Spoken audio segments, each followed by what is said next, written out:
Good morning, race fans. We are live at Watkins Glen International for the Hoosier Racing Tire SCCA Super Tour, our final round of 2025.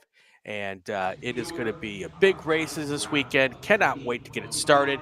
Our final races of 2025. Brian Bielanski, Gregg Ginsberg. Greg, we've got a look at this beautiful racetrack this morning. Yes, well, we've got cars heading out for their pace up. Let's take a look at beautiful Watkins Glen International here. 11 turns, or probably not two, but about 3.5 miles here when we include the boot.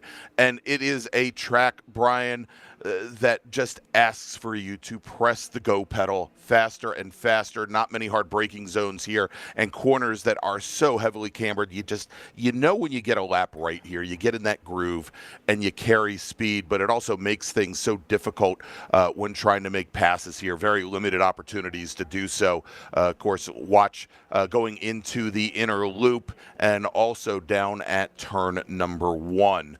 But as we've got our Touring 4 and Spec Miata cars heading onto the track for today's very first race. And all of our races today scheduled for 14 laps or 35 minutes, whichever comes first. Let's run down the starting order.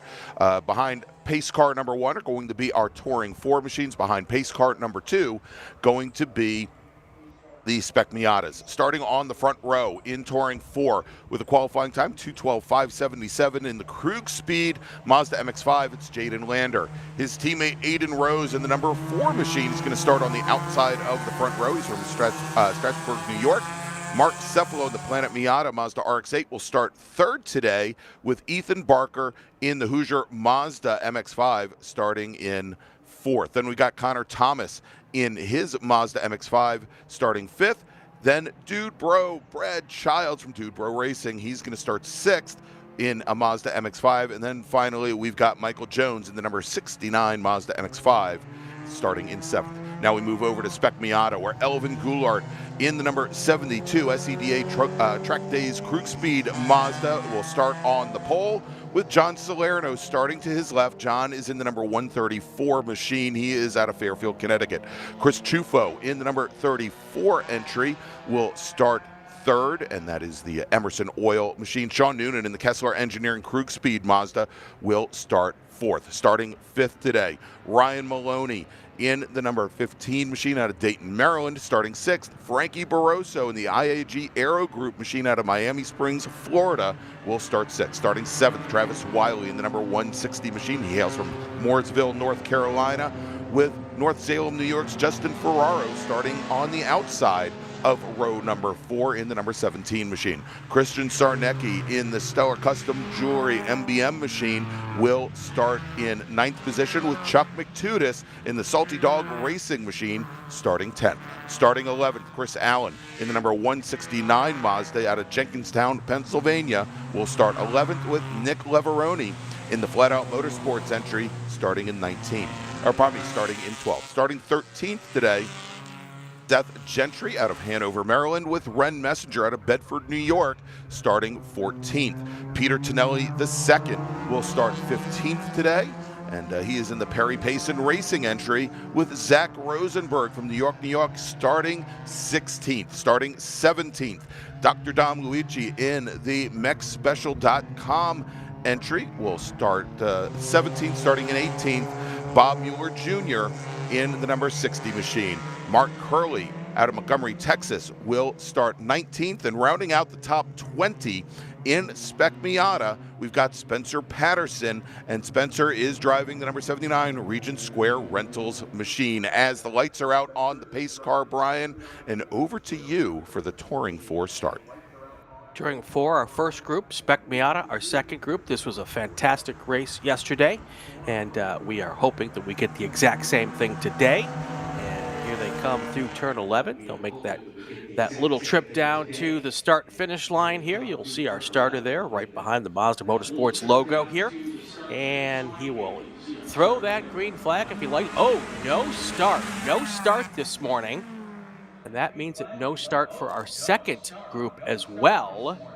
Yeah, exactly. The Spec Miatas, they will get another lap around the sun as well, Brian, as the starter looked over the field. Did not like what he saw as the field started to fan out, perhaps before the green flag, well, since the green flag wasn't pulled, Yes. but started to fan out prior to the starter and his decision to bring that green flag out. And so the clock has now started. Our racers are technically on lap number 1. And so Jaden Lander in the 04 machine, he is effectively the pace car for the first field. And I believe the Spec Miatas, the safety car, did stay out on track. So a little bit easier for those Spec Miatas. They know now what the deal is with the pace car still out there with the lights back on. Yeah, that's really unusual on our split starts. That's typically, and I think the drivers kind of know that when there is a split start, that it's really unusual to wave off the first group, and you absolutely can't wave off the second group. That's the other thing that is inherently part of a split start. Exactly. Yeah. If the first group goes, the second group's got to go. Yeah, there is no choice. So yeah, it's very uncommon, and what's odd is we've got 8 cars in the first group, and not being able to get 8 cars lined up properly is that's on the drivers, honestly. Well, certainly, no question. Yeah, I mean, and it could be as simple as somebody shading to the inside or to the outside and not being, exactly 2 by 2. And we've seen this many times before, Brian, when the pole sitters or the outside pole sitter, the pace car peels off, they start to gradually feed in throttle. And technically, the pole sitter is supposed to keep the same pace that the pace car had until that green flag comes out. So, again, if the starter sees that anybody is getting an advantage, that's exactly what's going to happen. So we had a start yesterday that was not. Actually, it was a restart. A restart yesterday. That was not very well executed by our drivers, and that led to a message from, I believe, our race director, and they're particularly looking at those maybe a little closer this morning than they might on other days. And that actually came down. It was very interesting, Brian, is usually in SCCA road racing you are taught, and I think we may have even mentioned it yesterday, and I know we've done it previously on the Super Tour, is on restarts, you, especially if you're, since you're a single file and you're pretty far back in the field, you may not see when the lead car is on the front straight and when the starter brings out the green flag. Typically, the corner stations will drop their yellow flags at the moment that the starter brings out the green, and the procedures are actually a little bit different here, and it's something that let everybody know in case we go to a full course caution today, and I wouldn't be surprised if we don't. But when the lights go out on the safety car, that is when all the corners drop their flags, and essentially the drivers have to watch their Flagtronics transponder system or the starter on the start stand for the green flag to come out. So I think that caught out a lot of people yesterday during that Big Four race. All right, it's time to try it again, Brian, as Jaden Lander and Aiden Rose are on the front straight.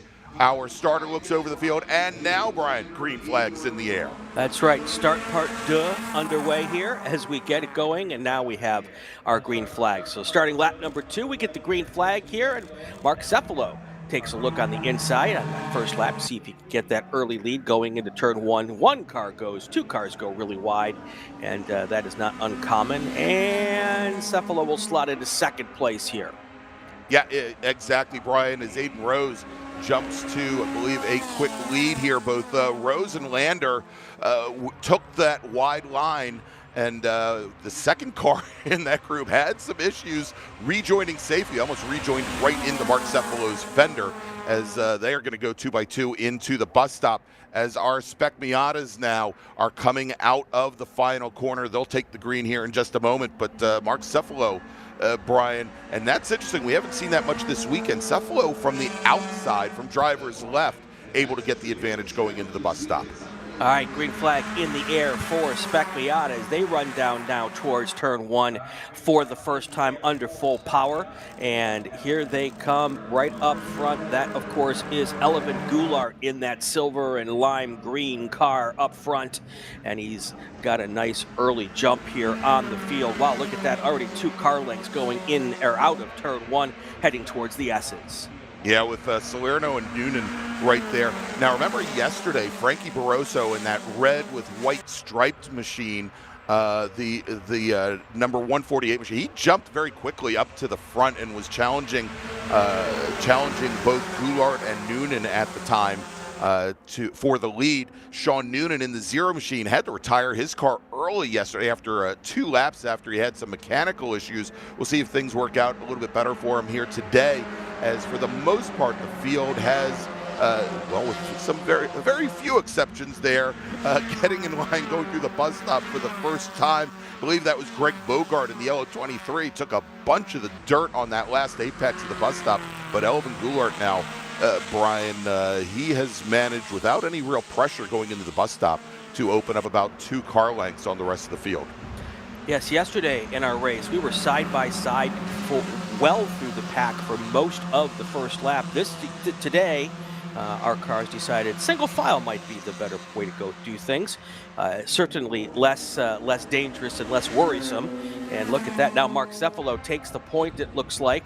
And yeah, it is the actual front of the field. I wasn't sure if we'd missed the front of the field. Yep, Cephalo now in first place. He's opened up a 5 or 6 car length lead now over second place in Touring 4. Yeah, and so Brian, going back also Peter Tonelli yesterday, didn't have a great run in Spec Miata, retired his car early. Jaden Lander, who we saw right on the front row of our Touring 4 field, he had started second. When he moved into the lead, I think he started watching his mirrors, actually put the car off and ended up having to retire the car early, and I believe after only 5 laps yesterday. So certainly looking for a little redemption. Ethan Barker, your winner yesterday in Touring 4. And in Spec Miata, we just talked about Frankie Barroso making that great jump at the start of yesterday's race. He was your winner yesterday, picked up his 3rd Super Tour win, having won previously at NOLA Motorsports Park, and also at VIR. And he currently is sitting in 7th position, maybe a little bit further back than he wants. But we'll see if he can make a run up through the field here. Interesting with today's start being waved off, Greg. One of the things you really want to try to do on a split start is keep the second pack pretty much as close to the front pack as you possibly can. That gives the 2 groups, assuming there's no issues in the first group, the chance to be 2 separate groups for as long as possible. Sure. Today, the front pack, because there was no pace car on that second lap, they're only about 3/4 of a lap ahead of our set group. So they're going to catch the back potentially of the Spec Miata group a lot earlier than I think they would have hoped. So that's one thing to look out for, especially with the longer race today. There's an opportunity for this to become a little more mixed up here sooner than we would normally expect, and that could play a role. Yeah, and at the moment, the Touring 4 machines lapping at about 5 to 6 seconds faster than the Spec Miatas, so the chance of them getting to the back of this field very, very quick. But as we look at the Touring 4 machines here, we talked about this yesterday. Mark Cephalo in that Mazda RX-8, quite a bit of top line speed. That rotary engine not nearly as torquey as the 4-cylinder machines in the MX-5s, and he has to keep that car on boil and up in the rev range. And if there's one track where it's fairly easy to do that, Brian, it's Watkins Glen International. The problem that Cephalo ran into yesterday, he was right there at the front of the field with Ethan Barker and with Aiden Rose, is that unfortunately, I think he might have run his tires off fairly early. He started to fade with about 3 laps remaining in our 25-minute race yesterday. So we'll see if he can build up that lead and hold it here for the much longer run. 11 laps into this race. Now, unlike yesterday when we had 25-minute races, today we're trying to go to 14 laps. or 35 minutes. So that is a little different way that we're going to play this game today. With the first lap under full course yellow because of the wave off, I still think we have a good chance of getting to our 14 laps here. And here we look right now coming down the backstretch here. We've got our Spec Miata leaders now nose to tail up front, and we've got basically a 4-car, 5-car pack here as they roll through the bus stop here, and it looks a lot like yesterday. Yeah, matter of fact, I'm watching, heading into the bus stop, that last pack with Spencer Patterson, Warren Sackman, Greg Bogart. We've got Alejandro Gutierrez in the field there with them as well, and Ken Williams. That is essentially the same pack we saw battling for 20th position yesterday. Showing how tight these battles are, really from the front of the field to the back of the field, Brian. And you'll notice here where we've got a lot of drivers already kind of paired off, and we're seeing some differences in pace. But this pack right here, I would expect to see them probably fighting it out until the very end. Oh, absolutely, absolutely. It is going to be very, very interesting here. Again, you can see them coming through turn 8. I spoke yesterday, my favorite camera on this course, and you could see all of that action. Here is one of the problem parts on this racetrack, Greg. We talked about this yesterday as well. That blue, you call them the blue trees? Is that what you call them? The blue bushes. The blue bushes. Yes.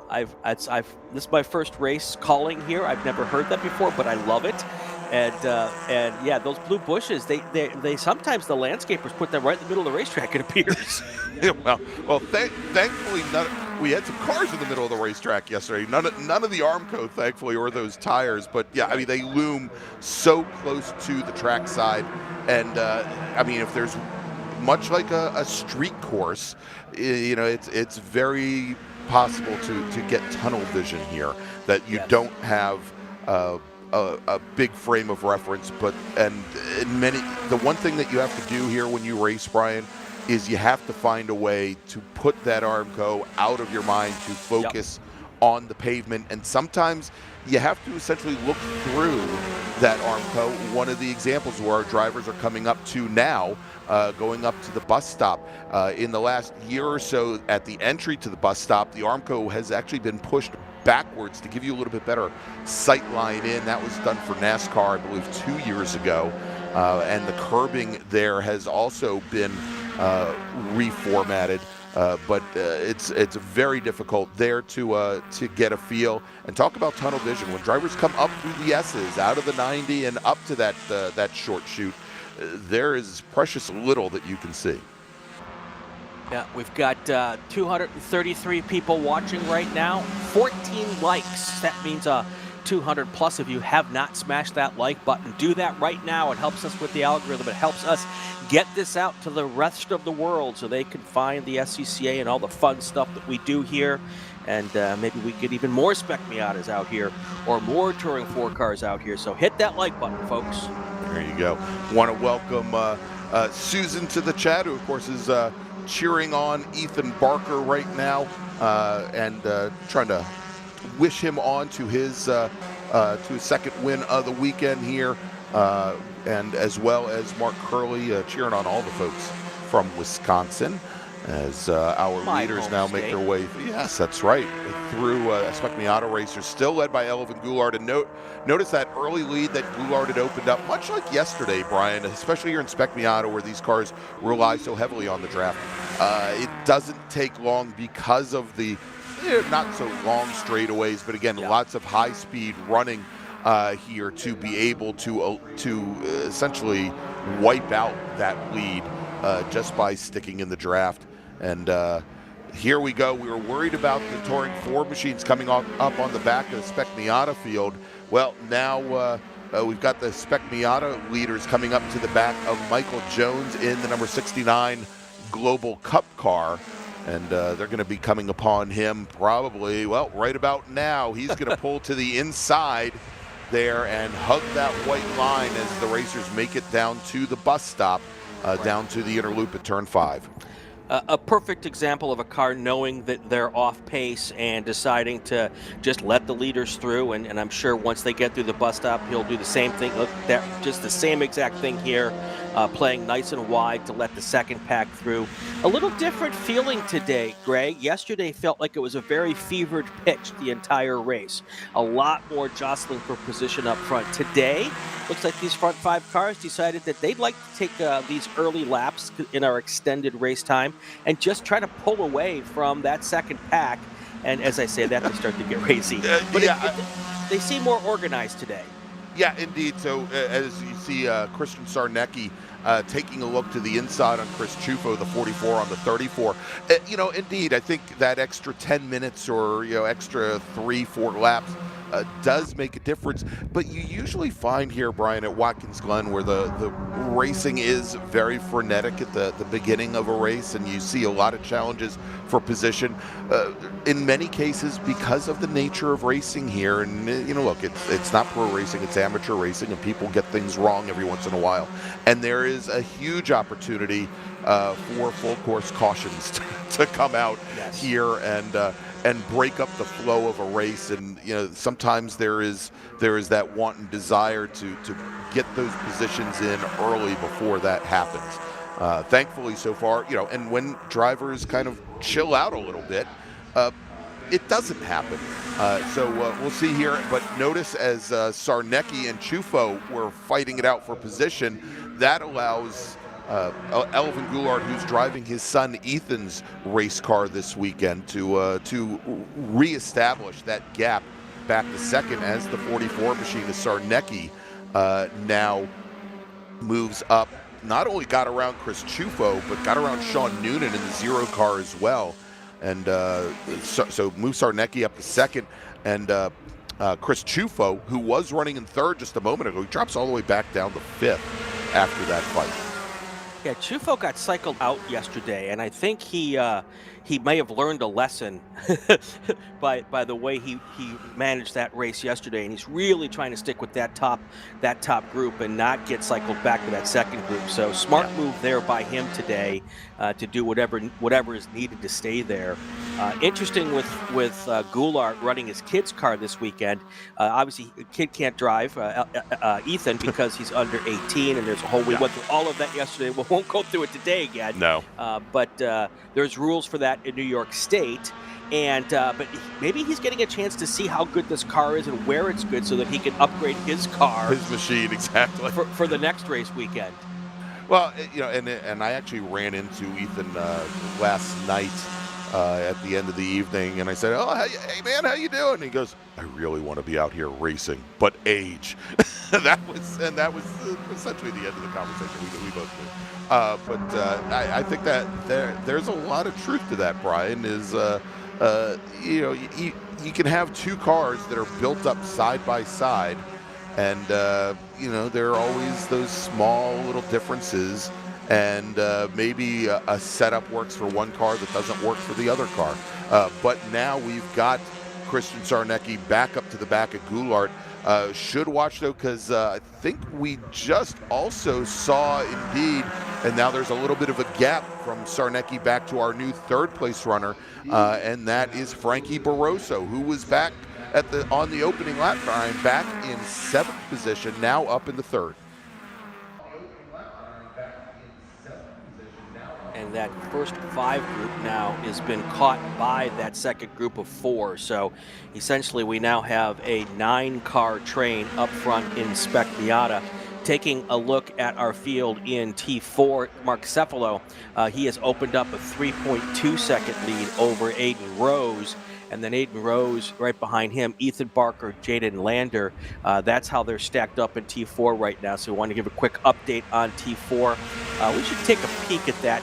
Let's do this, Greg. Let's do a call to grid, take our break, and then coming out of the break, we'll try to pick up the T4 race for a couple of laps here and talk about those folks a little bit. Attention in the paddock. First call to the grid for race group 2, Formula Atlantic, Formula Continental, FE2, and prototypes, please head to the grid. Race group 2, Formula Atlantic, Formula Continental, FE2, and prototype, please head to the grid. Let's take that break. We'll be back here with more racing action from the final day here at Watkins Glen. Stay with us.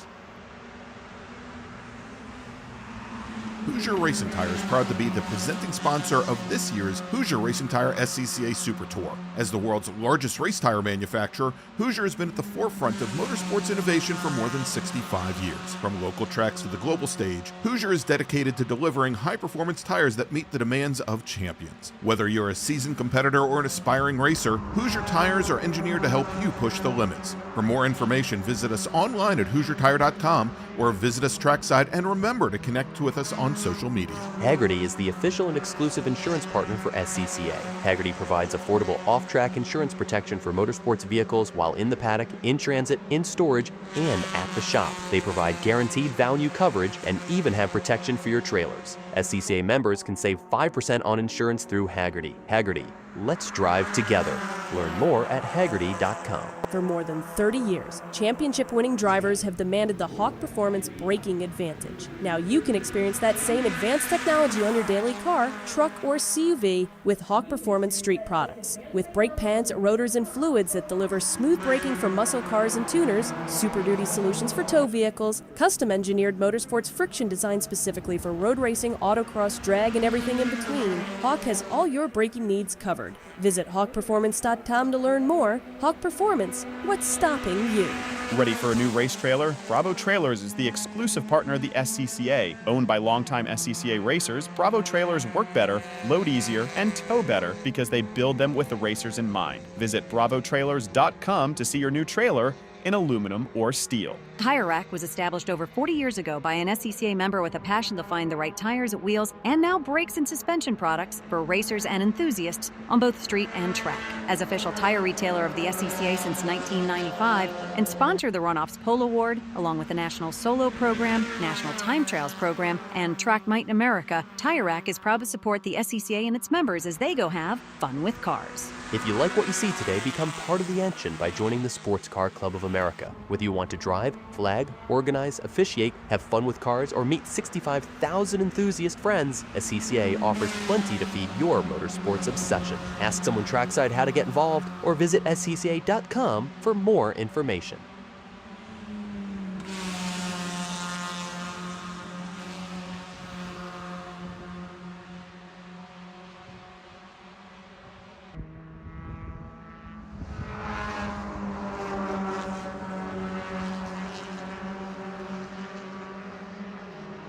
Back here live at Watkins Glen, changes up front in Spec Miata. Elvin Goulart no longer our race leader. It looks as though, is that Sarnecki who's taking over the point? It is Christian Sarnecki working with Frankie Barroso to draft past Elvin Goulart to move Goulart now back in the third position. Yeah, Actually, move Goulart back to fourth. Fourth place. Chris Chufo managed to work around him as well, and so big changes there at the front. I think the question is going to be how long. When we talked, Brian, how early on these racers seem to be a little more chill. Yep. I'm just wondering how long it's going to be before Frankie Barroso, yesterday's winner, decides to pull the ripcord. And start to make moves on Sarnecki. And my guess is probably going to do it coming up through the S's here, going into the bus stop. He's got Chris Chufo in the 34. I'm sure Chufo will probably lock in right behind him to go. Let's take a look as they come now up onto the hill. And, well, it looks like Chufo's going, but not quite close enough to Barroso. That the top two cars had a little bit more of an advantage. One person that did go, Goulart, got a good little push from Sean Noonan, and moving Goulart back up the third around Chufo. Might have seen during the break we had a car go around in turn 9. That was Michael Jones, the number 69 T4 car. So back to the thought process real quick of thinking about T4 here. Mark Cefalo now a 4-second lead at T4. Aiden Rose is in second. Ethan Barker is in third. That's how they line up in the Touring 4 class right now. And a little lockup there going into turn number 7 there from our 4th place car. I believe that was Chufo, I think. Yeah, I don't remember. Anyway, that would be the 34 of Chufo. I'd love if we get the opportunity. I'm trying to track down where they are. I think they're coming out of the bus stop now. Yeah, there it is. I wanted to get into that battle for second in Touring 4 with Aiden Rose and Ethan Barker. Yeah, Barker, yesterday's race winner. Yeah, so the car between that red car right there, that is a slower Spec Miata car, I think. Right. Between Cephalo and the second and third place cars of Rose and Barker. So that's the battle for the second spot in the podium. Cephalo now with a 4-second lead. As long as he doesn't do anything nutty, he is going to be able to cruise on down towards victory lane. But that's the second place spot still up for grabs there in T4. Yeah, and I think that was Cephalo's plan yesterday. The problem is Cephalo, whereas he got a great start today and was able to jump out to the lead on lap 1, he was caught up behind some of the MX-5s yesterday for a good portion of the race. Like I said, probably burned off the tires early on. I think the challenge will be for Mark Cephalo now. Can he keep that advantage as he's now starting to get into the thick of the Spec Miata traffic here? You can see he's got the five cars directly ahead of him. And again, that RX-8, it's a car that you need to keep on boil. We may see Aiden Rose and Ethan Barker able to close that gap down to the RX-8, as they all start to work through the traffic. 4 laps to go here. It is getting to the point where it is going to be go time for this Spec Miata group, and they are now looking this lap like they looked most of yesterday's race. A lot more jockeying for position, a lot more gamesmanship here, a lot more trying to decide where they want to be going into that final lap. So it'll be interesting to watch how this thing plays out here with 4 laps to go, now 3 to go.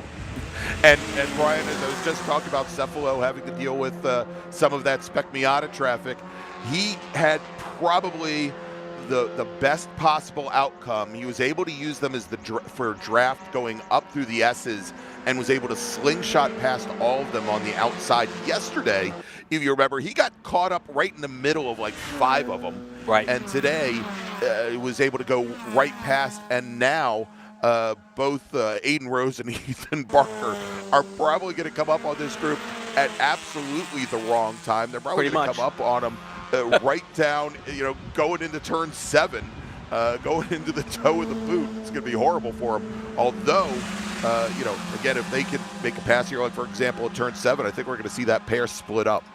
Yeah, it does look like that Barker is, I'm sorry, was it Barker? Barker, the 112 car, did get around Aiden Rose. So right. Yeah, move Barker up in the second in the 112 machine. So Barker looked like he was able to get at least a couple of those before Rose got to that corner. So that's going to be a big advantage for Barker here as they try to move through. But it looks like Rose has done a pretty good job of negotiating as well. So there's Mark Cephalo. And I think Barker's the next car, and then Rose is the next car, now making the last move around those Spec Miata cars. So I think they're back nose to tail again. That turned out probably a little better than we probably expected, Greg. Certainly, but all the while, even just with that little bit now, Cephalo able to open up, I believe, and let me check here, I think open up a couple tenths at least in the exchange. Yeah, I think that battle for first is sailed its course. So, I don't think there's going to be a whole lot of chance to given catch that them there. we're getting word from race control that our leader Mark Cephalo, he's going to see the white flag this next time by. I think that ship, that green and yellow ship, has sailed. Yeah. All right, let's head back to the front of our Spec Miata group if we can do that. Sarnecki is our leader, Barroso second. Elevin Goulart is in third place right now. Sarnecki is got a 0.1 second lead, not very much, obviously. Still a tight pack there up front. And there they are. It looks like Goulart has now retaken second place, and he is right on the back bumper of Sarnecki there as they come up towards turn 9. Yep, so there it is. So now it is actually Frankie Barroso to the lead in that red and white car, then Goulart, and then Sarnecki. I was going to mention Sarnecki, who is the Northeast Conference Majors champion in 2023 and last year in 2024. And I think our director, Jordan, would love that the paint scheme or the livery on that car, that 44 car, was actually based off the old Miller Genuine Draft car from the early 90s, the old NASCAR machine. But yeah, it is essentially Barroso and Goulart now, your top two. And again, they'll see the white flag next time by. Coming to the line, it's going to be Barroso, Goulart, or was Barroso, Goulart, and Sarnecki. Now those three cars have a fourth car right there. Chulo is right there as well. So it looks as though, Chufo, it looks as though our winner is going to come from that group.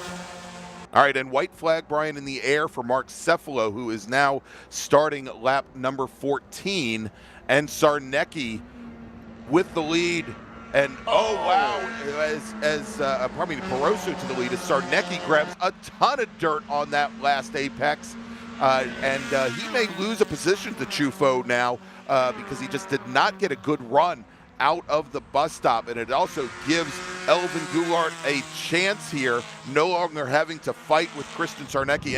And Brian, after taking all that dirt, Sarnecki, the rear tires on that car looking awfully, well, one awfully dirty and awfully loose. He had a pretty big slide through turn 6, and he's got to worry about Chufo now behind him. Really a battle for third, and I think Goulart now is probably feels himself released. But Frankie Barroso now looking for a second win on the weekend. Barroso's got to be careful. If he gets too big of a lead here, those three cars will work together as a train and will drive right past him. You want a big lead, but not too little of a lead, and that's a situation where he might be in right now. Goulart really, really savvy, and will take advantage of that opportunity if he gets it. And look at him as he closes up on the back of Barroso, coming in with 2 corners to go before they get the white flag for Spec Miata. Goulart right there now on the back bumper of Barroso. No room for any errors for anybody in this top 4 group. White flag in the air. Last lap for Spec Miata for the Super Tour of 2025. All right, and so Sarnecki's now managed to, or probably Chufo's managed to get right up to the back of Elvin Goulart again. And actually, no, that was Sarnecki in the 44 machine. Sorry about that. And so no longer is that gap. So let's see what happens. Does Christian Sarnecki out of Plymouth, Massachusetts start to push Elvin Goulart to the lead when they come out of the S's here? Or does he pick somebody else? We also have Chris Chufo out of Livonia, New York. He is actually the teammate of Elvin Goulart. Is he going to try and push? And they go 3 wide. Sarnecki now tries to come down the inside of Elvin Goulart, and that might be all that Frankie Barroso needs as they go into the bus stop, Brian. Front 4 cars still nose to tail. Goulart now cycles back to 3rd place. A little bit of a gap now for Barroso as he comes out of the bus stop. 3 car lengths through the carousel and now down towards turn 6 here. All right, Brian, and quick Cefalo did take the win in T4 with Ethan Barker finishing 2nd and Aiden Rose. Let's go back to the Spec Miata battle. Again, 14 laps is our lap time for our length of these races today. Coming up to finish this one out, it is Barroso up front, then followed by Goulart. I'm sorry, Sarnecki, then Goulart.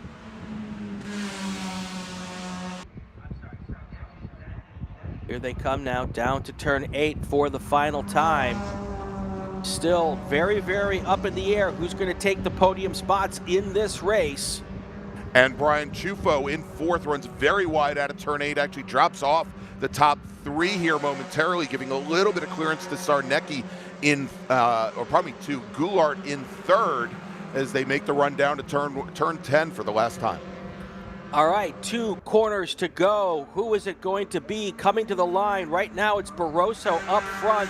Little defensive going into 11. Now smash the gas and drag race down to the checkered flag. Who is going to be? Is it going to be Barroso? It looks like he's got the best shot right now at the line. It is Barroso, then Chufo, then Sarnecki, or then Elvin Goulart. No, Brian, it is Sarnecki second. Wow. 5/100ths of a second behind Barroso. Elvin Goulart finishing in third, another 10th back from there. Chufo's going to finish just off the podium, and as the rest of the field filters through, Chris Allen will finish fifth. Sean Noonan will finish in sixth. John Salerno, Nick Leveroni, Ryan Maloney, who started in fifth, falls back to ninth. Seth Gentry will round out the top 10. Travis Wiley, Justin Ferraro, Bob Mueller Jr. Good to see Bob Mueller back out after he had an engine expire in qualifying yesterday. The number 60 machine finishes lucky 13th. Peter Tonelli and Zach Rosenberg round out your top 15. What a All right, great Brian, finish. let's make another call to the grid for our next race group. Attention in the paddock. Final call to the grid for race group 2. Formula Atlantic and Continental, Formula Enterprises 2, and prototypes. Please head to the grid. Race group number 2, please head to the grid. And with that, we're going to take a quick break. We'll be back here with more action from Watkins Glen in just a few moments. Please stay with us.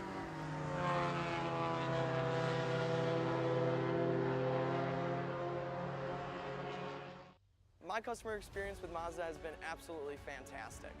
I'm probably not the richest person out here, and they're extremely reasonably priced, and you can buy parts easily, and it's a class that fits both what I want from a racing standpoint and what I can afford. We got into Mazdas largely just because it's a fantastic platform, and Mazda Motorsports has some of the best support for the grassroots racer in parts and technical advice and everything else, so they make it easy for us to run these cars.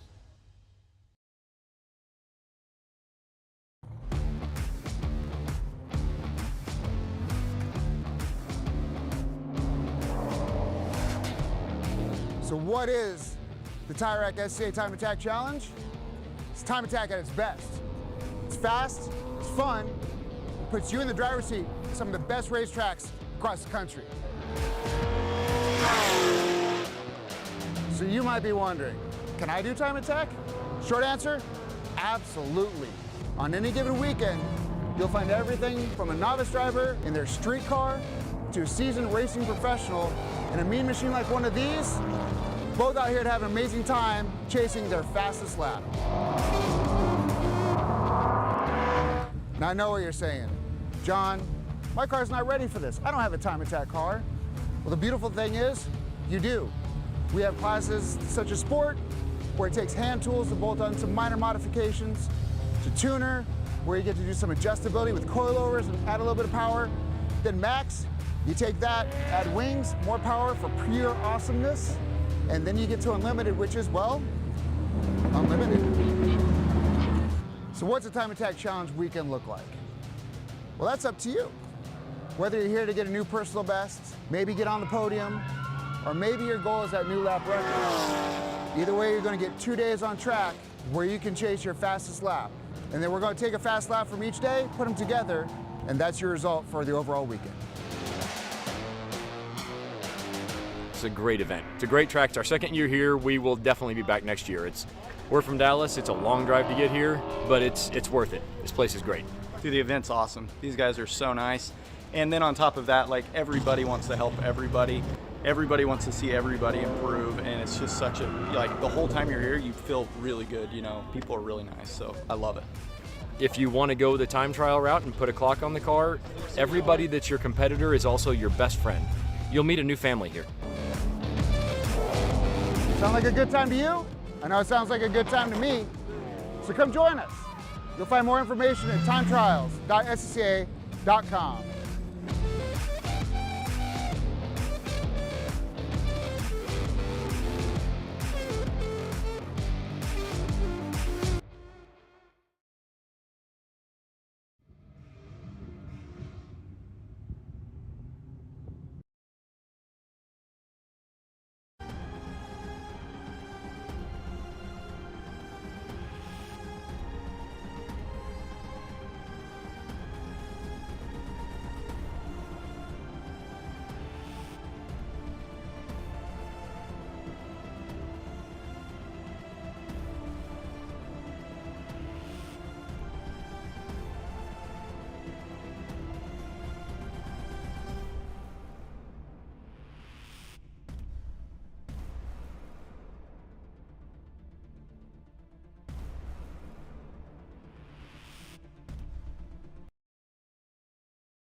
We are back here live at Watkins Glen International. Wings and Things are up next. Atlantics, Continentals, FE2, our prototype groups, 14 laps ahead of us. And our good friend, my good friend, Gregg Ginsberg is here with our starting lineups. Somebody's good friend, Brian. All right, let's run down the starting order. Once again, we're going to have a split start behind the first pace car. That I was going to say beautiful white Toyota Camry. At least it doesn't have Camry corner. That will have the prototypes and the Formula Atlantics behind the black Toyota Camry, where I wouldn't be able to see if it had Camry corner, is Formula Enterprise 2 and Formula Continental. Let's run down the starting order first with our first group. Driving a Store WF1. That is the Kevin Mintz Kraus Tires machine from Los Gatos, California. It is Perry Richardson. Tony Ave in his Optec Formula Atlantic Swift 016 will start on the outside of the front row. Nico Vardis driving a JDR F1000 starting on the inside of row number 2 in third position, with Mark Sherwood in his Livonia Wine and Spirits Formula Atlantic starting in fourth. Starting fifth will be Jeremy Hill in the Hoosier Stan Formula Atlantic. That's a Swift 014. He's out of Seguin, Ontario, Canada. And then we've got Todd Parks in his Critter. He's out of Wichita, Massachusetts, and he starts sixth today. Then finally, Marcel LaFontaine in his Max 1600. He's out of Victoriaville, Quebec, Canada, also in a Swift 014. He starts seventh. Moving over to Formula Enterprise 2 and Formula Continental. On the pole today in Formula Enterprise 2 in the Consonos Healthcare machine out of Tigard, Oregon, Caleb Schrader, that's a Comprint Motorsports car.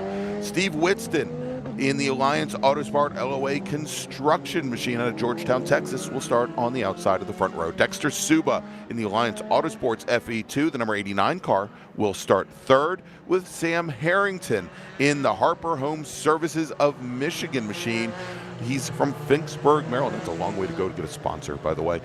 He's in the 33 car, and he starts fourth. Starting in fifth in the ASI Signage Hoosier Alliance Autosport FE2 from Grand Island, New York, Keith Jocelyn with James Regan in the PermitLinkUSA.com online. Well, it's online something. He's from Longmeadow, Massachusetts, and he starts sixth. Starting seventh, Jonathan Weisheit in the JK Technologies Alliance Autosport FE2, the 67 car. Then we've got Russell Straight Jr. in the Alliance Autosports machine out of Alden, New York, and he's starting eighth. And then finally rounding out that second pack, our sole Formula Continental in the Autimo Motor Racing Van Diemen RF97 from Delta, British Columbia. It's Peter Vida. All right, getting ready to get this thing underway. If you remember yesterday's race, there was a little incident on the opening lap. Steve Whitston and Caleb Schrader looked like they came together, according to the corner workers, just briefly. Whitston cycled to the back of the pack. He made his way back up to fourth place. That was deemed a racing incident, so no penalties came out of that. And but now Whitston back up front this morning, hoping to not let the same thing happen. No. And hoping to be able to challenge Caleb Schrader for the win today. So we'll see how that all plays out. All right, Brian, lights are out on the first pace car as it's going to peel off here momentarily, turning the field over to Perry Richardson and Tony Ave. Although it wasn't in battle of class yesterday, Brian, great battle at the front of the field between Richardson and Ave early on before Perry Richardson he got the measure of Ave. Here we go to you for the start. Yep, green flag in the air, and there it is. Richardson in the red car on the left, Ave on the black car in the front, and it looks like Ave is going to take the early lead here. And it looks like the Atlantics are a little bit faster in the early laps and of these races, Greg, and it takes a little bit of time for Perry Richardson to get it up to speed, maybe get a little tire temperature in those tires. All right, Brian, and here comes our FE2 start with the pink cow car of Caleb Schrader alongside Winston there going down into turn one. Yep, 3 wide as they come into turn one, then they filter down into the little funnel there.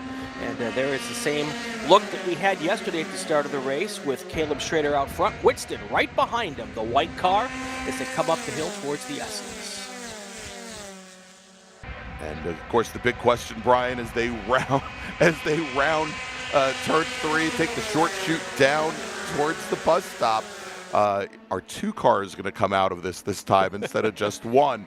And this time, rather than going in there wheel to wheel, had Steve Whitston, I don't want to say concede, but certainly gave up the charge into the bus stop a little bit early there to let our leader Caleb Schrader through. Dexter Suba sitting in third with Sam Harrington in the dark colored number 33 machine. He is sitting in 4th position right now here in FE2, and all of these very closely matched machines, Mazda MZR motors, sequential SATIV transmissions. And, again, a lot of it comes down to the setup. How much angle do they put into the wing, and what are they doing for alignment to ensure that they can carry as much speed as possible without losing the rear end on these high-speed sweepers. Wow, in the course of one 3.7-mile lap, Tony Ave has already opened up a 3.1-second lead over Perry Richardson. Now, that'll probably close up once Richardson gets that car up to speed. But, wow, what a great start for Tony Ave here. And going back to our discussion about Schrader and Whitston, there's that old axiom, Greg, you can't win the race on the first lap, but you can certainly lose it. I think that was probably ringing loud in Whitston's helmet this morning as he made the decision to go single file through the bus stop and not side by side. So, yeah, especially since he spent the entire race yesterday trying to work back up through the field, and made a pretty good run of it, finished in 4th position, only about a second back from Sam Harrington, who finished in 3rd. But again, he spent the entire race having to drive angry, essentially back up through the field. So, Greg, do they have to use the same tires for the full weekend in FE2? No, okay. that is not a requirement. Right now, the only classes I believe that is a requirement on the Super Tour are Spec Miata and SMX. I thought there was one more, but you're probably right, because you're right with these things almost all of the time, and I'm often not. So I'm going to go with you on that. I was going to say, one difference, though, if it is that, there's a cone in the middle of the racetrack there on that last shot. I don't know if, we don't have to go back to it. We'll catch it next time, but it looked like there was a cone right. Oh, okay. Yeah, I was going to say, Brian, there are cones that are there to remind drivers that they are not running the NASCAR layout, the short course. I don't know if I've seen that yet this weekend, so it just caught my eye for the first time. Sorry, didn't want to scare anybody there. Now, running very wide, they're again using every last bit of pavement he can is Steve Whitston, but Caleb Schrader already opening up a pretty substantial lead here over Steve Whitston. Probably about 10 car lengths, and almost the same back to Dexter Suba there in the third white car. But Suba's starting to find himself, I think, under attack by Sam Harrington. We'll see what happens here. That number 33 machine running quite a bit. Number of majors here on the East Coast. We saw him at Summit Point earlier in the season. Of course, we saw him down at Virginia International Raceway as well. I would expect that we'll see him in a couple weeks at New Jersey Motorsports Parks Major, but actually, did he already make that pass? No, he's still a little bit further back. Getting word from our eyes and ears on pit lane that Mark Sherwood might be having some engine issues. My guess is that it's not sounding too pretty as it comes past the start-finish line there. So we'll keep an eye on the number 3 Formula Atlantic and see if it has to come down pit lane at any point in time. So, yeah, and Sherwood, he's given up second position in Formula Atlantic to Nico Vardis. Yesterday, Sherwood did finish second, albeit almost 45 seconds in arrears from Tony Ave. So, yeah, again, we'll have to check that car is over. We've got the 21 machine now over at I believe it's a 21 machine over at turn 8, over at the heel of the boot. And that is Todd Parks in his Critter. He pulled off yesterday, too, I believe, right? Yeah, I believe he did not finish. That is correct. He only completed 5 laps yesterday. Nico Vardis had retired after a single lap. But, yeah, that Critter has been a little wild this weekend, Brian. He had the car shut down on him during the very first qualifying session, did not set a time, and then got qualified yesterday morning during qualifying. But yeah, it looks like Todd Parks, and we're getting word that he did pull that car behind the wall, probably just to the left of our camera at the heel of the boot, and his day is now done. 11 laps to go in this race right now. If you are watching and you haven't hit that like and subscribe button, now would be the time to do it. We've got 217 people watching and 76 likes. That means over 100 of you have not hit the button, so do that right now and help us with the algorithm and get those numbers up, folks. That allows us to get this stream out beyond just the normal people who subscribe. Whenever you guys hit like, you can actually see the data on the algorithm do its thing. It's really kind of cool when you get to watch the real-time YouTube analytics. So anyway, hit that like button. It's kind of like data acquisition for our race cars, for us YouTubers. So anyway, do that. Help us out here. 11 to go here. Right there coming into our view right now, that's Caleb Schrader, your leader in FE2. Right behind him is Steve Whitston, your second place car in FE2. And then next up is Dexter Zuba in third place. Adam Art in the chat, thank you. You don't win anything for hitting like, except for our never-ending love and adoration. That's right. We've got Sheila Cockey. That's Morgan Burkhardt's grandmother here in the chat. Hi, Sheila. Good to see you this morning. Of course, John Walsh checking back in with us as well. Thanks so much, John. And we've got Jordy Fike. Oh, we've got another Jordy, and Jordy joining us down from my neck of the woods. And nobody. Does he know something I don't know, Greg? Apparently, he knows something I don't know. Jordy is single, by the way. It's Jordy. It's Greg's mom who sends him to bed without his dinner. That is true. My mother hasn't cooked a meal since my dad bought her a microwave in 1976. By the way. So nice. Anyway, that's okay. I love it. I love it. Oh my gosh. Anyway, I want to thank Jordy Fike for joining in as well. So Tony Ave still with a 4.5-second lead today over Perry Richardson. Yesterday, Richardson was able to catch up at some point after and keep ahead. But today, Tony Ave has decided that let's not let that happen today, and he's being able to keep that lead. So right now, your top 5 in our first group: Ave, Richardson, Vardis, Sherwood, and Jeremy Hill. If Mark Sherwood was having engine problems, he's being able to keep the car going in the right direction and the motor running. So good for him. Yeah. So I was also, Brian, we're watching a little fight as Sam Harrington had fallen back from Dexter Zuba. Now the battle for fourth, the black number 33 FE2, the green number 55. And looking to see if that was it right there. No, that is the 0-0 machine, Brian, that we were looking coming off pace. Oh, hello. They're going through turn 8. I guess whatever car pulled off at 8 had got out and fixed it and got back in. Yeah, that.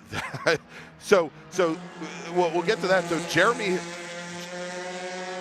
All right, so that is Sam Harrington and Keith Jocelyn. The car that just pulled off was Jeremy Hill in the 00 Formula Atlantic Swift. And then I think we just saw Todd Park.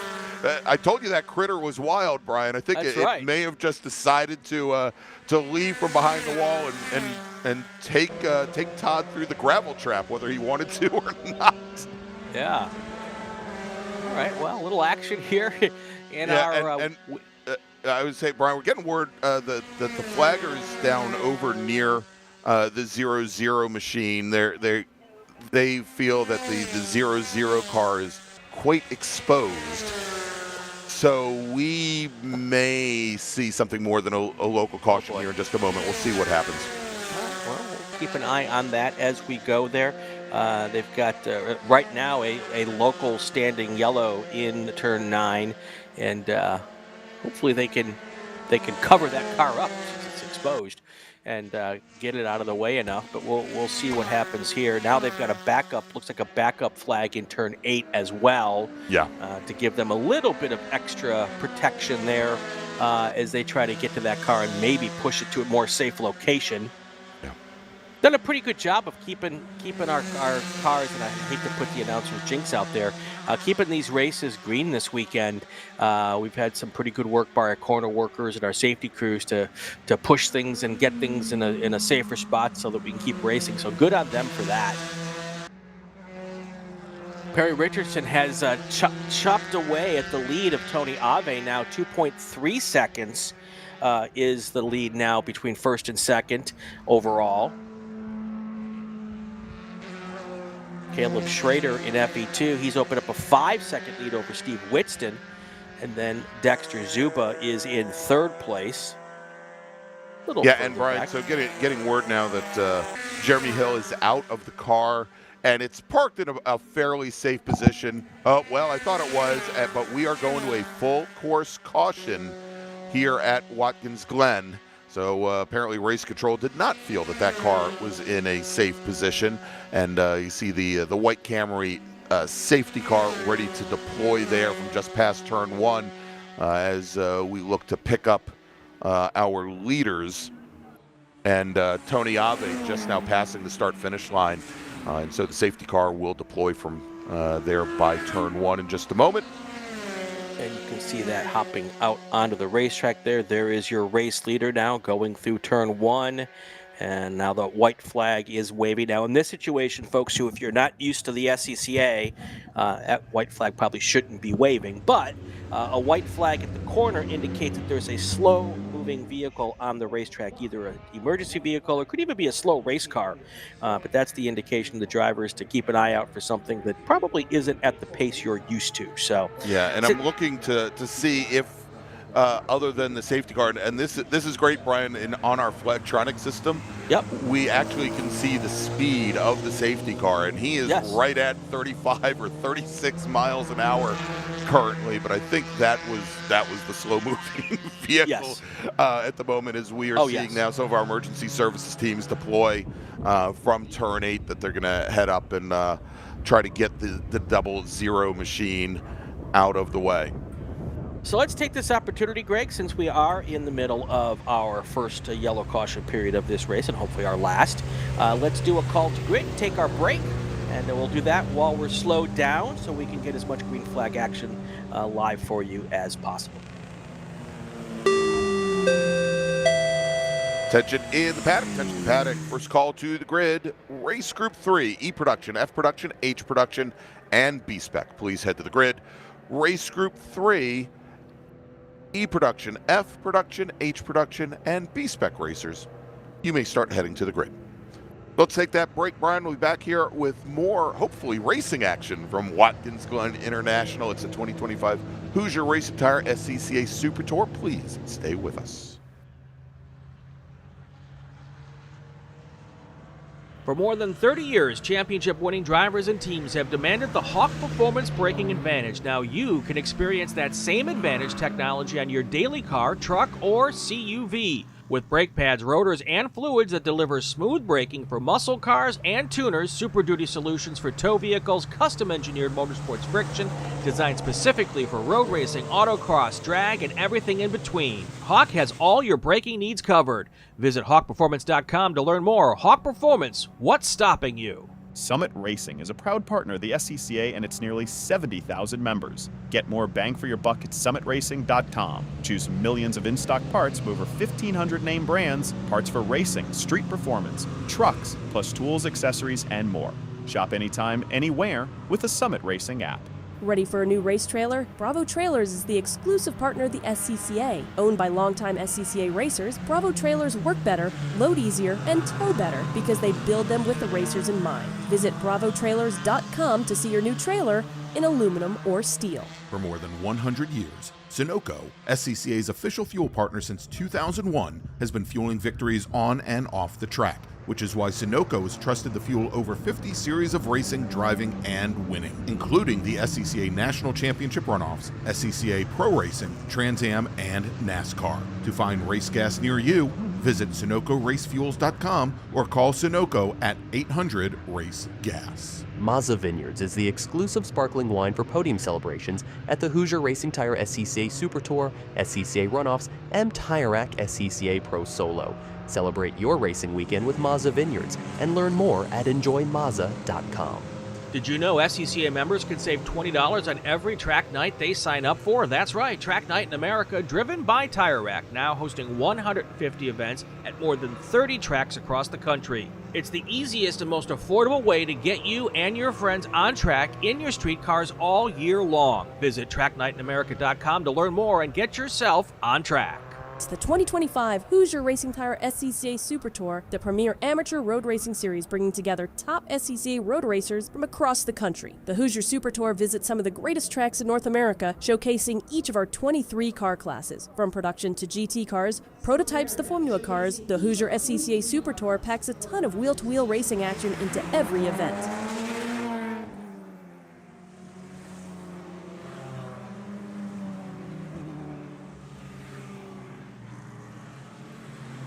Back live at Watkins Glen under full course caution conditions here.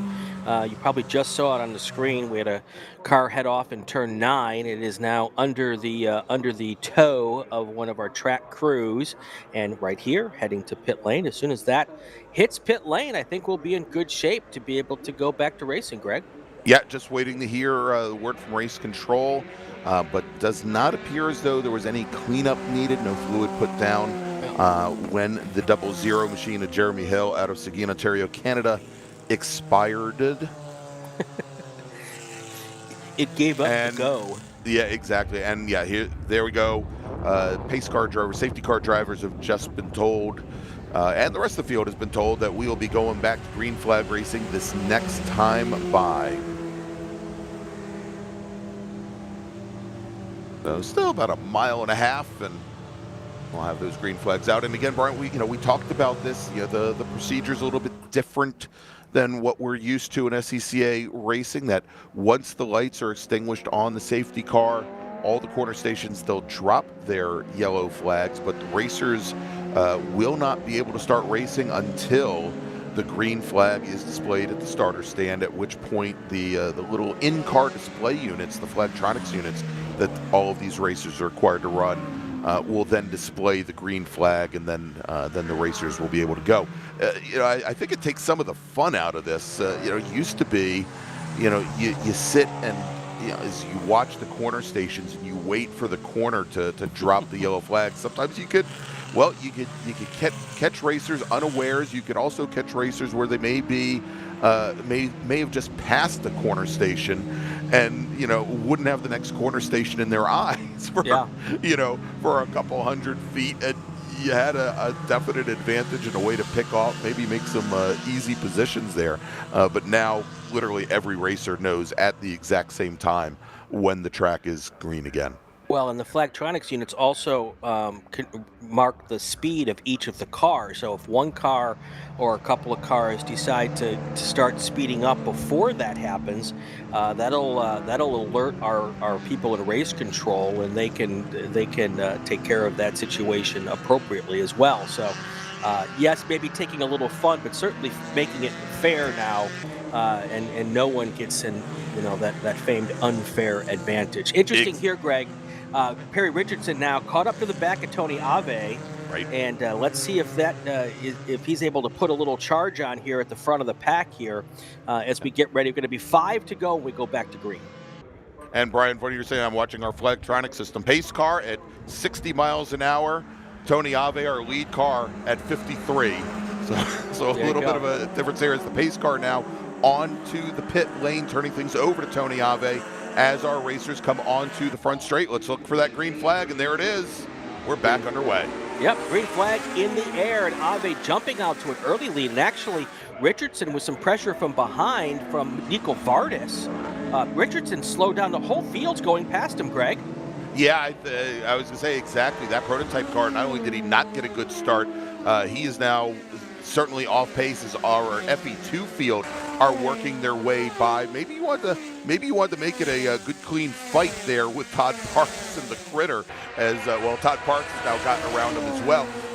When I first saw Nico Vardis jump to the inside on Richardson, I figured, well, I mean, this is Nico Vardis's probably one attempt to get up to Tony Ave and make a challenge for that Formula Atlantic lead. But already Ave, who had, I think, 4 seconds on Vardis in qualifying, has now opened up a pretty good advantage as they head down into the toe, however, or probably into the boot. But in Formula Enterprise 2, we should also mention there that Steve Whitston was able to get right back to the back of Caleb Schrader after having lost out so much to the 99 machine.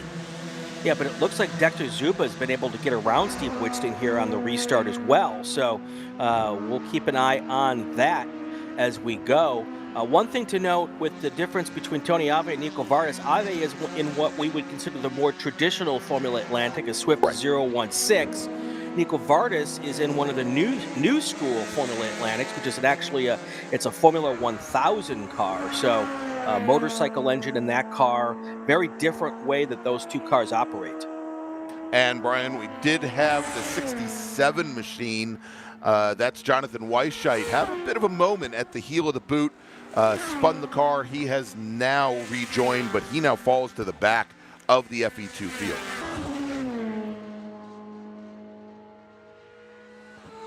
And it's correction, I was wrong. It was not Zuba who got around Steve Whitston. It's Sam Harrington who has taken up the point as the second place car. That is that black car that you just saw go through. I was saying that's a great move for Harrington, because Harrington had been sitting back, Brian, in 5th position behind Dexter Suba and Keith Jocelyn for quite some time in Formula Enterprise 2 to move up to 2nd position. We'll see if he's right on the back of the Cal car. And it looks like now, that wasn't the Cal car. That was the white 18 of Steve Whitston, Brian, who got back around Harrington as they went into the bus stop. Right, and just like that, Caleb Schrader has reopened his gap over 2nd place now, and it is up to 2.9 seconds after the first lap back to green flag action. And I'm going to guess it's even more now after all that little fighting for 2nd place.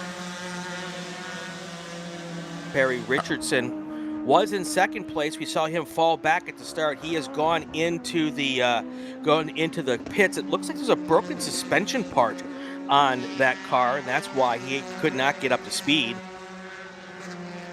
Yeah, and Brian, as he's there, and he's directly across from us on the pit lane, the crew not spending a lot of time looking at the car.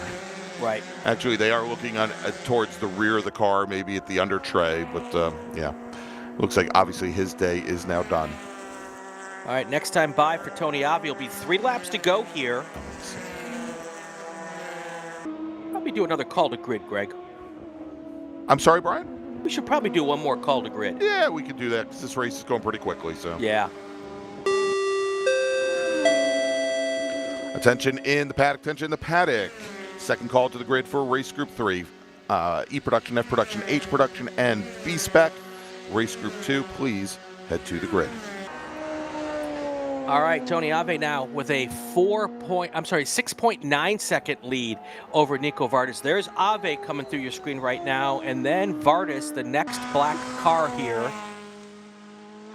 You can see that gap already pretty wide.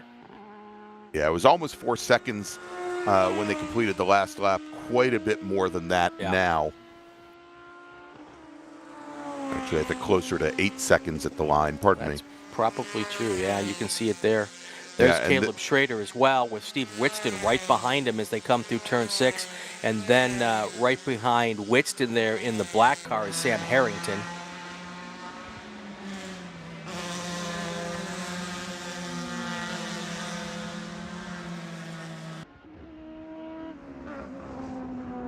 HP Beetle in the chat. Gary Ippolito in the chat. He is at turn 10 this morning. I'm not sure if he is a spectator or if he is one of our volunteers out there, but hello to you out there at Watkins Glen. Beautiful weather, Greg.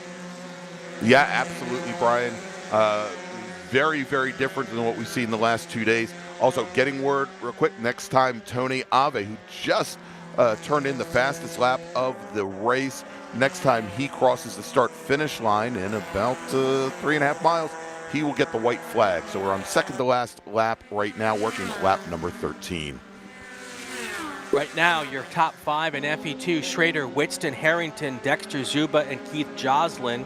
Your top 5 on our front group, or our first group, our non-FE2 group, Tony Ave, Nico Vardis, Mark Sherwood, and then you've got to go after a whole bunch of FE2 cars. Peter Vida is your third place car in that of our non-FE2 cars.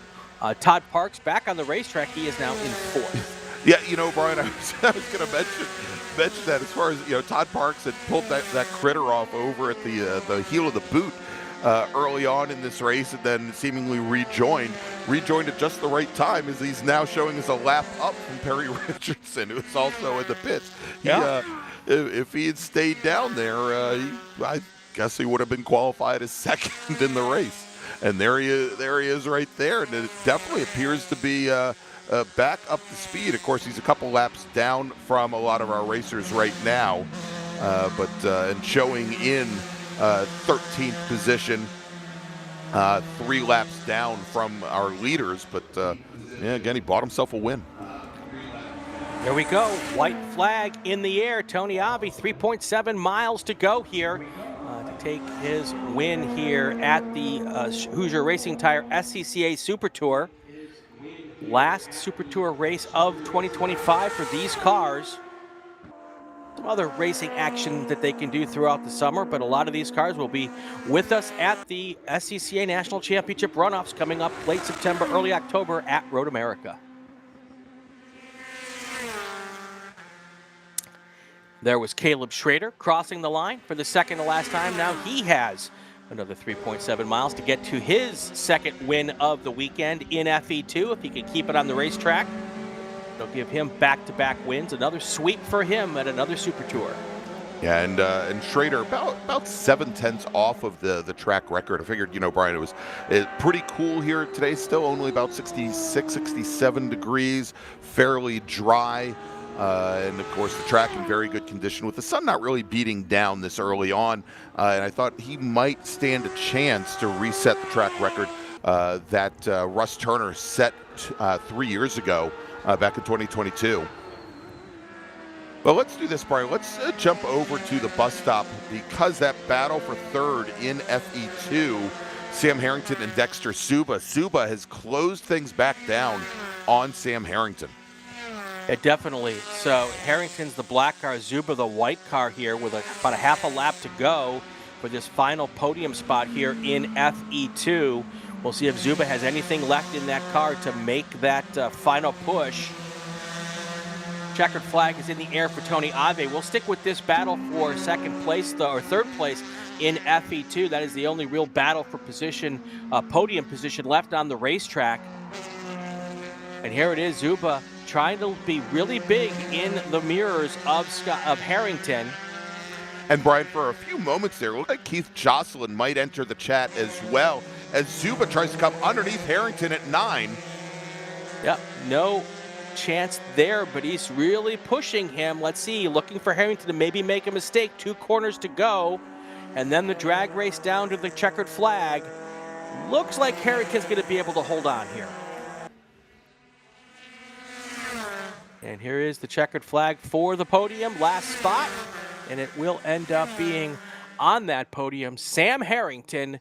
He'll end up third place. So your top 3 in FE2, Schrader, Witston, Harrington. That's how they're going to be the podium in FE2. Your podium in Formula Atlantic, Tony Ave, Nico Vardis, Mark Sherwood. Then you've got your prototype podium, Todd Parks, Perry Richardson. There's your first, your 2 cars in our prototypes. All right, and of course our sole racer, Peter, in Formula Continental, Peter Vada, he finishes 12th overall. All right, let's make a final call to the grid for our next group.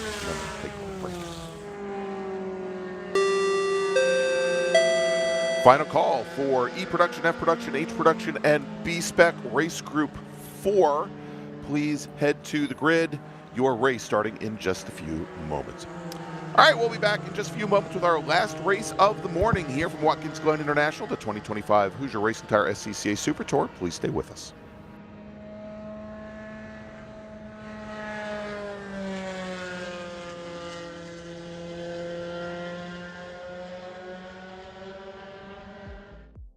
My name is Joshua Smith, Business Development Manager for Mazda Motorsports. We're happy to be supporting the SCCA and Mazda racers here. So our team support program offers a couple of tiers of support, parts support, technical support. All of this is done through our MazdaMotorsports.com parts store website. It's basically like signing up for an Amazon account. Simple information, prove that you're a racer. It gets you access to our 800 hotline that you can call and speak to one of our parts representatives 5 days a week.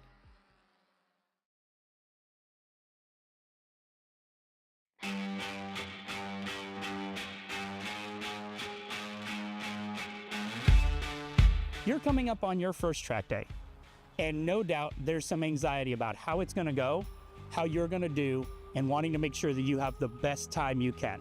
Well, hopefully in about 5 minutes after we talk you through what those expectations are, you'll be ready, that anxiety will be gone, and you'll have an amazing day.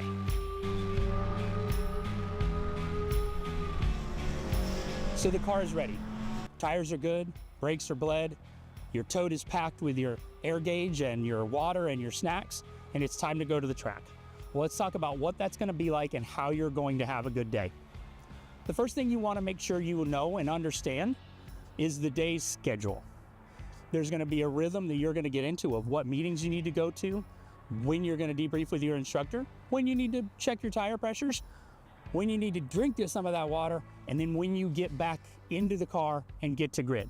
Knowing that rhythm, going through that rhythm, understanding how that day is gonna go by studying that schedule is going to help you make sure that there are no schedule surprises so that during that day, that anxiety is reduced.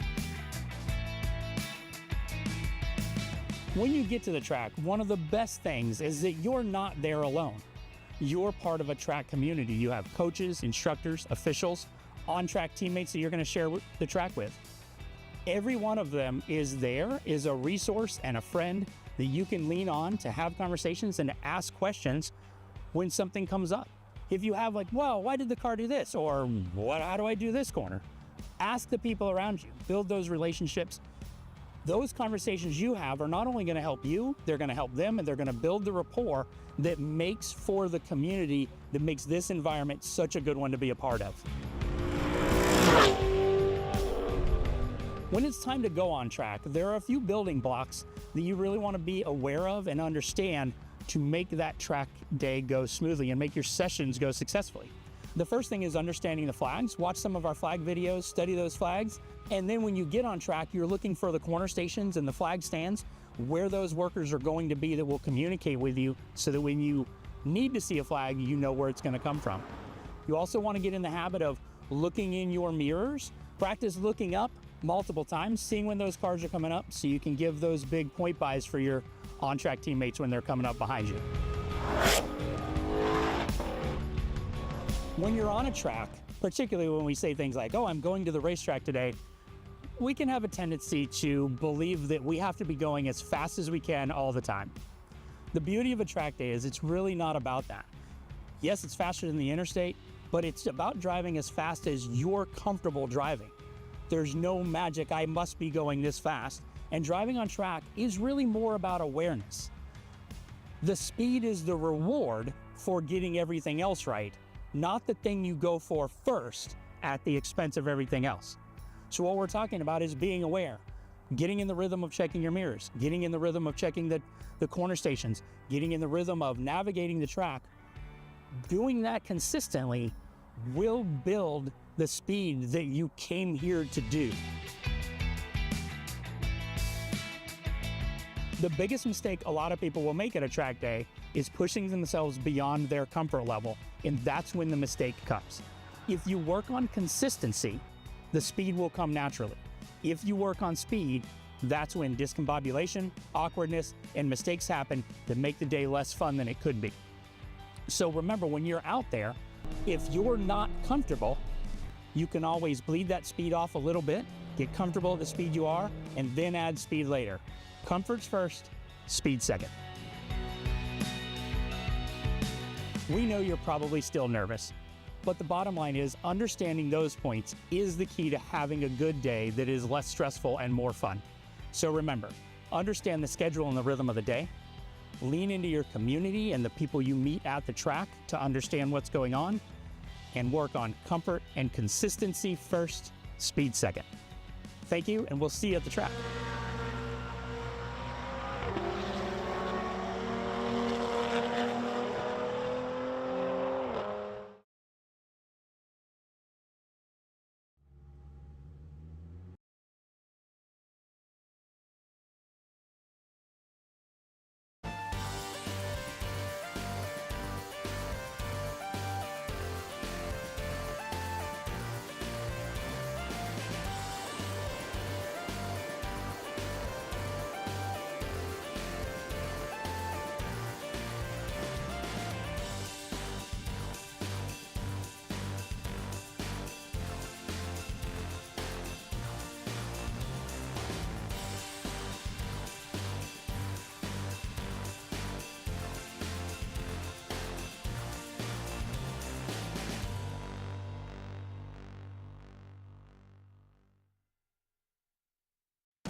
We are back live at Watkins Glen International, Group 3, race number 2 for Group number 3.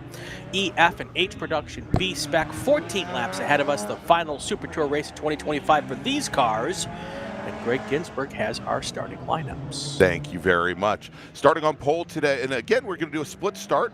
This time, the black Camrys got our first pack with our production cars, and then the white Camrys got the B-Spec machines not so closely behind. Starting on pole in our first group, driving the number 95 Turf Trade Max Attack Hoosier Mazda RX-7. It's John Hainsworth. Our F production pole sitter, Mason Workman, defending national champion in the Hoosier Planet Miata Mazda MX-5 is, again, Mason Workman. Starting third today, driving the number 44 Art Racing Triumph GT6. We've got Anthony Parker with Charlie Campbell in the Campbell Brothers Racing Jesse Prather Motorsports Mazda Miata starting in fourth. Starting fifth today is going to be Fred McConnell. Fred's driving the F production Sunoco X Factor Racing Mazda with Thomas Gatos starting in sixth position. Thomas is in the 118 King Motorsports Honda CRX. Starting in seventh position, Bob Mueller Jr.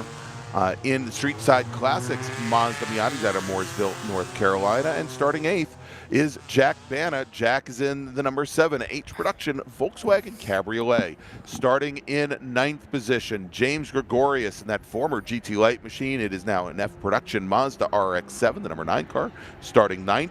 With Camden Jones starting in 10th. He's in the E production Velocity Mazda Sparco Mazda MX-5 Global Cup car. Then we've got Whitfield Gregg starting in 11th position. Whit is driving the Flat Out Motorsports Mazda MX-5. He's from Manson, Washington, with Chris Copley starting in 12th position. He's in the number 10 F production Toyota Paseo, another former GT Light car.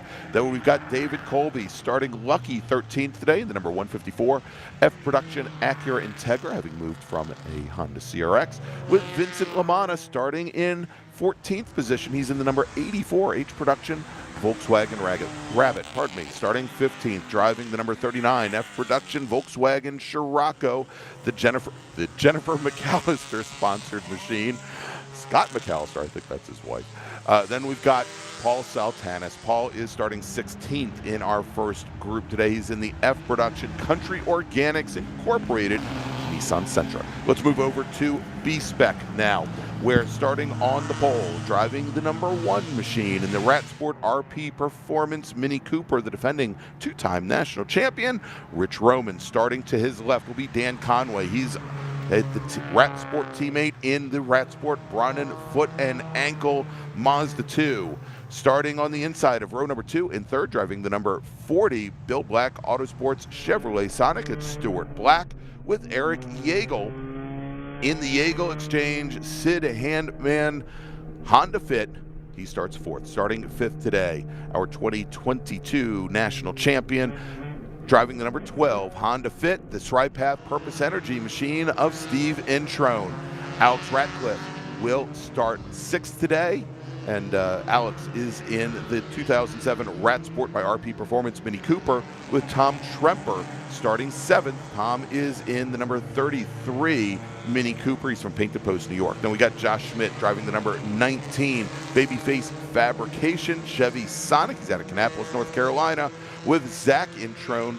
Then starting in 9th position, Zach is out of Wyndham, New Hampshire, driving the Black Hog Brewing Mini Cooper. Then we got Matt Wolf in the number 71 Team Effort Motorsports Mazda 2 starting in 10th. As the lights are out on the pace car, Brian, as our production cars head on to the front straight for their start.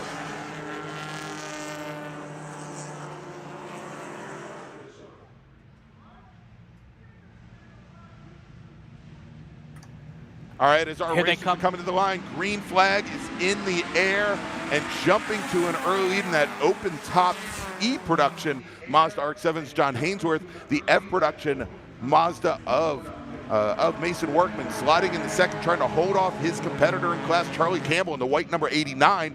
Anthony Parker in that GT6, though, with a head of steam, he holds off Tom Gatos in the Honda CRX there as they head up through the S's, Brian. Nice clean start for our F production folks. Thank you, Greg, for taking that for me because I forgot to hit the mute button. Green flag is in the air for the B-Spec cars. And there they are, Rich Roman up front, Dan Conway right next to him as they head down to turn 1 for the first time. Side by side at this point, it looks like Conway is going to be at the point. Well, maybe not, as they come around turn 1 here and heading a look at Roman go way wide, and Conway stays a little bit tighter now towards the S's. Yeah, and we're seeing, Brian, where that wide line through the exit of the 90 actually does give you a little bit of an advantage. We go on board with Stuart Black in his Chevy Sonic. And Brian, like a repeat of yesterday, we came in on the opening lap where Stuart Black gave a big push to Eric Yeagle to try and push him to the lead ahead of Rich Roman, and it looks like it's worked as they come down into the bus stop for the first time here. Should mention, Brian, that Eric Yeagle, this is his very first time at Watkins Glen International, and yesterday managed to finish second just behind Rich Roman at the end there. Great fight in yesterday's race between Yeagle, Conway, Roman, as well as Stuart Black. So great start to this highly contested B-Spec battle. Yeah, Yeagle really started to come into his own in B-Spec late last year, and this year has been a force to be reckoned with up front a lot. And again, right here, he is now your point person with Rich Roman right behind him, Stuart Black in third. And of course, you've got Dan Conway in that green car in fourth place right now. So Yeagle finds his way to the front, even on tracks he's brand new at. And it's been pretty impressive to watch him kind of learn this B-Spec car and become part of the discussion pretty much every race weekend.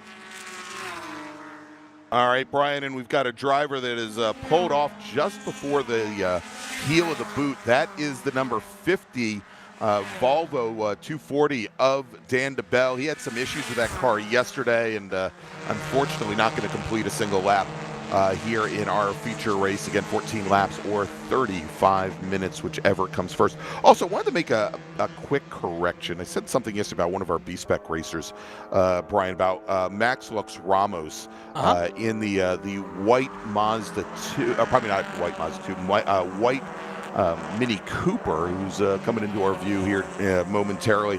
I mentioned that he had raced at Watkins Glen just once before, and it didn't work out very well for him. That is not true. He actually managed to come through that race unscathed. What he basically says, he didn't finish where he wanted to or expected to, and so wanted to clear that up a little bit. He's looking for a very good result today. Yesterday, Lux Ramos finished 10th in this highly competitive B-Spec field. Wodicka, I believe I pronounced that properly, in the chat. Wodicka in the chat. Stephanie Anderson, Chris Haldeman, that's who they're rooting for. Wisconsin Posse in the chat. And interestingly enough, yesterday, Brian, we had, and it was his birthday yesterday, so that's maybe why he jumped in the car. We had Chris Haldeman in the number 28 Global MX-5 Cup car racing yesterday, and it surprised us because we didn't have him on our Grid rundown. He had taken the car out for qualifying during the first qualifying session on Saturday. Turns out his crew didn't know he was going to the grid with the car yesterday. The X Factor Racing folks were as surprised as we were to find out that he was on track. He turned in a pretty good result yesterday, finishing on the podium, finishing third in E-Production. Today, the car being driven by Denny Stripling, who we'll also see in just a few moments right after this race in Spec Racer 4 Gen 3. Also want to say hi in the chat to Barb Knox, one of our awesome stewards out here in Cal Club. She's here watching us early on a Sunday morning here on the West Coast. It's 7:30 here, 10:30 where you guys are at, and we've got a couple cups of coffee in us, and we are getting ready to get it on here in B-Spec here. Melissa Introne, that would be Steve's wife and Zach's mom, in the chat with us this morning. I don't know what's harder. I'm guessing it's a lot more anxious watching Zach than it is watching Steve for Melissa. I would suspect so, yes. Yeah, that's my guess. Anyway, great racing family. Bob, Grandpa, was SCCA board of director and one of the stalwarts in the New England region for a long, long time. Taught me how to be an operator in race control. His Steve's dad, Bob. So. Great to see them here. And now looking to pass for the lead here. That's Roman getting around Eric Yeagle. Conway now in third. Stuart Black dropping down to fourth place here. Roman goes way wide, a very typical line in Spec Miata. We didn't see that much yesterday in B-Spec, Greg, but it's happening today. Yeah, matter of fact, we talked about this yesterday, where the majority of the drivers were sticking going no further than the curbing there, which kind of surprised us because we figured they'd want to open up the corners, put on as little drag as possible, and that we thought during the testing and qualifying sessions that they had maybe determined that keeping a little bit tighter, turning in later, worked a little bit better for those cars. But now we're seeing a lot of them change their perspective. Brian should mention we've got a couple cars that have just come down the pit lane, both of them former GT Light cars, and running in F production. One is the 49 machine. That is the mini British Leyland Mini of, I believe, Ted Phoenix. And then we also had the Toyota Paseo of Chris Copley come down the pit lane as well. Copley now heading back to the paddock. In our production classes, John Hainsworth, our overall leader right now in E-production as well. He's their E-production class leader.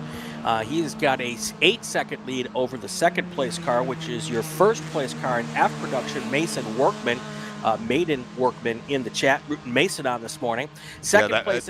I was saying we mentioned Maiden and Madden. Madden is his son, who just had his very first race weekend a couple weeks ago at Summit Point. Second place in F production is Charlie Campbell. He's about 5 seconds back from Workman. And then your second place car in E production is Anthony Parker, a good bit back from John Hainsworth. So that's how they set up right now in our production classes. None of those battles really close on track, so we'll keep looking at B-Spec for the moment. Well, Susan's niece is Stephanie Anderson. That's a little info I didn't know. Fantastic. Interesting. Yeah. Should also mention we've got in the chat HP Beetle 15, who I think he's also here at the facility. Was able to talk to him during the B-Spec potluck on Friday evening. Finishing up the build of what is, well, oddly enough, an H production new Beetle. Yeah. And it is a real neat kit there. It was actually started out as a new Beetle convertible, and it's dressed up in tartan livery. It looks really neat. All right, as we jump back to this B-Spec fight, and Brian, this doesn't surprise me in the least, as the two Chevy Sonics, Stuart Black and Josh Schmidt, have teamed up together and are locked the two big bore cars there, as they are trying to get back up to our lead trio. Also now working together, we got it looks like Tom Tremper in the light blue number 33 machine. He's out of Painted Post, New York, and former national champion Steve Introne working the draft as they came out of the S's into the inner loop, as they now try to get up to the back of the two Chevy Sonics. And there you go, as we go back on board with Stuart Black, as Black getting some pushes now from Josh Schmidt in the Babyface Fabrications, that silver Chevy Sonic, as they push up the hill. The Sonic's a little bit heavier than most of the other B-Spec cars in the field, but they are the only ones with a 1.8 liter engine, Brian. And they can, I would say, they can dig out of slower corners a little bit better than some of the other machines. The downside, not many slow corners here at Watkins Glen. That's true. So hence the name, the moniker of the big bore cars. All the rest of the cars in the class have, I think they're all 1.6 liter cars. 1.5 liters. Yeah. 1.5 liter cars. So that's why they get the nickname as the big bore cars. And if the big bore cars don't use that power pretty quickly here, they're going to lose contact with that trio up front of Roman, Yeagle, and Conway, which is exactly what they're hoping for. And but it's an effort that they're going to have to put on right now. Black and Schmidt and maybe Steve Introne can get up there as well and make that push. Of course, we talked about Steve. Zach Introne running this weekend, his first Super Tour. He is down in 11th place, so learning the ropes here in this class, one of the most competitive classes here in the club at the moment. Yeah, and had a good run yesterday. Finished 12th in the field, so making some moves here today. As we see here again, we're Introne, his father, Steve, running, taking that very wide line through the 90 through turn 1 and rejoining just ahead of Tom Tremper. There's Max Lux Ramos, who we were talking about just a little while ago, in that white with black stripe Mini Cooper. At some point, I'd like to check back in with Racer X with Denny Stripling. It's the battle for 4th in E production. Yeah. Stripling in the, I believe, the Sunoco Mazda MX-5 Cup car with an open top, and then Whitfield Gregg in the number 17 Mazda. Oh, we'll try and track with them here in just a few moments. They're currently running, I think, 9th and 10th overall.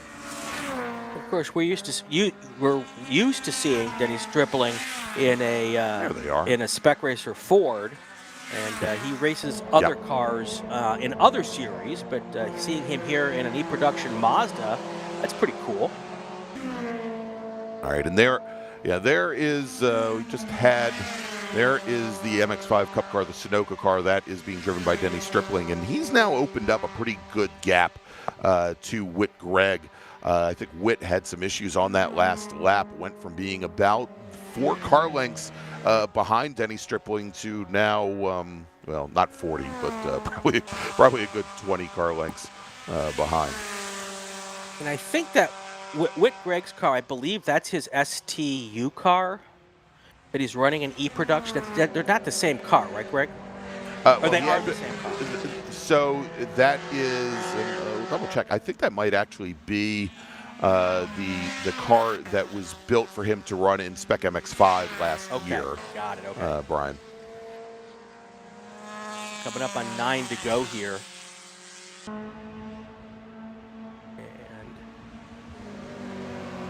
Up front, John Hainsworth, Mason Workman, Charlie Campbell. That hasn't changed. Anthony Parker in 4th. Tom Gatos in 5th. Then we got Fred McConnell, James Gregorius, Camden Jones. And then we were just talking about Denny Stripling and Whit Gregg. KC Racing is rooting for Camden Jones. Go Texas boy. Aaron Johnson, KC Racing, Tim Adelson. Hey, Tim, welcome. I can't wait to see that HP Beetle on the racetrack, by the way. It is a very cool-looking race car. It definitely is. Really love it. We just saw here, and sitting right behind our 3 leaders in B-Spec, what looks to be another B-Spec car. It is not. That is the H Production Toyota Yaris of Tom Roaring.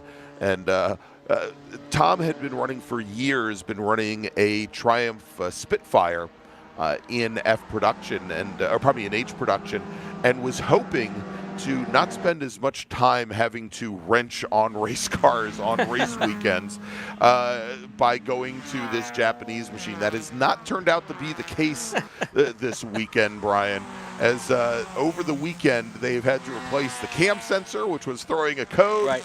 They found a pulley, one of the pulleys that the timing belt uses was bent, and causing the timing belt to start to chew itself off. They had a problem with the fuel pump. They also had issues with one of the coil packs on the car as well.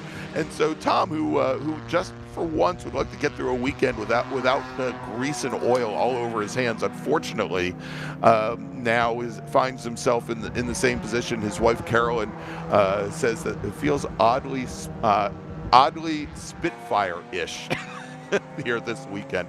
Meanwhile, when Carolyn ran this car about a month ago at New Jersey Motorsports Park for a regional, the car was absolutely flawless. Yeah. I would suggest, Greg, as we get ready to head to our break, that the newer Japanese-based cars and the German cars in production are the easier button, but maybe not the easy button. I don't know that there is an easy button in any of our production classes. I think that's the case, yeah. But yeah, it's very interesting to see that coming up on 7 to go here, Greg. Let's do this. Let's take our break. We're at the halfway point. Okay. And we'll do a call to grid, take our break, and then come back, and hopefully we'll get some green flag action all the way to the finish line. Attention in the paddock. Spec Racer Ford Gen 3, please head to the grid. Race Group 4, Spec Racer Ford Gen 3, please head to the grid. Your race is next.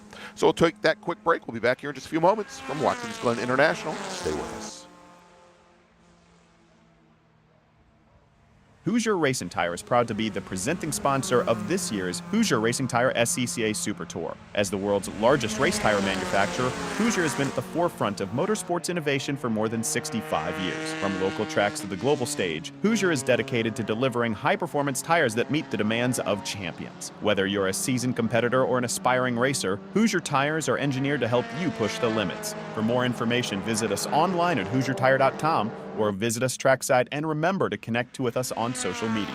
For more than 100 years, Sunoco, SCCA's official fuel partner since 2001, has been fueling victories on and off the track, which is why Sunoco has trusted to fuel over 50 series of racing, driving, and winning, including the SCCA National Championship runoffs, SCCA Pro Racing, Trans Am, and NASCAR. To find race gas near you, visit SunocoRaceFuels.com or call Sunoco at 800-RACE-GAS. Tire Rack was established over 40 years ago by an SCCA member with a passion to find the right tires, wheels, and now brakes and suspension products for racers and enthusiasts on both street and track. As official tire retailer of the SCCA since 1995 and sponsor the Runoffs Pole Award, along with the National Solo Program, National Time Trials Program, and Track Night in America, Tire Rack is proud to support the SCCA and its members as they go have fun with cars. Mazza Vineyards is the exclusive sparkling wine for podium celebrations at the Hoosier Racing Tire SCCA Super Tour, SCCA Runoffs, and Tire Rack SCCA Pro Solo. Celebrate your racing weekend with Mazza Vineyards and learn more at enjoymazza.com. Hagerty is the official and exclusive insurance partner for SCCA. Hagerty provides affordable off-track insurance protection for motorsports vehicles while in the paddock, in transit, in storage, and at the shop.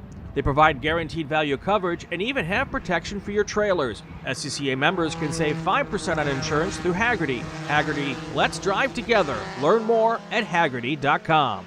Want to try SCCA racing, but with an approach focused on fun and learning? The SCCA Experience Program is exactly that. With both short sprint races you can drive by yourself and endurance races you can do with friends. All you need is an SCCA membership, a driver's license, a properly equipped car, and the right driver gear. Visit scca.com/racex to find more information and events near you.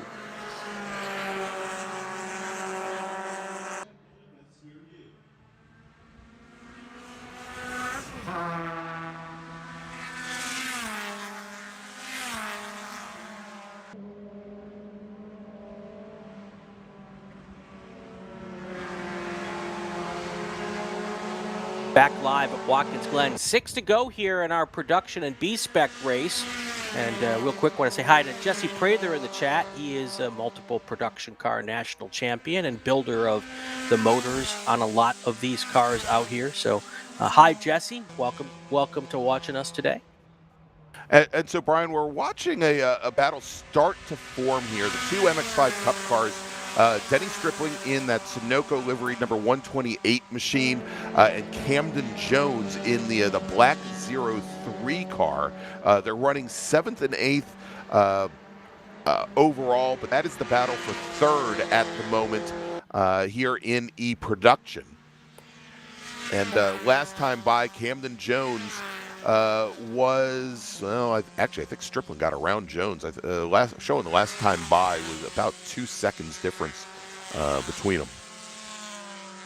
Yep, 6 to go here, and these battles in F production seemingly a little, or in E production, a little bit spread out here, but the parity in the production class is not quite the same as we get in the B-Spec classes. Obviously, B-Spec's a spec class. So, but there's a lot of good racing going on. And, of course, they've got to get through all the slower traffic, which can tighten things up as well. So.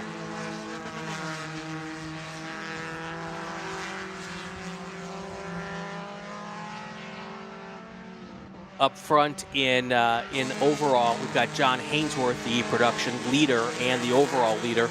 Mason Workman, he is your top car in F production, followed by Charlie Campbell. Your second place car in E production is 4th overall. That's Anthony Parker. But none of those battles too close. So head back now to watch our B-Spec race here. Coming into our view right now, Stuart Black is our 4th place car up front in B-Spec. Now we've got, well, here's the Goodyear Racing Tire in-car camera. That's Stuart Black. We're looking out the front window of the Stuart Black car. Right behind him is Josh Schmidt in that Babyface Fabrication car. And boink. Yeah. That's a love tap. That's a love tap. As they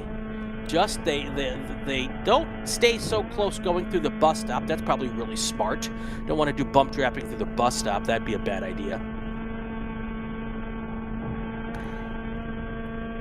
Look at the help that gave Black as he opens up a bit of a gap here now, heading towards the, I guess that would be the start of the boot, right?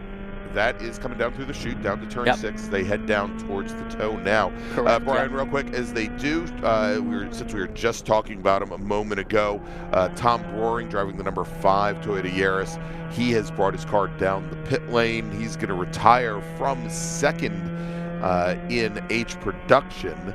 Looking to see how many laps we have complete, because Eric Vickerman, who I believe actually Vickerman only completed 2 laps in the zero machine. So it looks like Roaring now, as he retires early, is going to take 2nd place in classes. He's gone more than halfway. As Josh Schmidt now gets around the number 40 of Stuart Black. So move Josh Schmidt up to 4th. All the while, Brian, as we were talking earlier about these 2 cars that they needed to pretty much get on it. Wow, as Schmidt gets very close to the wall there. Again, the only off-camber turn here on the track, and a blind exit as well, actually a blind entrance to that corner.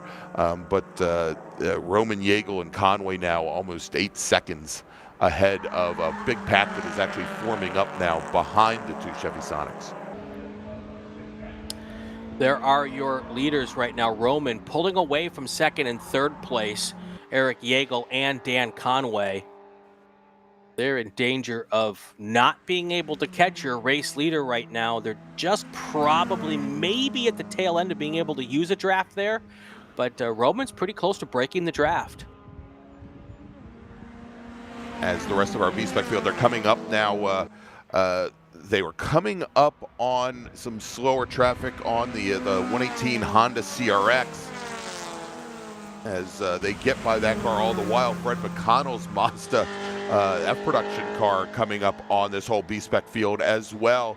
And pulling, that is the Triumph, the TR6, that I think just outbraked themselves, Brian, going into the chicane there. That being not Thomas Gatos. That's the 44 car, the E production machine of Anthony Parker, still running 2nd in E production, as he had about a half minute on Denny Stripling's Mazda. Yeah, that car looked like you said, missed the chicane, slowed down to let the pack through so that there was no penalty for that.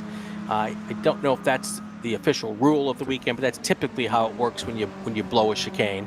All right, Brian, real quick, and perhaps we can get this battle, the CRX and the Miata that we're going to see coming up towards the heel of the boot here in just a moment. My mistake, the B-Spec cars weren't going around that CRX. That's the 118 of Thomas Gatos. He's running 3rd currently in F production. Fred McConnell in the Mazda directly behind. And McConnell gets around the CRX on the exit of turn 8, now going into turn 9. So move Gatos in that orange CRX back to 4th, move McConnell up to 3rd. Yep, those two cars now got to negotiate through the top 3 cars in B-Spec. There they are heading through turn 10 and towards turn 11. So it's these two cars right in our view right now that Greg was talking about. They'll need to make their way past these. They'll make it past the first 2 cars pretty easily here, or the second, third place car pretty easily going into turn 1, and then hopefully they can hit and get to Roman here as they come out of the S's, and they might hit him in the S's. A lot of the key to getting around traffic is where you get to traffic, and sometimes you hit it at a really good spot, sometimes you don't, and it looks like that Mazda Miata has hit the traffic pretty good there. So that is McConnell making his way through the traffic pretty easily. Gatos has a little tougher time, but has been able to make his way through the traffic as well. Yeah, and interesting, Brian, that Fred McConnell in that 23 machine, I'm surprised I don't see him with the Sunoco livery. I believe he actually used to work for Sunoco a number of years ago, lived on the East Coast, moved out to McKinney, Texas, where he's called home now for a number of years. And first time I've seen Fred on the Super Tour here in a number of years, and a good run for him so far. About 20 seconds back from the white 89 of Charlie Campbell, the Campbell brothers racing entry in second. But it looks as though he's now managed to give himself a little bit of clearance on that Honda CRX. All right, 2 laps to go. Next time by for John Hainsworth. He'll get the white flag as we come to the close of our last production and B-Spec race of the 2025 Super Tour. And hey, want to thank Jesse Prather giving a little bit of information there on that former GT Light machine, now F production car of Gregorius. Beautiful first-gen Mazda RX-7. And Jesse was mentioning about it being a street-ported 13B, and a wonderful machine there. And indeed, James has been driving that car for a number of years, and he drives it very, very well.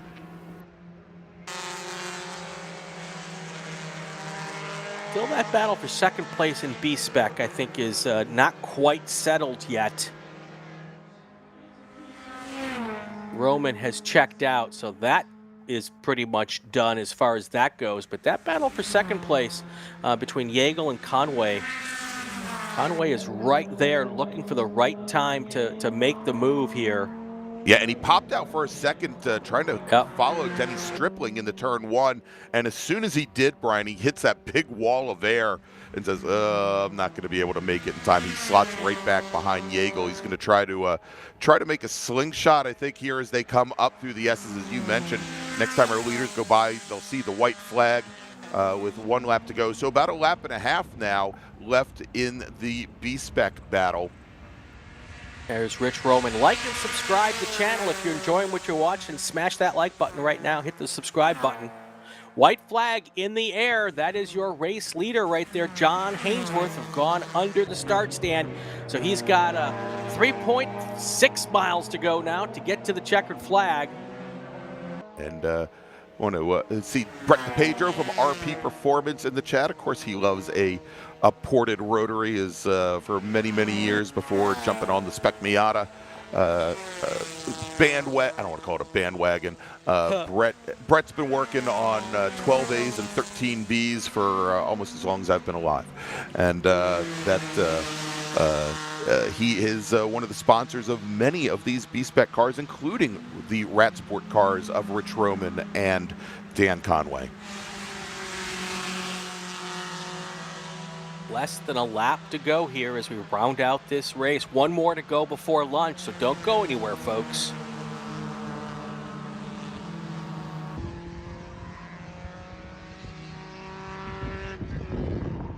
There is your battle for second place in B-Spec. The red car is Eric Yeagle.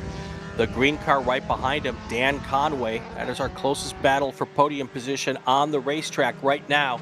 There is your B-Spec race leader. That is Rich Roman.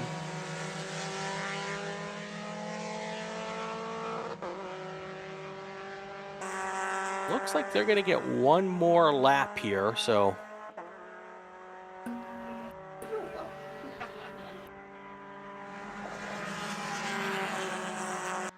Roman will be heading under the start stand one final, two more final times. Now, one more time for him to go past the start-finish line here. There is that battle for B-Spec, second place on the podium. Some quicker cars getting around them, so now they should have clear sailing, except now Jägel had to go a little bit offline to get through that corner because that RX-7 came around at just a weird time, or just a difficult time, I guess. But now the RX-7 has been able to break free a little bit, so now those two cars in second and third place should have a battle amongst themselves. No worries. Checkered flag is in the air for John Hainsworth. Great job by him. Yeah, so Hainsworth, he'll take the win in E-Production with Mason Workman crossing the just about coming out of the final corner and coming across the line. Mason Workman will take the win in F-Production. All right, Greg, if you are Dan Conway, where do you make the move here? He didn't do it going into the bus stop. Where's the spot? Where is the spot? I'd say probably going down into the toe of the boot, going into turn 7, so just 2 corners away to try and poke to the inside. And if Jägel goes to defend and comes down center of track, he's going to have to do it going down into turn 8, because once you get up to turn 9, those runs through each of those corners are pretty much they're not long enough for you to make a slingshot by, and I don't think trying to draft past on the front straight is a winning strategy here either. Just not long enough a run till you get to the checkered flag. So let's take a look as they come up over the crest of the hill here momentarily. There's our leader, Rich Roman, and again Conway just not close enough. He's what, about 3/4 of a car length back, and these cars are just too closely matched in order to make a lunge under braking there going down into the corner. All right, now 2 corners to go, and I think you're right, Greg. I don't think Conway has got it at the moment to be able to get past Jägel. Jägel's going to try to hold on here for second place. Interesting, though, our 4th place runner, Josh Schmidt, David Daughtery in the chat. I think he's been crunching the numbers. He says that Josh is going to end up as your Super Tour B-Spec champion. And I haven't crunched the numbers, so I will say that's unofficial, but it makes sense. Jägel gets to the line second. Conway finishes third. And here across the line, if David Daughtery's done the math right, is your Super Tour B-Spec champion, Josh Schmidt. And there's your in-car camera. Yeah, I was going to say, Brian, I think it's pretty much a done deal. Schmidt came into the weekend. Now, of course, the Super Tour Championship doesn't finish up until the runoffs, but Josh Schmidt came into the day at 138 points. Chris Taylor, who's not here racing this weekend, at 130, and then Stuart Black. So Schmidt definitely picking up some points from Stuart Black. Although we should mention that that Black, who finished 4th in class yesterday, with Schmidt finishing 9th in class yesterday, might have closed things down a little bit. But we'll wait till the runoffs to make that determination. All right, so let's go. We'll break things here down by class. Taking the win in H Production, Vincent LaManna in his Volkswagen Rabbit. Tom Roaring will finish 2nd. Eric Vickerman, his engine troubles continue here this weekend. He only completes 2 laps. Dan DeBell retires without completing a lap. In F Production, taking the win, your defending national champion Mason Workman, 15 seconds the advantage over Charlie Campbell at the line. Fred McConnell will finish in 3rd, with Tom Gatos finishing in 4th. James Gregorius finishes in 5th. In then E Production, John Hainsworth, as you mentioned, with the overall win.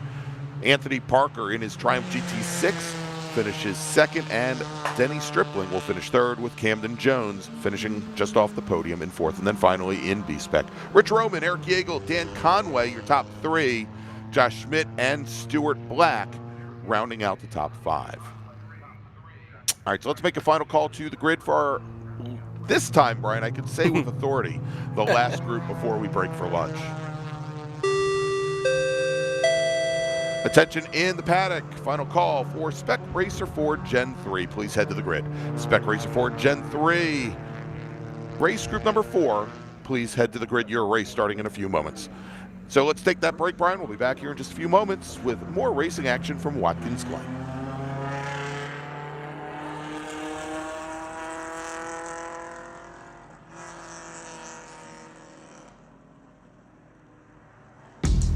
We're not supposed to be out here. Outside expectations. Built for the outdoors. With the capability to climb this high,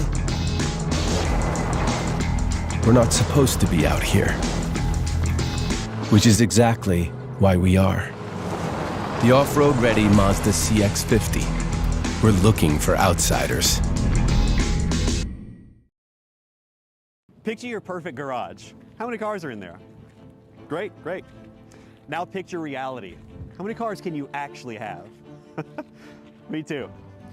With SCCA Club Spec, one car becomes your daily, your track car, your autocross car, even your time trials car. S197 Mustang if you like V8s and torque, NC Miata if you like compact and agile. SCCA Club Spec, spirited dailies, competitive race cars. Learn more at scca.com.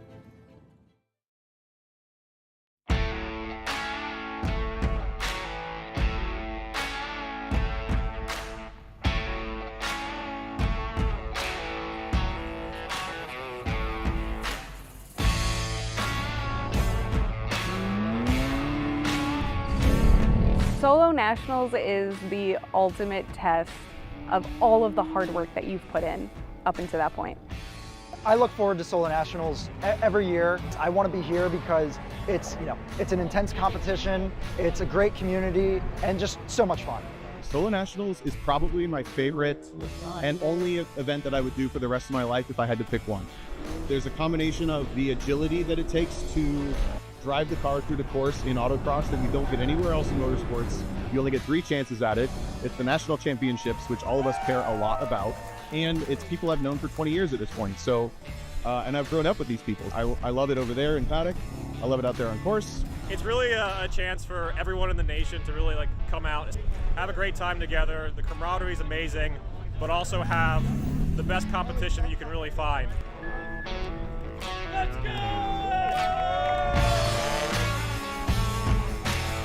When everybody comes to Nationals, it's instantly overwhelming. Just coming to the site and seeing how large it is, it blows you away. The entertainment value, the family value that's out here is unprecedented. As a competitor, you try to keep it in your head as just another event. That's the healthy place to keep it. But at the end of the day, it really is something special. There's no other motorsports in the event where you have 1,300 competitors all driving the same obstacles, the same course, all competing against each other. Yeah, there's nothing else like it in the world.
Welcome back to Watkins Glen International, our last race before lunch, and it's going to be a good one, folks. Spec Racer Ford 3, one of the most competitive and highly subscribed laps in the SCCA, getting ready for their final Super Tour race of 2025. Our starting lineups, we've got Gregg Ginsberg.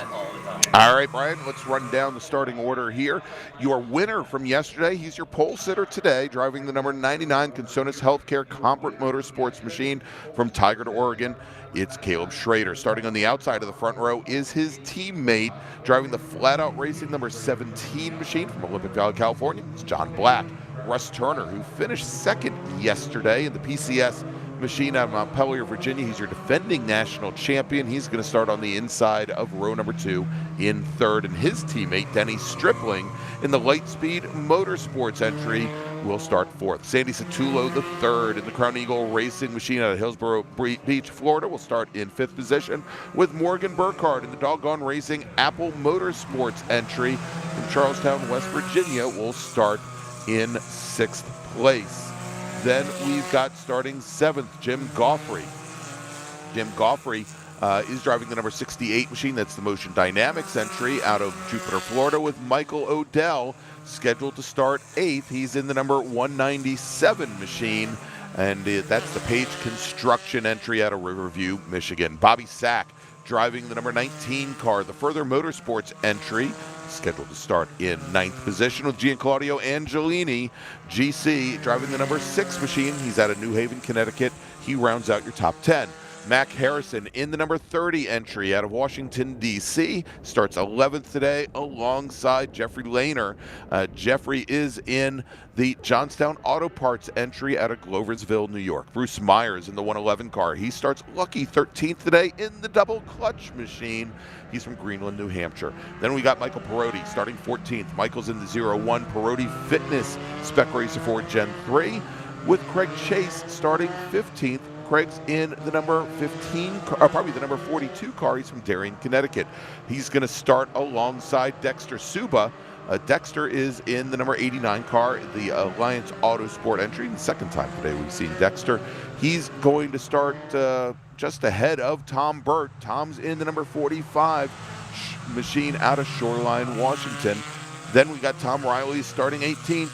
He's in the Track Consulting machine out of New Fairfield, Connecticut. Ben Jacobs in the number 171 machine. He will start 19th today. He's out of Oshkosh, Wisconsin, driving the Jacobs Design Homes entry.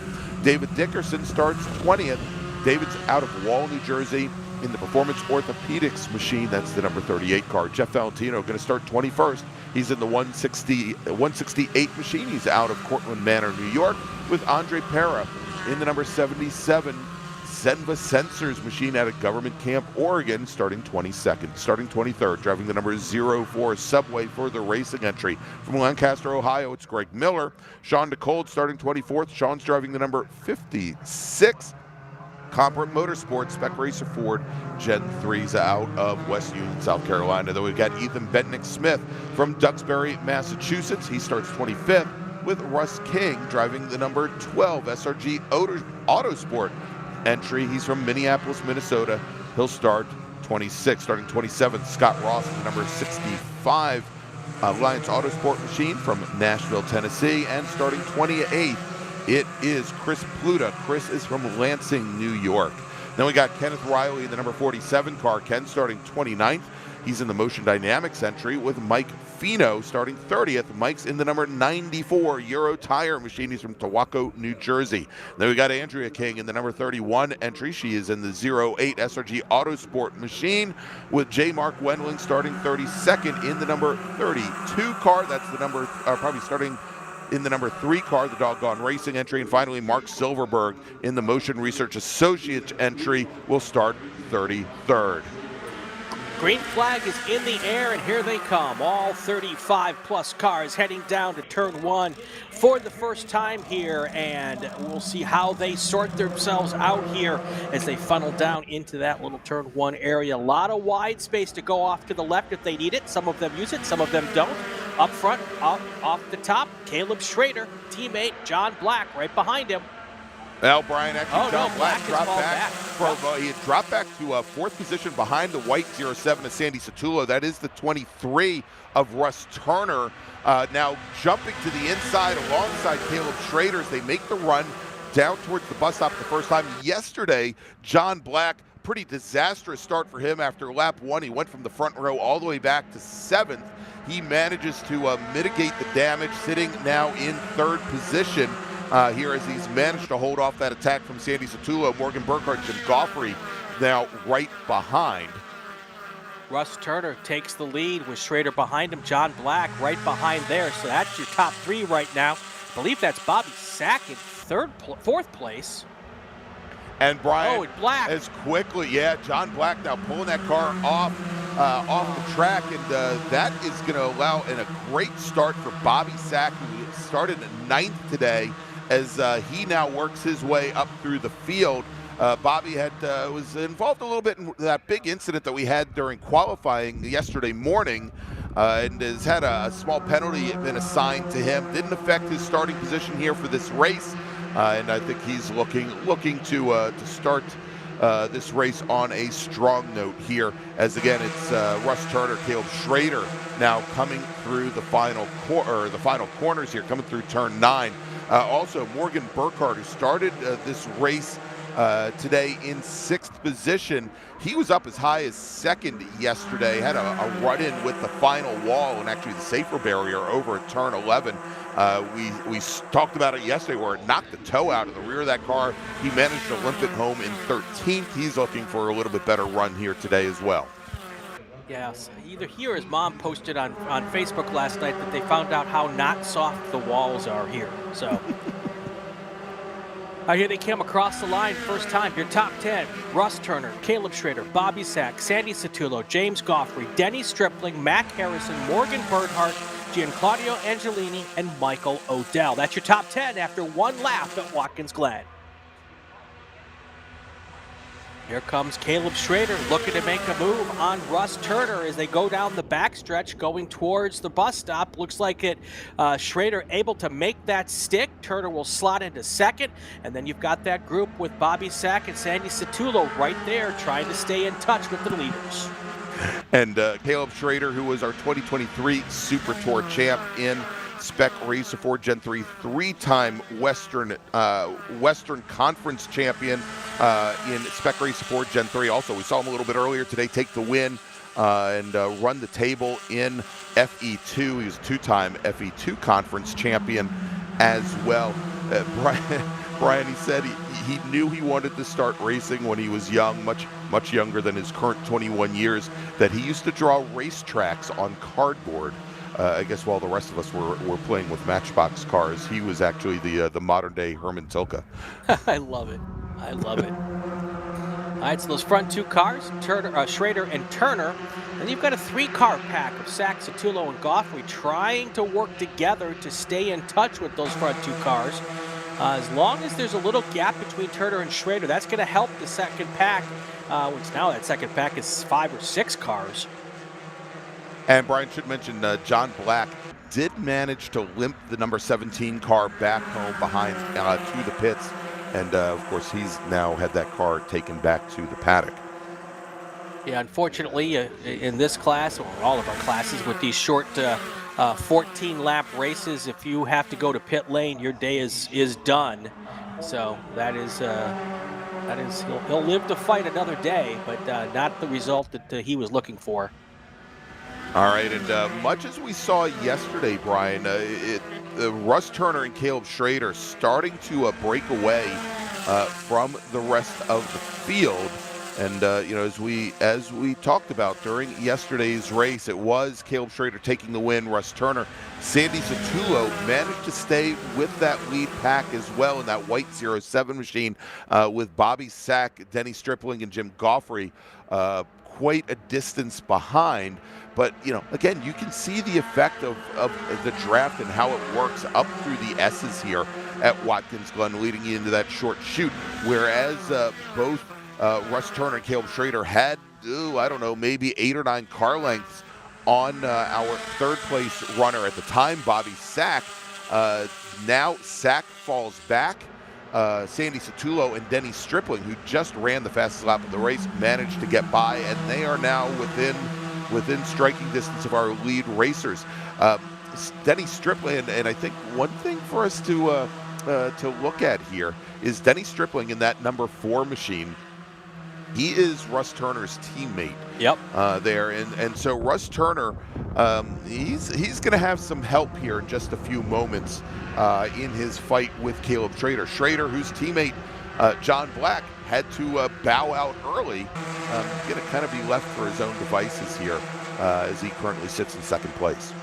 Well, and when Turner made the move around Schrader going into the bus stop, that little bit of broken draft is what allowed those second, third, fourth, fifth place cars to kind of close that gap a little bit. But now that they're working together again, they're able to accordion that lead out just a little bit more. So breaking that draft is so key, or not breaking it, to being able to pull away for those leaders.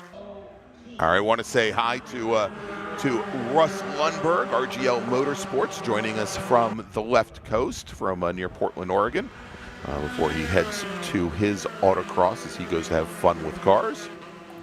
The 111 machine of Bruce Myers there, maybe turning in a little early over at the 90, and drops back as he kind of got sucked out of that groove at turn 1. Those two cars up front, Turner, Schrader, so close together. There's times on the racetrack it looks like they're just one car on our cameras, but now you've got Turner. They break apart just a tiny bit going through the bus stop. You really can't draft that tight going through the bus stop, or if you do, it could end up being disastrous. So smart move there to let that gap widen just a tiny bit, and then you've got your cars behind pushing hard to not let those leaders get away here as we work our way through the 10th lap of this race. Yeah, and Brian, is that group of cars is filtering through. The last car in the line, that white machine, I believe that is Michael Odell in the 197 car. Notice that it's got a slightly different front nose cone, different color nose cone to it than the rest of the car. That was the car that went for Mr. Toad's Wild Ride in qualifying yesterday morning. And I'm still amazed, given I've heard what the G-loads were on that car as it came down from its flight through the air in the wreck. I'm amazed and want to give a big congratulations to the folks at Comfort Motorsports who got that car back together and had it ready to race yesterday afternoon. I mean, it's just absolutely stunning to me. Never mind the fact that Michael Odell's body was ready to race at the end for that thing yesterday afternoon as well. Let's also give a shout out to the folks at SCCA Enterprises who build these cars.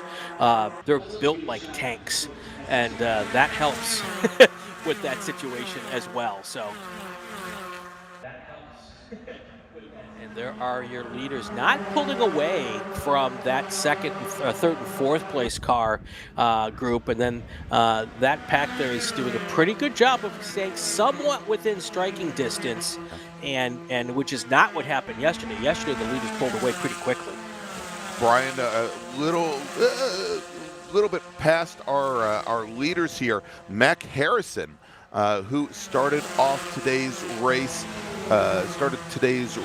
off all the way back in 11th position, has now worked himself up into 7th, just got around Morgan Burkhardt, and I think in watching the Burkhardt 02 machine, that red and black machine that just took a bunch of dust and dirt over coming out of the bus stop, I think the rear end of that car might still be maybe a little off. He's just not seeming to carry the pace of some of the cars up ahead. Again, able to use the draft somewhat to keep close, but every time they get to a straight line, that car falls off the back just a little bit. Also want to make a quick mention. Thanks, Timothy Odell, for pointing out it was the Alliance Autosport crew who rebuilt the Michael Odell car. So I want to make sure we give the right crew the props there for doing what needed to be done. So good on them, and thank you, Timothy, for helping us get that right. So thank you, Tim. Appreciate that. Also now, Brian, as the field goes through, Mac Harrison, I think, on the move here. As we'll take a look as they come through. Mac Harrison now getting around Jim Goffrey as well. So that black number 30 machine, move him up into 6th position, so he picks up another spot. So far looks to be the hard charger here today. Much like our Spec Miata race earlier today, and the action here early, not quite as feverish as it was yesterday. We've got a little bit longer race today, and these Spec cars kind of trying to settle in and just kind of put their laps in for the first half maybe of this race before they really start to go and do what Spec Racer Fords do. So it's interesting to see the different strategies being used today versus yesterday.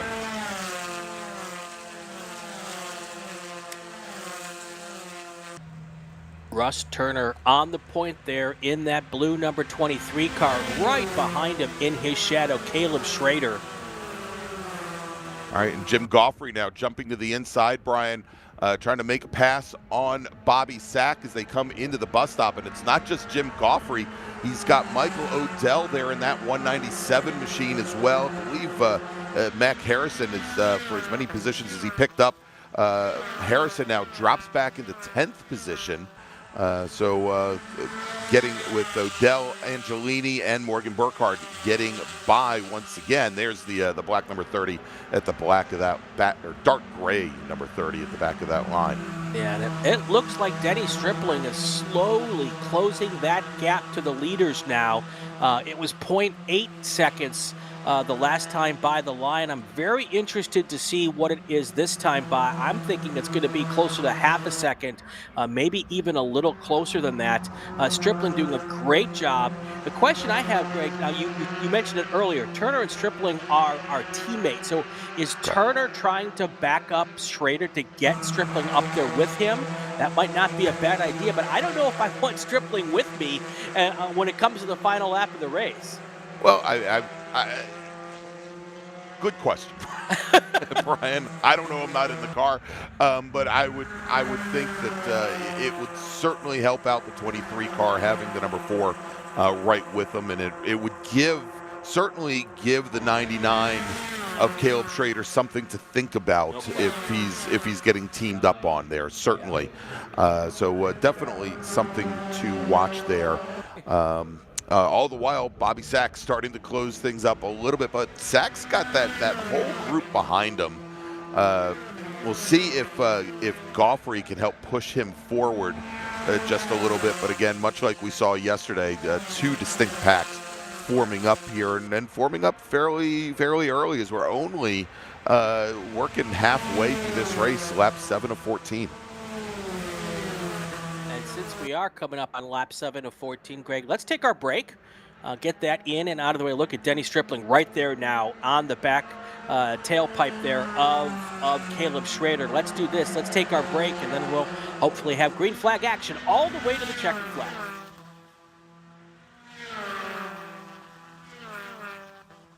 For more than 30 years, championship-winning drivers have demanded the Hawk Performance braking advantage. Now you can experience that same advanced technology on your daily car, truck, or CUV with Hawk Performance street products. With brake pads, rotors, and fluids that deliver smooth braking for muscle cars and tuners, Super Duty solutions for tow vehicles, custom-engineered motorsports friction designed specifically for road racing, autocross, drag, and everything in between, Hawk has all your braking needs covered. Visit hawkperformance.com to learn more. Hawk Performance, what's stopping you? Tire Rack was established over 40 years ago by an SCCA member with a passion to find the right tires, wheels, and now brakes and suspension products for racers and enthusiasts on both street and track. As official tire retailer of the SCCA since 1995 and sponsored the Runoffs Pole Award, along with the National Solo Program, National Time Trials Program, and Track Night in America, Tire Rack is proud to support the SCCA and its members as they go have fun with cars. For more than 100 years, Sunoco, SCCA's official fuel partner since 2001, has been fueling victories on and off the track, which is why Sunoco has trusted to fuel over 50 series of racing, driving, and winning, including the SCCA National Championship Runoffs, SCCA Pro Racing, Trans Am, and NASCAR. To find race gas near you, visit SunocoRaceFuels.com or call Sunoco at 800-RACE-GAS. Hoosier Racing Tire is proud to be the presenting sponsor of this year's Hoosier Racing Tire SCCA Super Tour. As the world's largest race tire manufacturer, Hoosier has been at the forefront of motorsports innovation for more than 65 5 years. From local tracks to the global stage, Hoosier is dedicated to delivering high-performance tires that meet the demands of champions. Whether you're a seasoned competitor or an aspiring racer, Hoosier tires are engineered to help you push the limits. For more information, visit us online at HoosierTire.com or visit us trackside, and remember to connect with us on social media. If you like what you see today, become part of the action by joining the Sports Car Club of America. Whether you want to drive, flag, organize, officiate, have fun with cars, or meet 65,000 enthusiast friends, SCCA offers plenty to feed your motorsports obsession. Ask someone trackside about how to get involved or visit SCCA.com for more information. It's the 2025 Hoosier Racing Tire SCCA Super Tour, the premier amateur road racing series bringing together top SCCA road racers from across the country. The Hoosier Super Tour visits some of the greatest tracks in North America, showcasing each of our 23 car classes. From production to GT cars, prototypes to Formula cars, the Hoosier SCCA Super Tour packs a ton of wheel-to-wheel racing action into every event.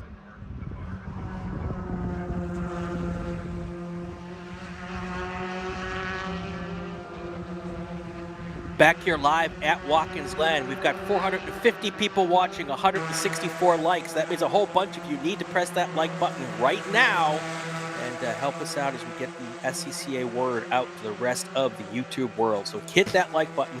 Let's get back to racing here. While we were in the break, Caleb Schrader made the move around Russ Turner. And I'm not quite so sure that was a good idea, because that puts Turner and Stripling, the teammates, together. And I'd rather be between those two, Greg. Well, you know, I think I would too. But you know, if you have the chance to and you're carrying speed down that short chute, I guess you take it. Yeah. And Schrader had such a head of steam up underneath him. Oh, Brian. Oh, got a driver runs wide. That's Mac Harrison, who I think lost some of the back of his car, quite possibly there. The number 30 machine.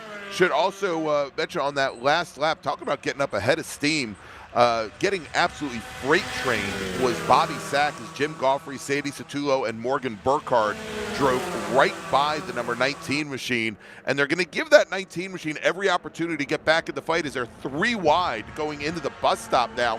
Morgan Burkhardt getting around the Goffrey car and now right to the back of the 07 of Sandy Satullo. So move Burkhardt now up into 5th position, move Satullo up in the 4th, and then move Jim Goffrey now back in the 6th. Yeah, I don't know what Mac Harrison hit, but it's the front left of the wheel cover on the front left of the nose that's gone off the car, and yeah, I don't know what it is he hit, but he hit it hard enough to really screw up the front of that car. Yeah, and I'm not sure, Brian. I mean, it could very well be.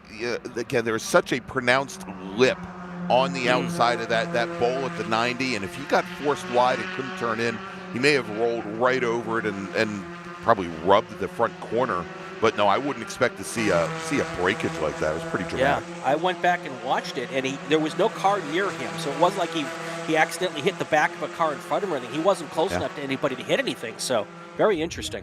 Yeah, but we can see what that's done to the pace of that car also. Yes. And it may have hurt more than just the bodywork. It may have hurt the left front suspension there as well. But that car now considerably off the pace of where he was just a lap prior.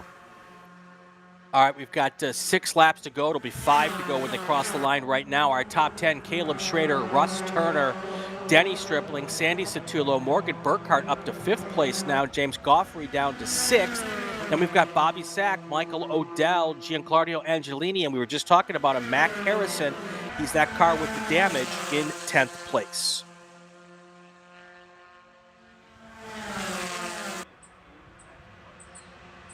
And there you go, teammates going right past Caleb Schrader on the uphill of the backstretch. They'll make that pass before they get to the bus stop, and now Caleb Schrader has to pull in behind the teammates, and that was kind of what I was worried about, Greg, when he made that move, and the premonition was right. It was only a matter of time. And then you've got that second pack coming right past us there as well, just trying to keep themselves together. If there's any issues with the cars up front, those cars in that second pack could end up on the podium.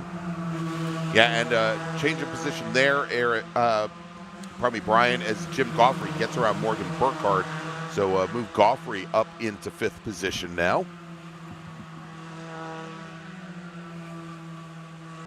As they do keep swapping positions every time they go into the bus stop, and I think that has contributed greatly to this almost 4-second gap between our lead trio and this very large pack behind. How many times over the years, Greg, have we seen Turner and Stripling in some form or fashion? Now, there's a piece of debris there on the racetrack. I don't know if that's more stuff falling off of the Harrison car or not, but right there we're seeing people running over it. Yeah, I don't think that's debris, Brian. I think that's actually just a dark spot on the pavement. Yeah, it's just a shadow of the catch fence. There is 4 cars went over it and it never moved.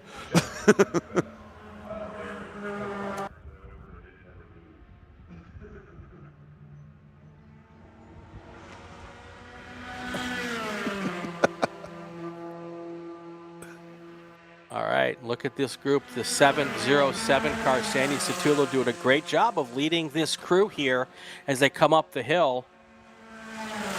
Look at how tight they are, trying to keep together. Their only chance, and now Caleb Schrader tries to make a move on those 2 cars in front of him. I'm not quite sure he's going to be able to pull that off, but let's see what happens here. No, he isn't, Brian, but as we go to that second pack now, again, they shuffle positions, lose more ground to our leaders as Jim Goffrey gets around Sandy Satullo. Morgan Burkhardt gets around Sandy Satullo as well.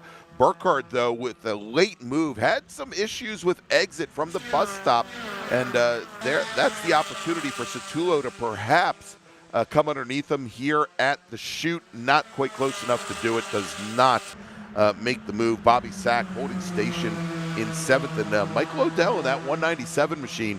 He, again, started a little bit further back in the pack.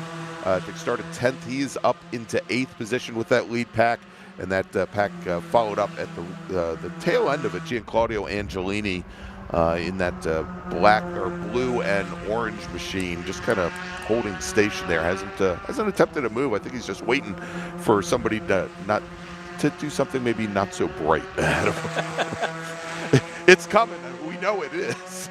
That is the nicest way I've heard you describe that, Greg. Yeah. All right, we'll be on 3 laps to go next time under the line right now, under the start-finish line. Turner, Stripling, Schrader, that's your cars up front. Morgan Burkhardt now has got to the back of James Goffrey, so he will be in a position to possibly take over 4th place here before too long. All right, Brian, just got word that Craig Chase in the number 42 machine, who's running just behind this pack, running in 14th position, ended up spinning the car out over at the toe of the boot. He has managed to continue, however, obviously going to lose a number of positions in that. Yep, Joshua Justice says about the second pack, if they're not in a position to catch the leaders, they might as well race, and that's exactly what they're starting to do. Now we're going to go maybe 3 wide down the backstretch here. 3 or 4. Burkhardt to the inside, then Goffrey sliding in the center, then Satullo. Satullo's able to come right across Burkhardt's nose, going there into the bus stop. So that appears to be the flash point, Brian, over in 5th position. Yep. Now Satullo's got a little gap to Goffrey, but he should be able to make that up here without any issues. Here's our leaders again, Turner, Stripling, Schrader, kind of holding station here. And again, Russ Turner, he is your defending national champion in Spec Racer 4 Gen 3. The year prior took the championship in FE2. And, and always interesting, Brian, and I know you had Russ on your podcast at some point last year. Yep. When Russ started racing, he actually got into Spec Racer 4 because he saw videos online of Denny Stripling. And Denny was his driver coach to start off his racing career. So always interesting there. And of course, 3 fast guys in Denny. Denny, Dave Ogburn, also Richard Stevens have been doing quite a bit of endurance racing as well. Yeah. All right, now we get to that question again, Greg. When do you make the move for Caleb Schrader? It looks like it's right now, trying to get around, and it looks like he might make that stick. So Schrader now gets around Stripling. So now he's back to that middle guy in that teammate sandwich there. He will try to catch Turner here with 2 to go. Looks like, yeah, but Brian, in doing that, you see here they lost about 2.5 car lengths in the process, and that is going to actually give Denny Stripling an opportunity to maybe slingshot by here that I don't know if the 99 car will be able to get close enough, although it looks like Stripling maybe giving a little bit of a shove to the 99 car to get him back to the 23. Yeah, comes a point in time, your teammates till the last lap, and then you're not anymore. Yeah, well, very true. And well, Brian, we're going to find that out in about 1.5 miles because we'll be getting the white flag next time by as we're working lap 13 of a 14-lap race. We've got another driver pulling off to the side, I think, to let some of the faster racers by. That is the number, I believe, the 32 car, Mark Silverberg, currently running 31st.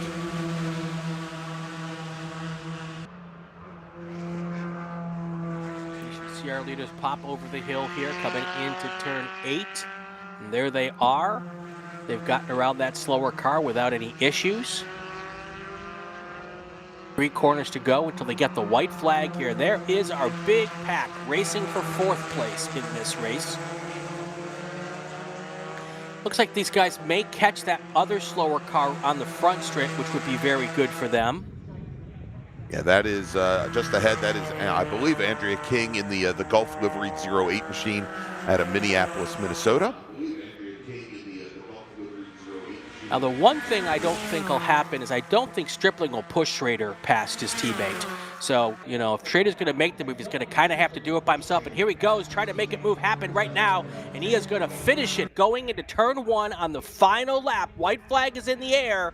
Now, can the teammates work together to get back around Schrader with about, about 3 miles to go in this race? Yeah, Brian, you know, if I was Caleb Schrader, and again, I'm not behind the wheel and I haven't won anything on the Super Tour, I might have waited until they got to the bus stop to make that move, because we're going to see right now exactly why as they make the run down to the bus stop, where we know that draft is so strong coming up through the S's.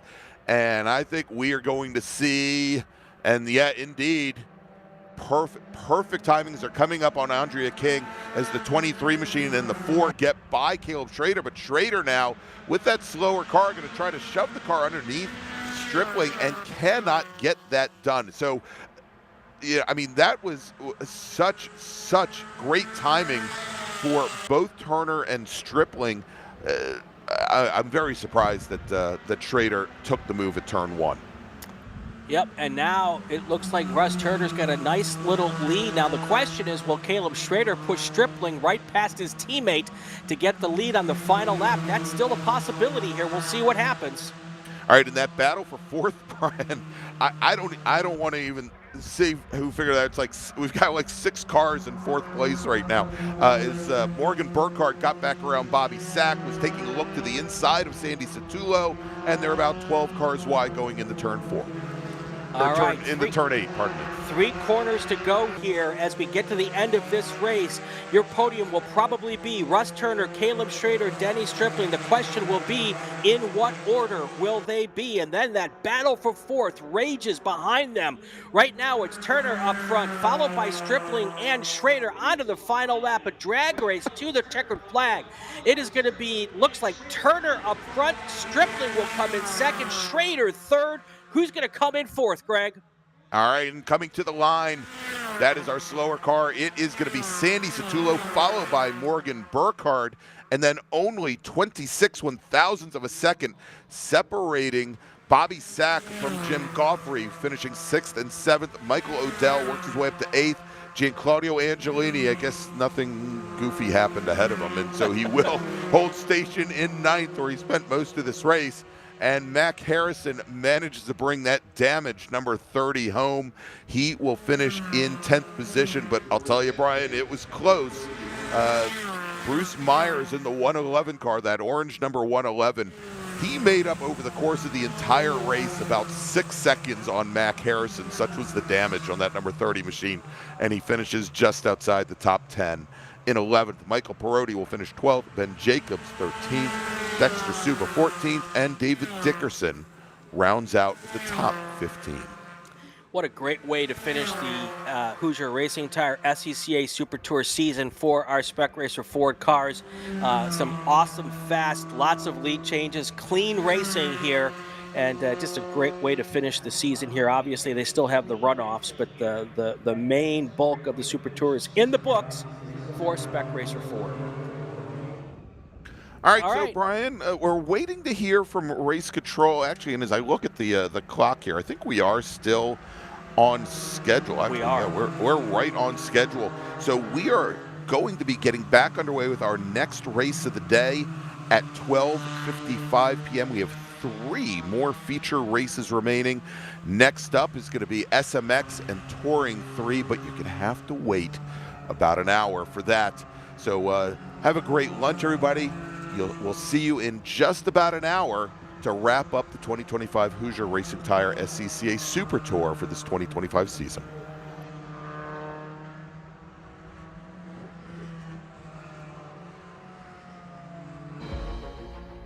My customer experience with Mazda has been absolutely fantastic. I think they kind of cater to the whole crowd of people. They got the SUVs for the soccer moms and stuff like that, but then you got your Miatas and your Speed 3s for your car enthusiasts. So I think they cater to all crowds, and so I think that's something that everyone can get behind. In terms of maintaining equipment, I mean, running a prep shop, I mean, day in, day out, we're maintaining cars for customers all over the country. Mazda, hands down, is probably the best company to work with for sports car racing. Factory support is second to none in terms of specific competition parts availability, pricing, access to their technical knowledge and base. It just feels right. You feel connected. So our team support program offers a couple of tiers of support, part support, technical support, contingency support as well. All of this is done through our website and the team support program and the Parts 800 number. We have 2 main ways that customers can acquire parts from Mazda Motorsports. It's through our MazdaMotorsports.com parts store website. It's basically like signing up for an Amazon account. You know, simple information, prove that you're a racer with a race result. It gets you access to our 800 hotline that you can call and speak to one of our parts representatives basically 5 days a week. We got into Mazdas largely just because it's a fantastic platform. You know, a lot of guys would run double stints just to get time on track. They're super reliable, don't break. And Mazda Motorsports has some of the best just support for the grassroots racer in parts and technical advice and everything else. So they make it easy for us to run these cars. Mazda's been very supportive of racers within the SCCA and all the other grassroots organizations for many, many years. Really, their support for racing and our type of racing is unmatched from any other manufacturer. They've been a great partner for many, many years. There's nothing else like this. There's no other big class that has the highest quality of drivers in it. And it's really attracted the right level of people. The other aspect is I'm probably not the richest person out here, and they're extremely reasonably priced, and you can buy parts easily. And so it's a class that fits both what I want from a racing standpoint and what I can afford. It's one of those things that once you get hooked into it, it just never leaves. Really helps understanding where they come from. It helps the communication between customer relations. You can very much understand their needs of the day. May not necessarily be the same each day, but you know how to adapt to it, and you know how to best serve the customer is really what it comes down to.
Back here live at Watkins Glen International. 3 races left in the 2025 Hoosier Racing Tire SCCA Super Tour, and this is one of them. Spec MX5, Touring 3. Let's take a look at this racetrack here one more time for the weekend. We are here in Watkins Glen in the beautiful Finger Lakes region of upstate New York. 3.377 miles, 5.4 kilometers, 11 turns, asphalt. This track put together in 1956. This configuration started up in 1992. It's the configuration with the inner loop, or called by most people the bus stop, coming on the back straight there. Just a very fast, high-risk, high-reward racetrack, Greg, and it has been fun to watch this weekend. Yeah, it certainly has, Brian. Here as we've got our next race group on track and ready to go. It is SMX, Spec MX5, and Touring 3. Again, another split start. Our Touring 3 racers behind the first pace car. You see them going into that bus stop chicane right now, and then we've got our SMX cars behind the weight Toyota Camry pace car behind. Let's run down the starting order. Starting on pole in Touring 3 in the Phoenix Hawk Hoosier Ford Mustang from Denver, Pennsylvania. It's Marshall Mast. Scotty B. White scheduled to start on the outside of the front row in the Knight Transport LLC Goodyear Ford Mustang. He comes all the way from Auburn, Washington. Daniel Moen, also in a Ford Mustang. He's driving the Krug Speed SCCA machine. He'll start third with Philip DePippo in a Ford Mustang in the DePippo Law Firm entry out of Mattaduck, New York. He starts fourth. Ben Schlechter in his Alien Force Racing Carbatech Nissan 350Z will start fifth, with Andrea King starting sixth. She's in the SRG Autosport BMW 330Ci. Then we've got Randy Johnson in the GOT CDL Extreme CMT Goodyear Ford Mustang starting seventh. Dina Weisberg starting eighth. She is in the Redcomberg Racing Redline Oil BMW. Then Ed Karabek in the number 39 BMW 330i out of Scarborough, Maine will start ninth, and rounding out the 10-car field in Touring 3, Camden Jones in the number 03 Velocity Mazda Sparco Mazda MX-5 Global Cup car. Now moving over to SMX, our pole sitter today, driving the number 199 Jacobs Design Homes JDH Mazda from Oshkosh, Wisconsin. It's Ethan Jacobs. Cam Evan, yesterday's race winner. I believe he was yesterday's race winner. I'll have to double check that. Of course, from Appleton, Wisconsin, in the Ready Set Sim PSG Enterprises car. He starts second. Starting third, Skylar Cottrell out of Atlanta, Georgia, in the Century Body and Paint Machine. Starts third, with Ethan Barker starting fourth. He's in the Toyo Mazda Sabre MX-5 from Houston, Texas. Frankie Barroso, we saw him just a little bit earlier today in Spec Miata. He brings out the SMX car. He's from Miami Springs, Florida, starting in fifth position. Then Wes Duchek will start sixth today. Wes is in the Duchek Motorsports machine. He's from Jupiter, Florida. Winchester, Virginia's Camden Gruber driving the Planet Miata RP Performance Mazda. He will start seventh, right alongside Michael Tinnis. Michael is driving the number 26 Michael Tinnis Racing Lizardos entries out of East Meadow, New York. Brian, over to you for the first start. Green flag in the air for our Touring 3 cars as they head down for the first time. 2 Ford Mustangs in the front row, heading down to turn 1. And, all right, Brian, and interesting here, Michael Tinnis not making the start for the SMX field. He's going to start his race from the pit lane as Marshall Mast jumps out to that very early lead here in Touring 3. And Scotty B. White very close behind. Yep. Mast, then White right there, followed by DePippo and Daniel Moen as they come down through onto the backstretch here for the first time, heading towards the bus stop. All right, Brian, let's move over to the back to the front straight for the SMX start as they already fan out. Heading down the front straight, we've got the battle of the Ethans here. Ethan Jacobs, Ethan Barker in the field with Cam Evan and Skylar Cottrell right between them. Here they come through turn 1, a little wide. That's a very typical line as they now head straight at our camera. That's the start of the S's up the hill. It's a huge uphill too as well. You can see it actually on this camera. The cars disappear now onto the backstretch here as they make the run down towards the bus stop. Yeah, and unfortunately for Michael Tinnis, so hard to judge that run off of the pit lane and taking the pit lane exit and he's going to start so far back from the rest of the field as we go on board right now with the 111 machine, the Stiglet, Joey Andrews, as these drivers really trying to straighten out that exit, Brian. The number 12 machine just ahead of Joey, that is Ryan Harrison. Big wiggle coming out of the bus stop there. Fortunately, Andrews, who really had nowhere to go except into the back bumper of the 12 machine, not able to do anything with it. There's your Spec MX-5 crowd heading down towards turn 7, the right-hander. And then we lose them as they come up the long run down towards turn 8. Here comes our leaders in Touring 3. Now, one car that appears, I guess the 10 car is no longer with the field here. That's Randy Johnson. He is pulled into pit lane, apparently, and must have had some sort of an issue here. Randy Johnson, of course, out of Tacoma, Washington. Yeah, and that car already back behind the wall and heading back to the paddock. Looks like his day now done. And Brian Carr big going spinner around right there. Yeah, and that is Camden Jones in the Global MX-5 Cup car, the number 03 machine. We'll see if he can get that thing fired back up. If he doesn't, he's going to end up with our SMX racers barreling down on him there into turn number 1. Is that car in a very bad position right now? As now the MX-5 racers just crossing the line to complete lap 1. Cam Eben, your leader. All right, here comes Spec MX-5 into that incident zone. The yellow flag waving there. He has started to get underway, but he's going slow. Hopefully he'll let the whole field go by here and not get involved. That looks like exactly what he's doing. And not quite got that car up to speed. Wondering if he's just letting the field by and now he's going to get up to speed. We'll get that figured out here in a second, but he's going really slow. Yeah, he hasn't picked up much there, and it is Cam Eben bringing the field down towards the bus stop. He's got Ethan Barker directly behind him to the outside lane. Ethan Jacobs and Skylar Cottrell as they head into the bus stop. Cottrell there in that blue and yellow machine as he comes back underneath and comes right across the nose. Eben, of course, our race winner yesterday. And actually, I said that was Cottrell. I think that's actually Ethan Barker in the blue and yellow machine.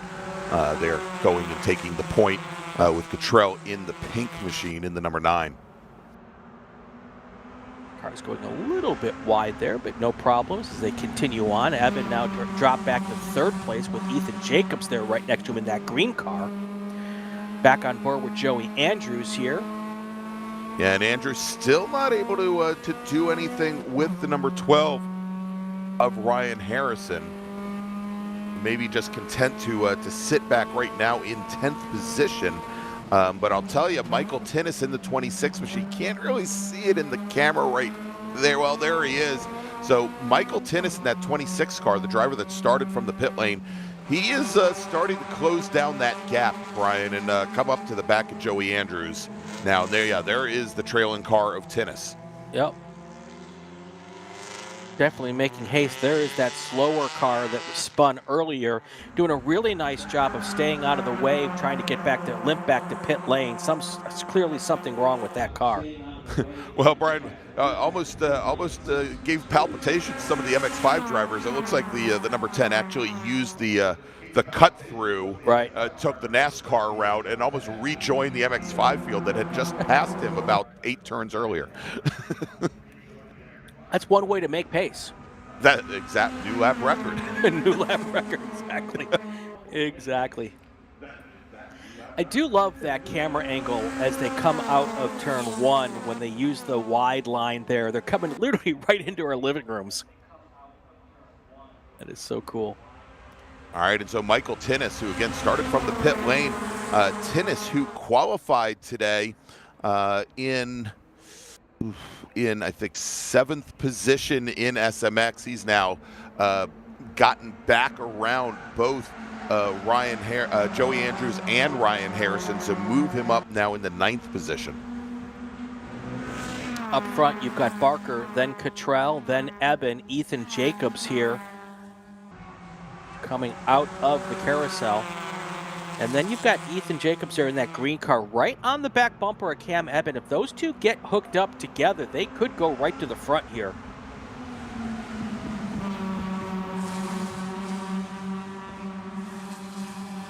All right, Brian, another machine having some challenges. The number 73 car now.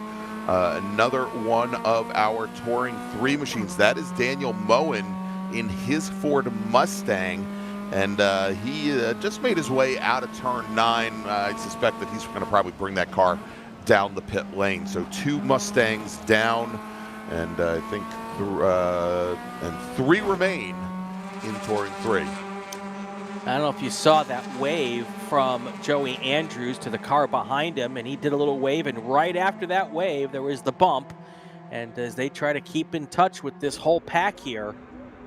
Yeah, and that was the number 12 machine that he had been trying to get around for a couple laps, and now I think realizes that he needs Ryan Harrison to help push up to the field ahead. Absolutely. Here they come across the line here. Still Barker Control, Eben Jacobs, no big changes. Frankie Barroso right there as well. Taking a look at our touring class, Marshall Mast has opened up a 7-second lead over Scotty B. White. He also just put down a purple lap of a 2:08.589. So he is on the move as well, continuing to widen that gap. And then it's a 10-second gap from Scotty B. White all the way back to Philip DePippo. So the podium not being contested right now in Touring 3 as we continue to watch this battle in Spec MX5 side by side for second place, or for third place, Ethan Jacobs making the move around Cottrell in his second actually. Yeah, a great move there, and again, kind of straightened things out, used a lot of the grass, got around both Cottrell as well as Ethan Barker. Now, Brian, big question. We heard about the issues with Daniel Moen in that 73 Touring 3 Mustang a little while ago. He did not bring his car down the pit lane. He is actually still out and circulating and maybe a little bit off pace. So we'll try to see. Actually, he's going into turn 8 now, into the toe of the boot. So I don't think we necessarily have to worry about the MX5 drivers getting up to him currently. But that car's still just a little bit off the pace. We'll see whether or not he decides to bring that car in. But that could create some challenges for this MX5 field here as this race continues. Now, I said earlier, a lap before, I said they need to watch out because Ethan Jacobs and Cam Eben could go right to the front. That's exactly what happened. Jacobs pushed Eben to the front. Barker and Cottrell now drop back to second and third, or third and fourth, I should say. So, Eben and Jacobs working well together here in the opening laps. 10 to go here at Watkins Glen. All right, and more updates on the 73 at Dan Moen. Brian, whatever might have been hailing that car, that illness is out of the system. As Dan Moen just turned in his fastest lap of the race, got around both Andrea King and Dina Weisberg, both of those BMWs, so move the Mustang now back up into 5th position. Ethan Jacobs looking like he wanted to make a move as he went down to turn 1, but Eben was able to keep ahead and hold on now as they go through and they head down towards the S's. Up the big hill there. All right, and we'll see here, much like when we were watching the Spec Racer Ford race just before lunch, this short chute, when you come out of it, this is where you've really got a head of steam in the draft. And now Ethan Jacobs and Skylar Cottrell try to make moves up on Cam Eben going into the bus stop. And indeed, what happens is Cam Eben drops now back down into 3rd position. Yep, Jacobs takes the point, and then I believe that's Ethan Barker who is right behind him there. And then you've got Eben, Frankie Barroso.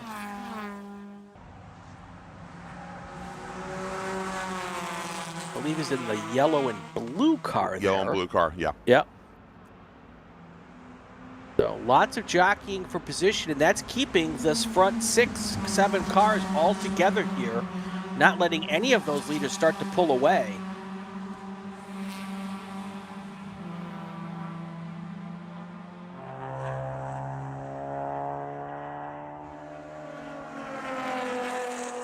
There is our Touring 3 cars.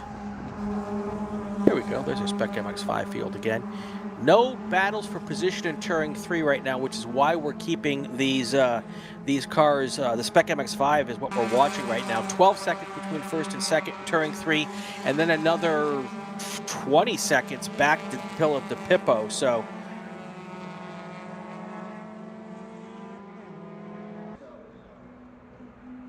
And it looks like Dan Moen in that 73 Mustang, Brian, is starting to close things up on Ben Schlechter in the white Nissan 350Z over in that Touring 3 field. We'll get to that in just a moment as we've got another challenge for the lead here in SMX going in the 1.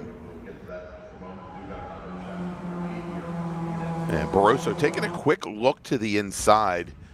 Going in the 1, really not close enough to try and challenge under braking in the 1, but you have to temper that desire to try and make a pass going into turn 1, because we say that it's probably like the only threshold braking corner here at the at Watkins Glen, but the truth of the matter is that's another corner where you have to keep the speed rolling through there in order to get a good run into those uphill S's for momentum-based cars like these MX-5s. Jacobs and Barroso starting to pull away just a little bit from Cam Eben.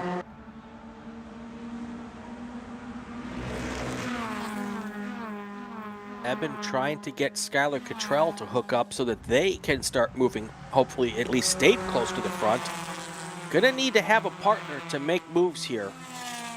Yeah, and so yesterday, Cam Eben did take the win, and it was Ethan Jacobs and Wes Duchak that were working together to try to upset Cam Eben as the race wound down, and again in a much shorter race. And I think we're seeing here kind of like we saw in Spec Miata, Brian, where I think showing a lot of these racers are showing some a desire to maybe wait out their competitors here because of the longer length race, because of the fact that these are going to run 14 laps or 35 minutes, and we've only got 5 laps in the books. As we saw, in some cases, going to the bus stop, you can make that pass anytime you want. Better to save your tires, and that's the other part of this, Brian, is the SMX racers. They have been racing on the same set of tires that they started qualifying with on Friday afternoon, and they may not have the ultimate grip that they had even during yesterday afternoon's race. Yep. Anybody who saved a little bit of tire life yesterday is going to benefit from that today. Coming up on the halfway point here with 7 to go. Let's do this, Greg. Let's do a call to grid. Let's take our break, and then we'll come back and take you all the way to the checkered flag. Attention in the paddock. Race group number 6, GT1, GT2, American Sedan, T1 and T2. Please head to the grid. Race Group 6, GT1 and GT2, American Sedan, Touring 1 and Touring 2 racers. This is your first call to the grid. So we'll take a break. We'll be back here in just a few moments. Please stay with us, everybody. Hoosier Racing Tire is proud to be the presenting sponsor of this year's Hoosier Racing Tire SCCA Super Tour. As the world's largest race tire manufacturer, Hoosier has been at the forefront of motorsports innovation for more than 65 years. From local tracks to the global stage, Hoosier is dedicated to delivering high-performance tires that meet the demands of champions. Whether you're a seasoned competitor or an aspiring racer, Hoosier tires are engineered to help you push the limits. For more information, visit us online at HoosierTire.com or visit us trackside, and remember to connect with us on social media. Mazda Vineyards is the exclusive sparkling wine for podium celebrations at the Hoosier Racing Tire SCCA Super Tour, SCCA Runoffs, and Tire Rack SCCA Pro Solo. Celebrate your racing weekend with Mazda Vineyards and learn more at enjoymazda.com. Tire Rack was established over 40 years ago by an SCCA member with a passion to find the right tires, wheels, and now brakes and suspension products for racers and enthusiasts on both street and track. As official tire retailer of SCCA since 1995 and sponsor of the Runoffs Pole Award, along with the National Solo Program, National Time Trial Program, and Track Night in America, Tire Rack is proud to support the SCCA and its members as they go have fun with cars. Ready for a new race trailer? Bravo Trailers is the exclusive partner of the SCCA. Owned by longtime SCCA racers, Bravo Trailers work better, load easier, and tow better because they build them with the racers in mind. Visit bravotrailers.com to see your new trailer in aluminum or steel. Summit Racing is a proud partner of the SCCA and its nearly 70,000 members. Get more bang for your buck at summitracing.com. Choose from millions of in-stock parts from over 1,500 name brands. Parts for racing, street performance, trucks, plus tools, accessories, and more. Shop anytime, anywhere with the Summit Racing app. Did you know SCCA members can save $20 on every track night they sign up for? That's right. Track Night America, driven by Tire Rack, now hosting 150 events at more than 30 tracks across the country, is the easiest and most affordable way to get you and your friends on track in street cars all year long. Visit tracknightinamerica.com to learn more and get yourself on track. Hagerty is the official and exclusive insurance partner for SCCA. Hagerty provides affordable off-track insurance protection for motorsports vehicles while in the paddock, in transit, in storage, and at the shop. They provide guaranteed value coverage and even have protection for your trailers. SCCA members can save 5% on insurance through Hagerty. Hagerty, let's drive together. Learn more at hagerty.com.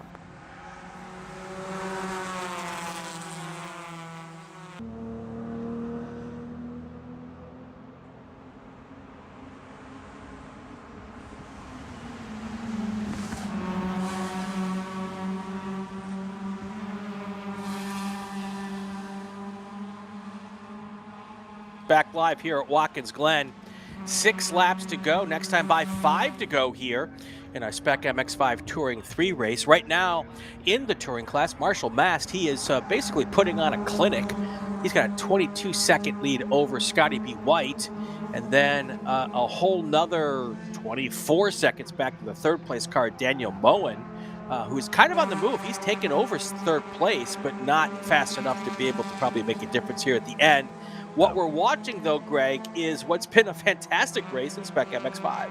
Yeah, and I'll tell you, and at this point, Cam Eben trying to find his way back to the front of the field as Eben, they're under attack by Wes Duchek in the number 40 machine as Cam finds himself now back in 4th position. Challenging for 5th, so big changes there towards the front of the field in SMX as this race is starting to wear down now. And of course, we talked about Cam Eben, your winner yesterday. Great story for him. He had a podium finish. I don't want to say taken away from him. He took it away from himself, frankly, at the June sprints, but took his very first win on the Super Tour yesterday. 2021 Wisconsin State karting champion, Milwaukee Region Rookie of the Year in 2021 as well. He is the #1 ranked iRacing driver in America in MX-5 cars, and 6-time iRacing world champion. And not only that, I mean, he comes from a long line of racers. Of course, in SCCA and GT1, Cliff Eben is, I believe, his father, possibly uncle. I'm always getting that wrong. But again, long line there. I believe his father races. His younger brother, Jet, has just gotten into a race car as well. Also, by the way, one of the best racing names ever, Jet Eben. Yeah. But we'll see how things work for him today.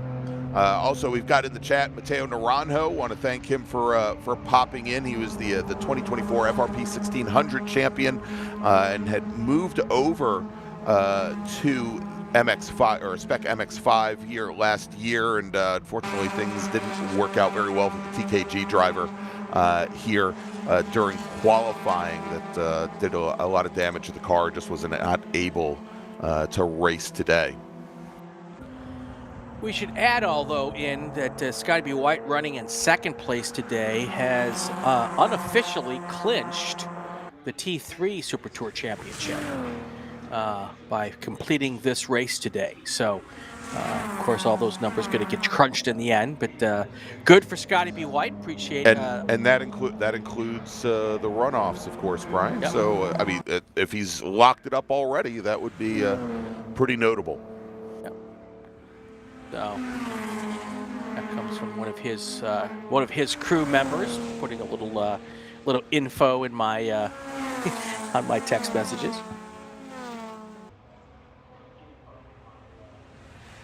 Oh, now you've got your Spec MX-5 field starting to catch up with some slower cars, but you've got that duo up front.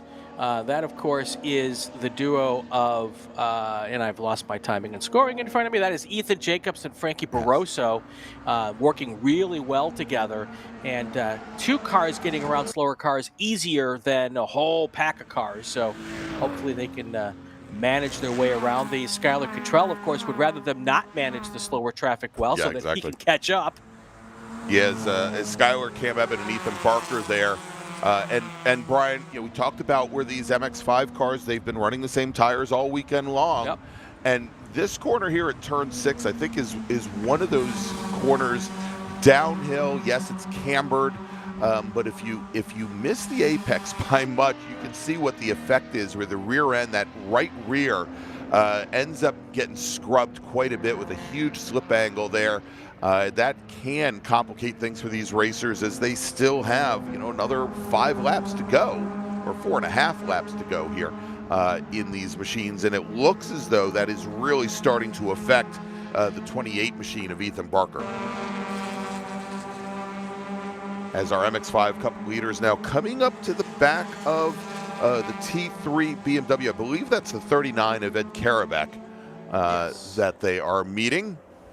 That does appear to be the case, and they're going to get by. The front 2 cars will get by going into 11, and the rest should get by on the front straight here. Well, we'll see if they get by, because the one advantage that the Karabek car has, Brian, with that 6-cylinder inline 6, is a lot of straight line handling, but it appears as though both Skylar Cottrell and Cam Ebbett get by the BMW on the way down to turn 1. Ethan Barker not as lucky, and Barker's going to have to Barker gets by. Wes Duchek's going to have to try to sweep around the outside on the exit of turn 1. Yeah, he did a really nice job, though, of staying out of the way of the leaders of that pack. I mean, obviously, you could only give up so much as you're trying to keep your race car on the racetrack. And, And I think that was a pretty respectful way to make that work for everybody there. So. And now look at that. Skylar Cottrell is almost to the back bumper of Frankie Barroso, making this a 3-car battle. And don't look now, but Cam Ebbins right there as well. So there's still some action to go here with 3 to go here in this race.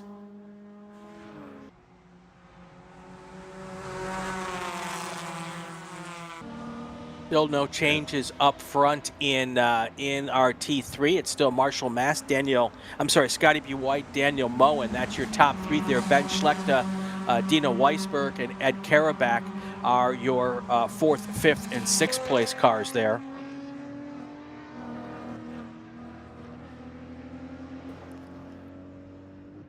So right at the end of that line of lead cars, Brian, and MX-5, Ethan Barker in that number 28 machine, and you see he's starting to drop off the back of Cam Ebbett now. I pointed out a little bit earlier that the rear end had not necessarily given up the ghost, but certainly that right rear not given the same amount of grip as the cars ahead. He is luckily being able to use the draft to get back to the lead pack. But continuing to watch as they go into turn 6, there is an obvious difference there, not just with that right rear, but it appears as though he's having some challenges getting his car down to the apex as well. And so that right front tire may be starting to see a little bit more wear than the drivers up ahead, and just a sign that he's maybe pushing the car a little bit harder than some of the others here, as we've got Skylar Cottrell makes a move on Frankie Barroso. Brian, let's move Cottrell now up into 2nd place behind the green 199 of Jacobs. That's right. Cottrell now in 2nd. Now question is, can Cam Ebbett stay with that group? And it looks like now they've got all those 5 cars right there nose to tail. Yep, now Barroso tries to fight back going down the backstretch. He'll be in a decent spot as they start to make this bus stop here. Will they get back to single file or not, or will they go side by side through? Looks like they file back to single file, but Barroso retakes second place. Now he goes underneath Ethan Jacobs coming out of the pit stop, or the bus stop. Well, can he make this stick? Does not happen. Jacobs continues at the point. Yeah, and Brian, all the while, Cam Eben, who gave Frankie Barroso that push back up into second place around Skylar Cottrell, for a moment there, took a look inside on Cottrell, not able to get the pass done, and has to hold station there in fourth position. But it looks as though the tires on the 55 car are coming in just when he needs them. We'll see what he can do now as we are down to just 3.5 laps. Yeah, after pushing hard yesterday, he might have just decided to just take it easy for the first, 12 laps of this race. So he's got a little bit left in the tire tank here for the final couple laps. We'll see how it plays out. All right, and Piers Bryan, Mitch Lowry in the number 21 TKG machine. He has now retired his SMX car, taking it back to the paddock, and in Touring 3, Andrea King in the 08 BMW retires her car as well. All right, 2 to go for these folks. This time by Jacobs, Barroso, Cottrell, and Eben.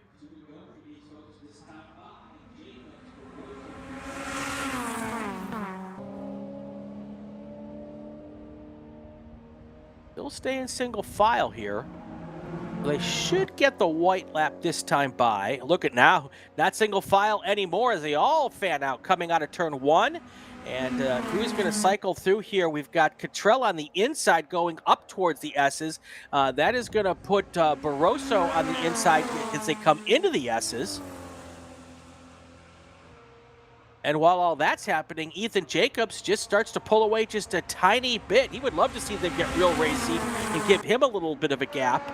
Yeah, they're going 2 by 2 now, Brian, coming out of the S's as we've got white flag in the air for our Touring 3-liter Marshall Mass. Cottrell way wide. And that is Skylar Cottrell, and he now is going to drop Brian back into 6th position behind Wes Duchak. Yep, that will end his opportunity to take a podium probably on this race day. That means that now it's a 4-car battle up front. Jacobs, Barroso, Eben, and Barker. And we're getting word that that there may have been a little bit of a push there to help Cottrell to the outside. Cam Eben taking a look underneath the 48 machine as they came out of the bus stop. And we'll see if they can, if he can pick up some ground there in that white 55, looking for his 2nd race win this weekend. But he now falls back in the 4th. Well, I will say, Greg, that's not the first time we've seen contact in the bus stop today, if that happened. All right, gonna get the white flag this time by for our Spec MX-5 car. So 1 lap and 2 corners to go in this Spec MX-5 race. Who's going to take the win? Anybody's guess at the moment. And just to give a quick update here in T3, Brian, as to why we're spending so much time with this battle for the lead in SMX. Marshall Mast, when he started his final lap, had almost 40 seconds on the rest of the Touring 3 field. Scotty B. White with almost a half second on Daniel Moen, who worked his way back up in the 3rd, who had another half minute on Ben Schlechter. So big stretch of race cars in the Touring 3 race. Jacobs with a 1, maybe 2-car length lead going into turn 1, but now Barroso with Barker right behind him trying to keep up as they come up the hill to the S's. Next good passing spot going into the bus stop, Greg. That's right. So remember, Ethan Jacobs, who finished 2nd at the National Championship runoffs this year to Ethan Lampy, also is a 2024 shootout winner, Mazda factory driver, looking to get the win here as he gets very loose, Brian, coming through the bus stop. Ethan Barker, who we were talking about possibly having no rear tires left, he's now in 2nd place in this race, trying to hunt down Ethan Jacobs. So it's Ethan and Ethan up front, Barroso in 2nd, Cam Eben in 4th. And Eben runs very wide through turn number 6, drops back even further from the top 3. And Eben's under attack now by Wes Duchek. Duchek, who finished in the top 3 yesterday, really hasn't been much of a story here today, but he's working his way up as he actually finished right behind Cam Eben yesterday for the 2nd place on the podium. All right, here comes your Spec MX5 field into turn 8 for the final time. At the front, it is Ethan Jacobs. Right behind him, Ethan Barker. I don't think the other 2 cars can catch them unless there's a bobble as they come through the final turns right now. Ethan Jacobs running pretty much the perfect race up to this point. I think he's far enough ahead, Greg. I don't think Ethan Barker can catch him. No, Brian, and this is one. He's a couple car lengths back, but even then, there's so little chance of being able to slingshot by. The run to the checkered flag out of turn 11 is very short, and to the point where Ethan Jacobs thinks he can put on the weave in celebration to take the win in SMX. Ethan Barker over a half a second back, with Frankie Barroso taking the last step on the podium. Yesterday's winner, Cam Eben, will finish 4th, with Wes Duchek rounding out the top 5. Great show, as always, by the Spec MX5 crew. Looking at Touring 3, your race winner, Marshall Mass. Scotty B. White will take the 2nd step on the podium, with Daniel Moen finishing 3rd. Ben Schlechter 4th. Dina Weisberg 5th. Ed Karabak is in 6th. Andrea King in 7th. Philip DePippo falls back to 8th after running in 3rd place for about the first half of the race. And Camden Jones will finish in 9th. Attention in the paddock, GT1 and GT2, American Sedan, Touring 1 and Touring 2. Please head to the grid. Your race is next. Race group number 6, GT1, GT2, American Sedan, T1 and T2. Please head to the grid. So we're going to take another quick break. We'll be back here in just a few moments. 2 more races to go here from Watkins Glen International and the 2025 edition of the SCCA Hoosier Racing Tire SCCA Super Tour. We'll be right back.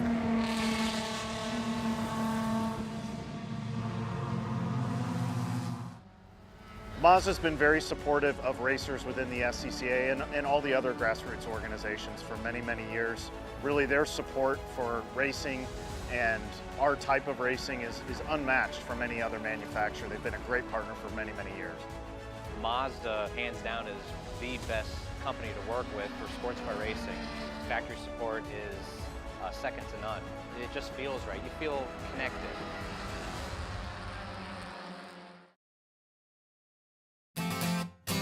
My name's Pat Prevenus. Dave Onischuk, Chicago region.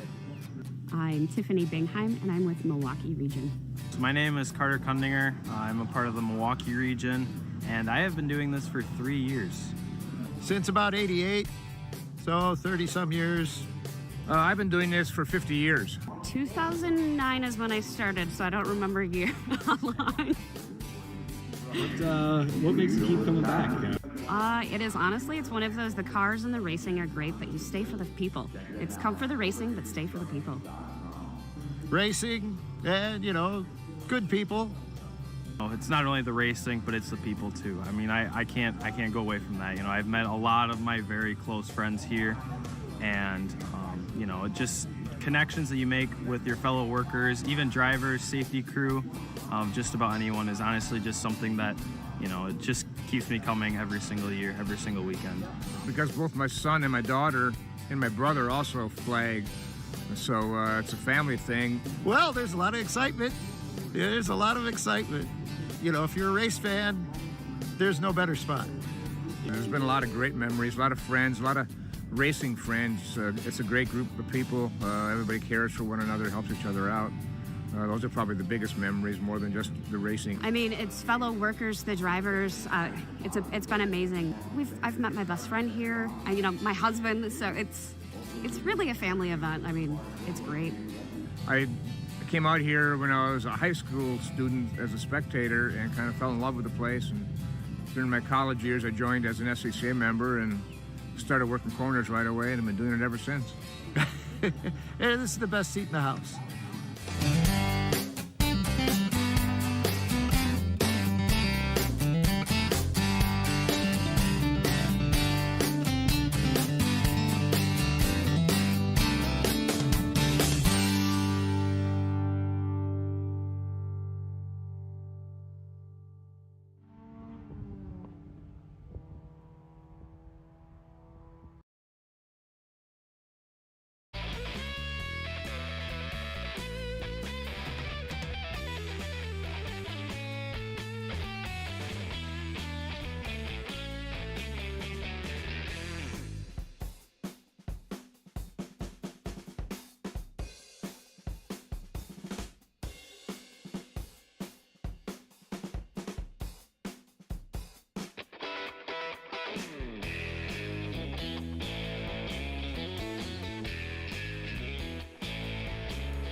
live, Watkins Glen International, and it is the Hoosier Racing Tire SCCA Super Tour, second to last race of the weekend. GT1, GT2, GTX, A Sedan, Touring 1, Touring 2, 14 laps ahead of us.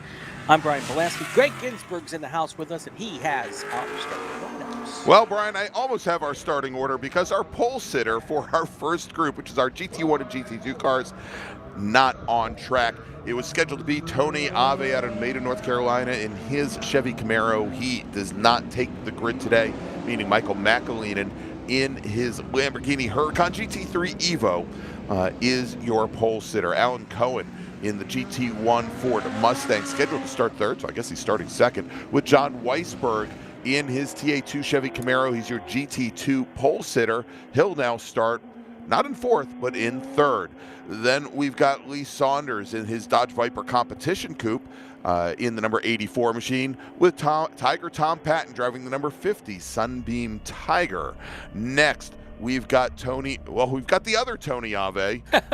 Not to he be won't be in confused either with of the those first spots. Tony Ave. He probably won't be here either in his GT2 Nissan 350Z. So let's talk about Joe Frieda in the 122 Chevy Corvette, who also, I believe, not here after his qualifying incident. Jen Carpata in her Chevy Camaro. We found out yesterday, actually, not transmission issues, but electrical issues caused her early retirement. I believe she is back out on track. Joe Reppert in the number 47 GT2 Ford Mustang. And then we got Peter Mumford in his GT1 Chevy Corvette with the Chevy Camaro of Dan Spear, another GT1 machine. That's the number 59 car. And then finally, John Helmers in his GT1 Olds Cutlass. There you go, the gray with white roof rounding out the field. Love that old style GT1 car. Let's move over to our second pack. It's for our touring cars and American sedan machines behind that second pace car. Starting on pole today, driving the number 134 Touring 1 Chevy Corvette, James Candelaria, with his nemesis in the Touring 1 BMW M3, the number 23 machine right beside him. That's Hugh Stewart. We got Brian Goodman in his Touring 1 BMW M3, starting alongside Danny Richardson, our American sedan pole sitter, in his third-gen Chevy Camaro. Next is Greg Eaton in the American sedan Ford Mustang, alongside Tim Rubright's Touring 1 Ford Mustang. We then have Aaron Kaplan, our Touring 2 pole sitter. Aaron is driving the BMW M2 Club Sport. He'll start seventh alongside Ron Lombardi in a Touring 1 Ford Mustang. Next, we've got Dylan Licklider in the number 89 American sedan Ford Mustang, starting alongside Bruce Griffin. Bruce in his Touring 2 Chevy Corvette. Philip Smith in the Ford Mustang alongside James Jost, also in an American sedan Mustang. And we'll see. I don't believe the 54 car is going to be here. The 54 car had a pretty big incident during yesterday's race. Then finally, we've got the BMW M2 CSR. That is Russell King, the number 12 Touring 2 machine, alongside Doug Cross in his American sedan Chevy Camaro. All right, getting ready for 14 laps here is our race length today here at Watkins Glen. On board right now with Alan Cohen. He will be your outside pole sitter here, with Tony Ave not joining us for the racing this afternoon. So on the inside there, you'll see that Lamborghini Huracan of Michael McAleenan, all lined up nice and clean here as they come out of turn 11 onto the front straight. Our starter will look over the field. If they like what they see, the green flag will be in the air, and there you see it, green flag in the air. We are racing at Watkins Glen. And Brian, great shot here from Alan Cohen's red, white, and blue Ford Mustangs. They head down into turn 1. He moves over immediately to protect the inside for those cars following through. All the while, McAleenan jumping out to an early lead here, but a great start from our other camera car, John Weisberg in the number 11 Touring 2 Chevy Camaro, as he works his way up the hill. And Brian, over to you for our second start. There's a second group with the green flag as they now fan out 2 or 3 wide, heading down towards turn 1 for the first time of this race. Out front in that group is James Candelaria in his Camaro, in his Corvette. And Brian, what a move down the inside. One of our Ford Mustangs, and I believe that it might have been Ron Lombardo in the 06 machine. Came all the way down right up against the wall. Driver's right as they head down into turn one. There he is right there, I believe, in that Gulf liveried machine. And how he made it down without scraping the side of that whole car off, because he had to be millimeters from the wall as he gets, it looks like, got around Greg Eaton there on the start. He missed it by that much. That much, exactly. All right, here they come out of the carousel. A great shot here. You can see the camber, a little uphill there. Coming down towards the line. Early on in this race, we're getting things moving along. Is our fearless leader close to the headset, Mr. Gregg? Yes, I believe our fearless leader may be very close to a headset. Let's bring in fearless, and for some of us, he's our feared leader. Oh, no. That is Brendan Kazmarek from DriversEye Live. I'm actually terrified, Brian. No. Brendan, I just, before you get to do all of your thank yous, I want to thank you from, I'll speak from Greg and the entire announce crew that we've had this weekend. Thank you, Brian. This year, I should say. Besides Greg and I, we've had some great fill-in guests this year, and we just want to thank you for helping us, giving us the great pictures to look at this year on the Super Tour. And I know you want, wait, before Sorry, you Brian. do that, we've got a car here. That's one of the Camaros, I believe. That's the 44 car, maybe? 14. Yeah, it looks like 14 on the Flagtronics there, Brian. Douglas Cross. That's the A sedan car. I think of Douglas Cross there. So, anyway. Yeah. So, Brett, take over and do your thing. Yeah, we'll keep an eye on the flag condition here, Brian, because there's a non-zero chance that we've got to go recover that car. Producer Jordan Worth. Yeah, there we go. Now. Full course caution as the safety car queues up there right at the exit of the 90.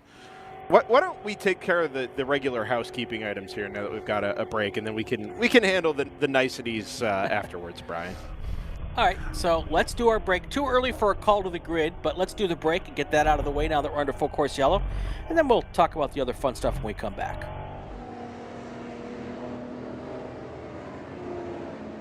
For more than 30 years, championship-winning drivers have demanded the Hawk Performance braking advantage. Now you can experience that same advanced technology on your daily car, truck, or CUV with Hawk Performance Street products. With brake pads, rotors, and fluids that deliver smooth braking for muscle cars and tuners, Super Duty solutions for tow vehicles, custom-engineered motorsports friction designed specifically for road racing, autocross, drag, and everything in between, Hawk has all your braking needs covered. Visit hawkperformance.com to learn more. Hawk Performance, what's stopping you? Summit Racing is a proud partner of the SCCA and its nearly 70,000 members. Get more bang for your buck at summitracing.com. Choose millions of in-stock parts from over 1,500 name brands, parts for racing, street performance, trucks, plus tools, accessories, and more. Shop anytime, anywhere with the Summit Racing app.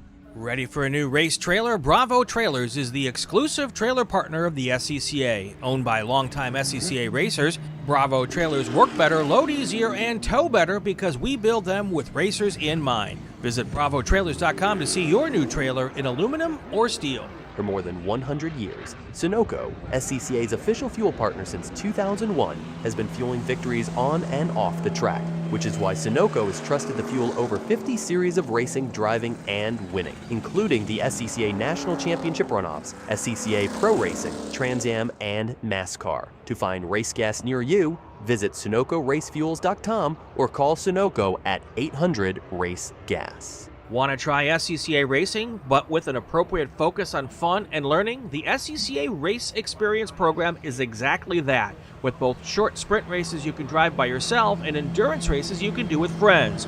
All you need is an SCCA membership, a driver's license, a properly equipped car, and the right driver gear. Visit scca.com/racex to find more information and events near you.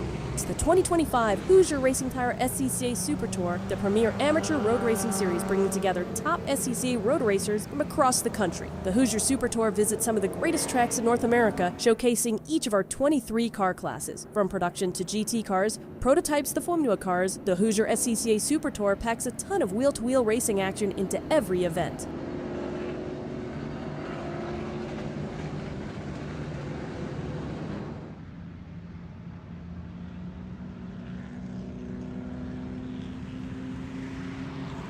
back here live at Watkins Glen under a full course yellow condition for a car off in turn 9. Before that, Brendan was going to come in and hop on and say some nice things about some people, I hope. Is that what you'd like me to do now, Brian? Sure. This is your show now, so. No. Yeah, no. Look. It's the last day of the 2025 Hoosier Racing Tire SCCA Super Tour, and normally we'd be doing this at Road America up at the WeatherTech June Sprints. You guys were obviously there just 3 weeks ago. The schedule has shifted somewhat this year, and we get to close our year out at Watkins Glen, a little bit closer to home for me, which is always appreciated. It does feel a little different this year, but the reality is that today is the last chance we all have to do this for the year. On the live streaming side specifically, it's been an amazing year. It's been a year of great change in the SCCA road racing program in particular. We're headed towards a condensed runoffs here in about 3 and a bit months' time up at Road America again. Not sure I'll be there this year, but anyway, it's been 6 awesome months together doing what we love, which is sharing motorsports. And we can't do it alone, of course. I am one within DriversEye Live as part of the production here, but it takes many, many more people and many, many more items than just me and a couple of cameras to get this all done. So I just have a few thank yous, if you'll indulge me, whether you're trackside or here on the live stream. First is Eric Prill, the man at the top. We've had a lot of change this year in road racing, people in, people out, but Eric has kind of been the constant. Put his faith in DriversEye Live a few years ago with part of the Super Tour, and it has remained that way. Always, somebody to bounce ideas off of, or, when you're looking for feedback, Eric's the guy. And we've enjoyed the relationship with Eric tremendously over the years, and long may that continue. Also to the Florida and Central Florida regions who have put their faith in us as well and given us an opportunity to further expand what we do on behalf of the SCCA down at the Homestead Majors before we ever got into the Super Tour this season, as a matter of fact. And then Greg, of course, you were at the Cabin Fever Regional. That's right. We'll be back down there for the Sark Invitational Challenge in a few months as well. More to come there later. The Super Tour staff down in the trailer, Kathy Barnes and Joe Stottleman, the race directors throughout 2025. Kevin Coulter and Joel Harleman, clerks of the course. We work a little bit more closely with them, but they're usually the, hey, I need track access during lunch, can you help people? All too flexible, all too willing and eager to help, and very forgiving when you start anthems 2 minutes late, Mr. Coulter. Much appreciated. That never happened. No, that certainly didn't before this morning. No. Also, a special shout out to Scott and CC Smith out in the Western region, who were extremely helpful in getting us, getting our equipment moved from Florida, where it lived for most of January, out to Buttonwillow, the new event at the circuit, and making sure that a venue that was pretty much sight unseen for us, the new circuit at Buttonwillow, went off without a hitch. Bill Skibby and Carol Reber over in timing and scoring really helped out with our grid graphics this year, got us some files that we could digitally use to produce those grids much faster. Bill is always enjoy walking into timing and making eye contact with Bill and pretending like something is very wrong. Gets a little nervous, and then there is love in the air whenever you do that. Yeah, then you lean back and everybody has a good time. But Bill is extremely helpful, extremely knowledgeable, maybe the best, definitely the best in the business, as is Carol, and assets to the Super Tour and certainly assets to us here at DriversEye Live. Down in the trailer as well, Scott Schmidt, I think part of 8 out of the 10 Super Tours this year, and Scott Dobler needs to be called out by name, the Super Tour Series Manager, a new title for 2025. Scott is much more than just a Series Manager. He is a therapist at times. He is a cheerleader at times. He is all too willing to give of his time and his energy. You can always tell when he's pushed himself to the limit, but he is always willing to push himself to the limit to the benefit of everybody involved in the Super Tour, from participant to staff to volunteer. Scott is maybe the best that the Super Tour could possibly have at this point, and all too appreciative of everything that Scott offers us. Thank you, Mr. Dobler. Our onboard cameras, we're riding on board now. James Candelaria and the Sentinel unit from Candelaria Racing Products. Also GPX Stream, Goodyear, Mazda Motorsports, and all the teams and drivers who have invested to make it a part of our Super Tour broadcast. Thank you to Larry McLeod, Tom O'Gorman, Tom Michaels, who have joined us as analysts over the course of the season at various events. Tom also went to Hallett, which was a first for him. Gregg Ginsberg, you were on the sidelines a bit, but much more integrated. You were Brendan for a weekend out there at Hallett Motor Racing Circuit. And Brian and Greg, thanks to both of you, of course, for being the guiding light in terms of information sharing and the voices of the 2025 Hoosier Racing Tire SCCA Super Tour. It wouldn't be the Super Tour without you guys and the identity that you have created for this series as it goes with the video. It really has been a tremendous step forward. Thank you.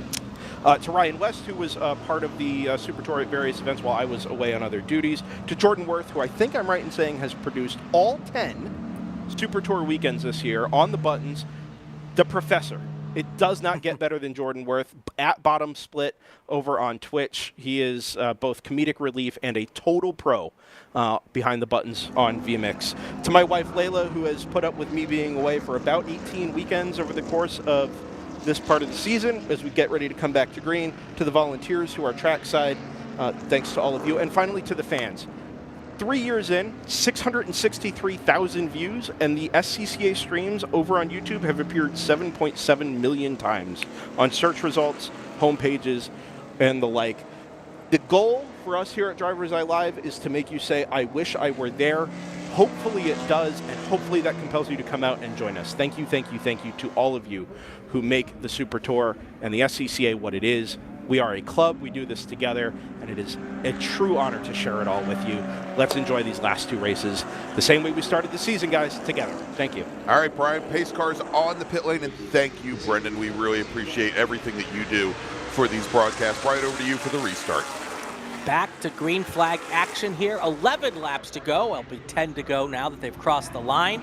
And we go back to green flag action. Up front, Michael McAleenan is our race leader here as we return to racing action. And right behind him, Alan Cohen in that red, white, and blue liveried, American flag liveried Ford Mustang, trying to keep up with that Lamborghini, is not proven to be successful so far this weekend. That Lamborghini is pretty damn fast, but here we go, trying to do it again. 130 miles per hour as they head into the bus stop. And still just amazes me, Brian, how these GT1 and GT2 cars just soak up the pavement as we move over from one to another, over to John Weisberg's machine at TA2 Chevy Camaro. And something that we didn't get a chance to mention, Brian, because of the activity around that American sedan car that had gone around over at turn 9, Hugh Stewart in the number 23 BMW M3.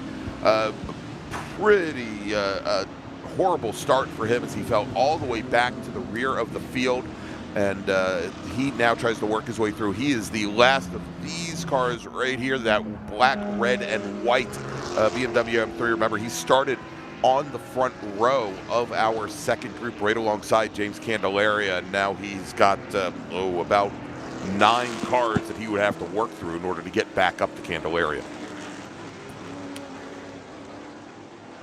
And look at the gap already Michael McAleenan has when he comes to the line. It's going to probably be about 2, maybe 3 seconds ahead of Alan Cohen. John Weisberg also right there. Tiger Tom Patton, he is in 4th place right now. So your front 2 cars, GT1 cars, then you've got Weisberg and Patton. That's the race for GT2 at the moment. Yeah, and Brian, Patton with a heck of a run down the front straight. We talked about it yesterday. That car, not much of a Sunbeam Tiger any longer there. And definitely drag limited with that open top, but that Ford motor under the hood can put down some ponies, and he was able to draft, maybe picked up about 5 car lengths on the GT2 car. We'll see if he's able to close things down as he comes up to the bus stop.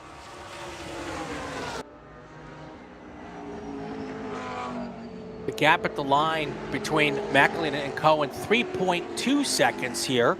And you can see Weisberg's now pulled away just a little bit from Tiger Tom as well. And then you've got a couple of more cars. You've got the Corvette of Peter Mumford right there, Jen Krepta and James Candelaria, your first place car in T1. It's Carpata, by the way. Oh, thank you. Right. Appreciate that.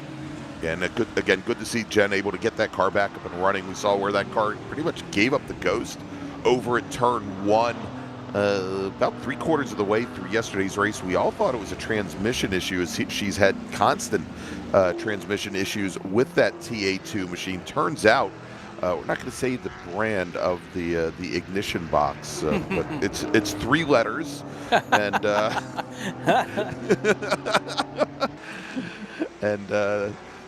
I think it used to be, I know in like the NASCAR machines, they actually used to have a secondary ignition box that they could switch over, and I don't think that TA2 car has them.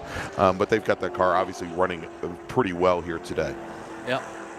She's second GT2. Taking a quick peek at the A sedan standings. Daniel Richardson, Gregory Eaton, they're 1, 2 in A sedan, and they're back-to-back on the racetrack as well. And we'll see if we could track down that fight. If you remember yesterday, Brian, in American Sedan, Danny Richardson and Greg Eaton, there was one lap where they were trying to make their way through some of the touring car traffic, went side by side into the bus stop. I think both Eaton and also Danny Richardson went into that dirt area of the bus stop in order to kind of sneak by some slower traffic. And, I mean, it's just amazing the way they throw those stick axle cars around. Eaton, a 3-time national champion in the class. Richardson now a 2-time and defending champion in the class. Last time they went by me here on the front straight, maybe a car length separated the two of them. It's the white with blue number 15 3rd-gen Camaro, and then the dark blue number 21 Ford Mustang. Yeah, they should be heading into the bus stop here any seconds is where they are right now. So if we can maybe pick them up, Jordan, that would be awesome. We're picking up the Corvettes, the Camaro heading into the bus stop. The Camaro and the Mustang. White and blue 3rd-gen Camaro. No.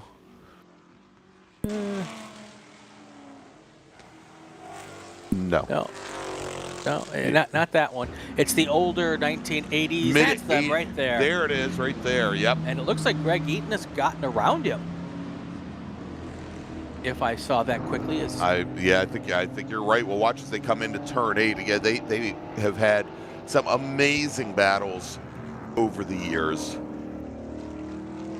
I believe the black Mustang is Greg Eaton there. That is, that's indeed the case. They're right behind the green Dodge Viper competition coupe, directly ahead of them. Now, also, that Dodge Viper started last in this race. I'm not quite sure what bumped it down to the end of the field, but it took the green flag from the final spot in the field, and he's made his way up through the field in these opening laps, of course, aided by that full course caution early. Yeah, and real quick, we should also mention there is another Mustang there with Eaton and Richardson. That is Tim Rubwright in that orange 77 machine. That is a Touring 1 car, so not a fight class. And Rubwright now comes underneath Danny Richardson going into turn 1, so going to slot in between our first and second place American sedan cars. Right, both Rubwright and Lombardo there, also a Touring 1 Mustang. I believe that's the white one with the blue racing or the black racing stripe up the hood. Yeah. So, lots of Mustangs out there in this field, very popular between the Touring 1 and the A sedan cars as well. Look at Eaton with a little bit of drift coming through the bus stop, able to pull it right back together as he makes that final right-hander out of the bus stop. All right, Brian, as we're just about halfway through this, at least on laps, halfway through this 14-lap race, let me make a call to the grid for our next and final race group of the day. Now I can actually say final race group. Yes, I can. Final race group number 7. Attention in the paddock. First call to the grid, race group 7, Super Touring Under, Super Touring Light, GT3U. Please start heading to the grid. Race group 7, STU, STL, and GT3U. This is your first call to the grid. I'll also take a quick second here, Greg, to get in on the thank you action. I just want to thank my family for allowing me to be away from home for all these race weekends, and on a weekend when I'm here in my studio at home, keeping things to a mild roar outside the door, so we can do this. But yeah, none of us do this alone, and it's a big thank you to them for allowing me to play with you guys on these 10 weekends a year. 6 to go here as we move on. McAleenan, Cohen, Weisberg, Patton, Mumford, Candelaria. That's your top 6 right now. And we've got Alex Severda in the chat correcting me, and he's absolutely correct. You would think as many times as I've seen Danny run over the years, I would have remembered that changed the number on his Ford on his Chevy Camaro to 22. Used to be 15 when he started racing the car, and when his mother raced that car, and it was a white, identical livery, white with red. Instead of the blue flourishes. Thank you, Alex. Definitely appreciate it. Also, Liam Todd in the chat.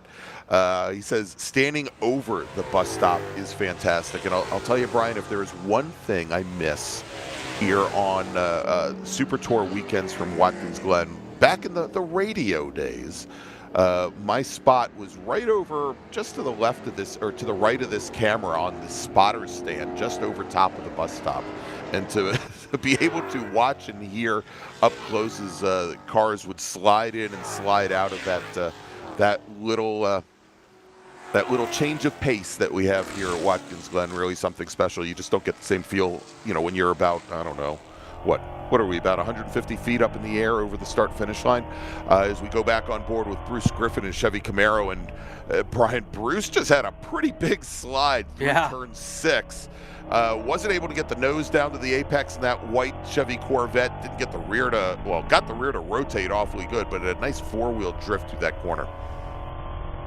The battle for T1 between James Candelaria and Brian Goodman is about 1 second difference right there. There it is. That's Candelaria. And if you look out the back window right behind him, that's Brian Goodman. And here they are heading down to turn 1 here as Candelaria makes a move to the inside of that GT1 Corvette of Peter Mumford. And great camera shot. Thank you, James, for that as well. We would hope he would have a good camera shot since he owns the company. Yeah, exactly. But yeah, so he's got a little bit of a lead now, about 1 second, half a second over Brian Goodman. Yeah. And you can see Goodman probably didn't get around that GT1 car quite as good because I don't see him quite as close to the back bumper anymore. Yeah, I think he got bottled up going into turn 1, Brian. Yep. And he's actually still behind that GT1 car as they come through the bus stop. He's going to try to sneak underneath. And Goodman, teammate of Hugh Stewart in that black and red BMW M3, and has Jen Krapata's GT2 Camaro directly behind as well. They're the red and blue machine. But definitely created a problem there for Goodman as he's lost now probably around about 15 car lengths to Candelaria. Yeah, that was one of those situations where the traffic absolutely helped one driver and did not help the other. So on occasion, that's the way the cookie crumbles here when you've got multi-class racing. Speaking of multi-classes, let's go through the top 3 in each class right now. In A sedan, we've got Greg Eaton out front, Danny Richardson in second, Dylan Licklider in third. In GT1, it's Michael McAleenan, Alan Cohen, and Peter Mumford. Moving on to GT2, we've got John Weisberg, Tom Patton, and Jen Krapata. In Touring 1, we were just talking about it now, James Candelaria, Brian Goodman, and Timothy Rubwright.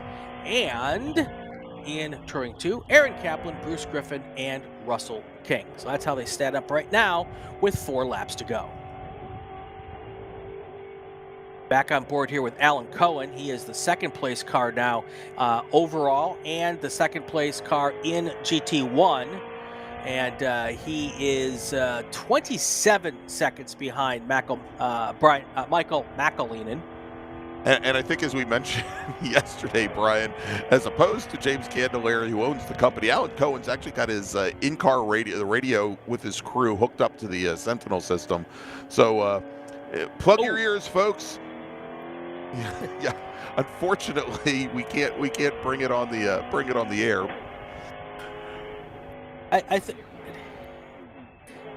I think it would be better if you put, like, Born to be Wild or something on the radio.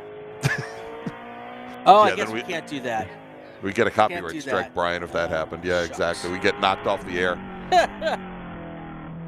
It'd still be more entertaining. All right, as we go back on board with John Weisberg.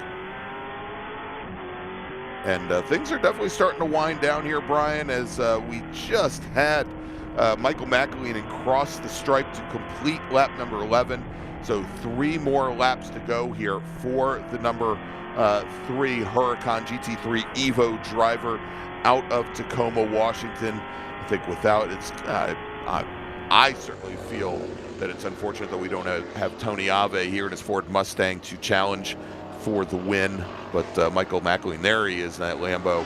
Got a pretty easy run of it. Just got around John Helmer's number 44 to put the 5th place GT1 car down a lap.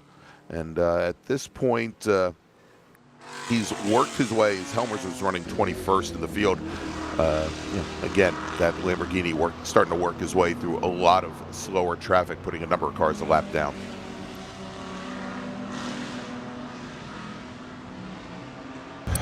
Looks like Brian Goodman still about 4 seconds back from James Candelaria in that Turing battle, not able to recover quickly from that trying to get through traffic. And there is Goodman right there in that BMW, and you just saw James Candelaria go out of our screen there. So.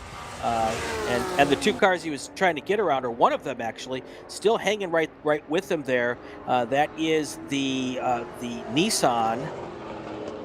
I believe that's the Nissan, right? No, that's Jen Krapata's GT2 Camaro right there. Oh, there we go. Thank you. Yeah, no Nissans until the next race. Yeah. It does have that old Nissan kind of livery, though. That's where I was getting mistaken. Yeah, it definitely does. No, the only Nissan that would have been in the field would be Tony Ave's alter ego. Yes. the GT2 350Z. There you go. All right, 2 laps to go. That means McAleenan's come across the line again. Oh, sounds like Irwin, who's off in the Netherlands, Brian. He needs to maybe put in some rest here. Oh, big cloud of dust in the air as Bruce Griffin comes underneath the Chevy Camaro of Danny. I was about to say Danny Anderson, Danny Richardson. Same thing. Yeah. But Irwin there sounds like he's going to be heading to bed here. He's put in a lot of time watching racing on YouTube. Irwin, thanks so much for poking in and joining us here from Watkins Glen this afternoon. Good problem to have. Yeah. All right, the official word, which we were talking about earlier from Race Control, white flag. Next time by. You know what I'd like? Actually, we were watching Jen Krapata a little while ago, Brian, in that GT2 machine. If we have a couple of seconds, she's currently sitting 3rd in GT2. Directly behind her is Lee Saunders in that green competition coupe Viper. That is the battle for the last position now on the podium in GT2. And I don't know if he's done it on purpose, but Brian Goodman has let those 2 cars go racing. And if he did, that's really classy and heads up. But those 2 cars now battling for position. Goodman's not going to catch James Candelaria, so he's not in that fight. So now we have a one-on-one fight for 3rd place in the last spot on the podium at GT2. Thanks for catching that, Greg. And here they go, battling with a lap and a half to go.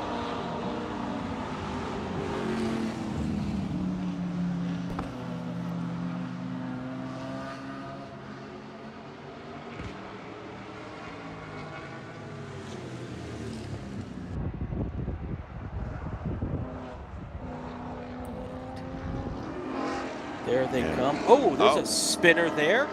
And that's our M2 competition group. That's Aaron Kaplan. That is our Touring 2 leader, Brian, going around, getting the car back underway. Bruce Griffin, our white Chevy Corvette camera car, I think a little bit too far back might have been too far back to take advantage of it. We'll have to, I'm going to try and track here. Actually, I think he might have been able to get around the Kaplan car because he was closing things up. There's Griffin right there, and there is Aaron Kaplan. So we have a new Touring 2 leader as Bruce Griffin now takes over the lead in his Chevrolet Corvette.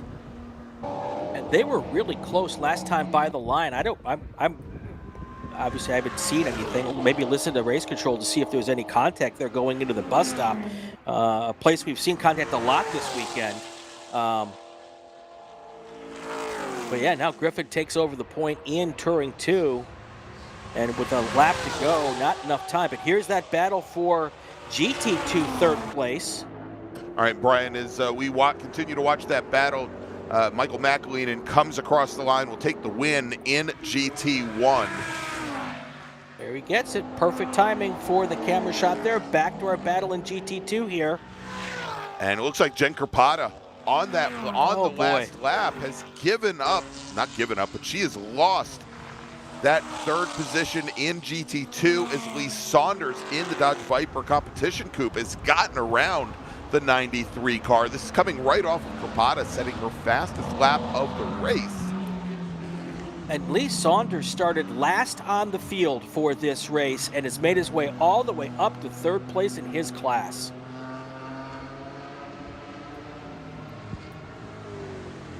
All right, taking the win in GT2, John Weisberg out of Webster, New York. Good to see John get another win here today in GT2. He's had so much trouble with his STU car this weekend. Good to see him have some positives come out of the weekend. Now coming out of turn 9, that is Saunders, and he has now opened up a pretty considerable advantage over Capata for third in GT2 as Tom Patton crosses the line 5 seconds back from John Weisberg to finish second in this class.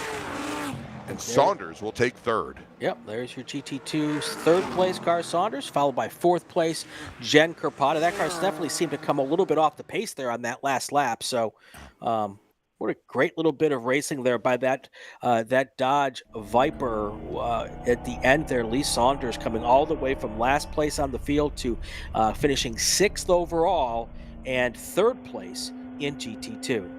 Yeah, and then in T2, Brian, we were back on board for a moment there with Bruce Griffin in his Chevy Corvette. Griffin takes the win in Touring 2 with Kaplan's spin on the very last lap. So Kaplan will finish in second. Russell King will finish in third. In American Sedan, Greg Eaton takes the win. When we saw one point where Bruce Griffin came underneath Danny Richardson going through the outer loop. Apparently, Dan Richardson must have broken something on that lap. He retired the car 2 laps early. So in American Sedan, Greg Eaton takes the win. Dylan Leckleiter, with his second podium of the weekend, will finish in second. And then James Jost will take the bronze here today in American Sedan. In Touring 1, James Candelaria, 8 seconds the margin between he and Brian Goodman. Ron Lombardo in his Ford Mustang will finish 1 lap down in third. Hugh Stewart fourth. And then in GT1, as we mentioned, Michael McAleenan will take the win. 40 seconds back, Alan Cohen. Peter Mumford will finish in third with John Helmers coming just off the podium in fourth. All right, we've got one more race to go in our Super Tour weekend as you see drivers picking up their crew members with their checkered flags through their victory laps. That's always fun and great to see that. So good job on the 21 car. That's Greg Eaton picking up his crew member. So one more race to go, Greg. Let's do a call to grid, and we'll take a break. Attention to the paddock. Final call, race group number 7, STL, STU, and GT3U. Please head to the grid. STL, STU, GT3U racers, race group 7. Please head to the grid. Your race is next.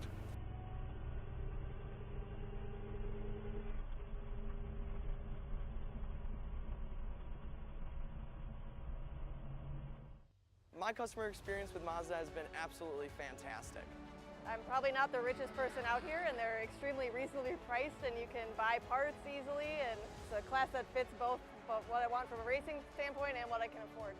We got into Mazdas largely just because it's a fantastic platform, and Mazda Motorsports has some of the best support for the grassroots racer in parts and technical advice and everything else, so they make it easy for us to run these cars.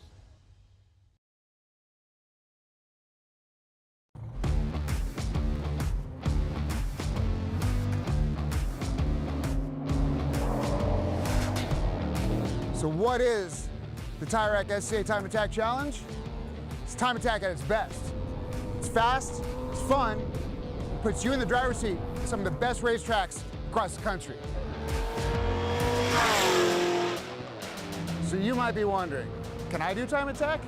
Short answer, absolutely.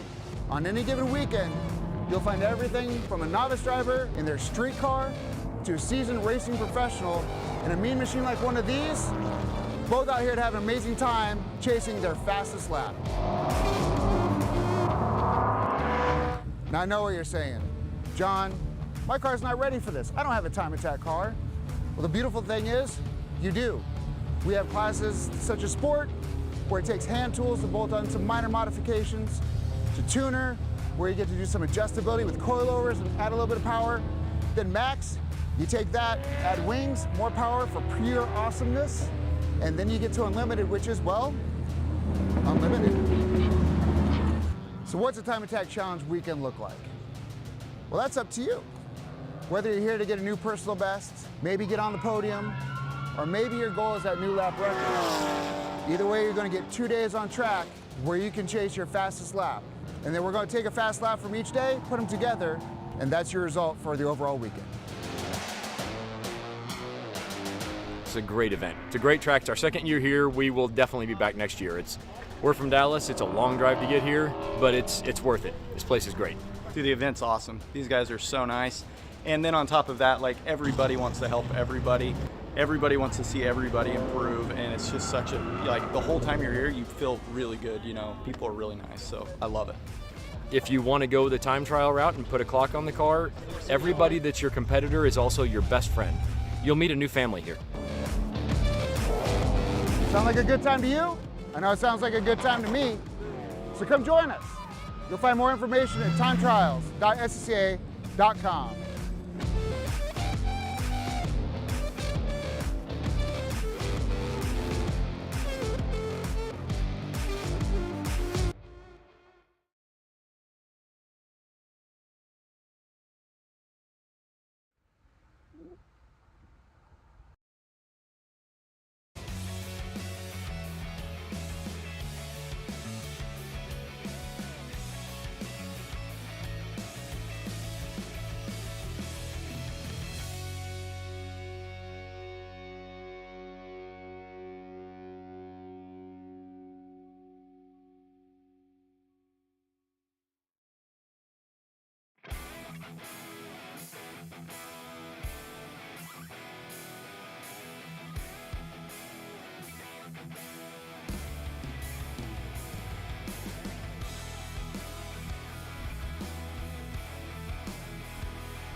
back here live at, yes, we are back here live at Watkins Glen. I started talking, and I'm like, am I muted? And I didn't remember if I unmuted myself. Back here live at Watkins Glen, last race of the weekend, STL, STU, GT3U.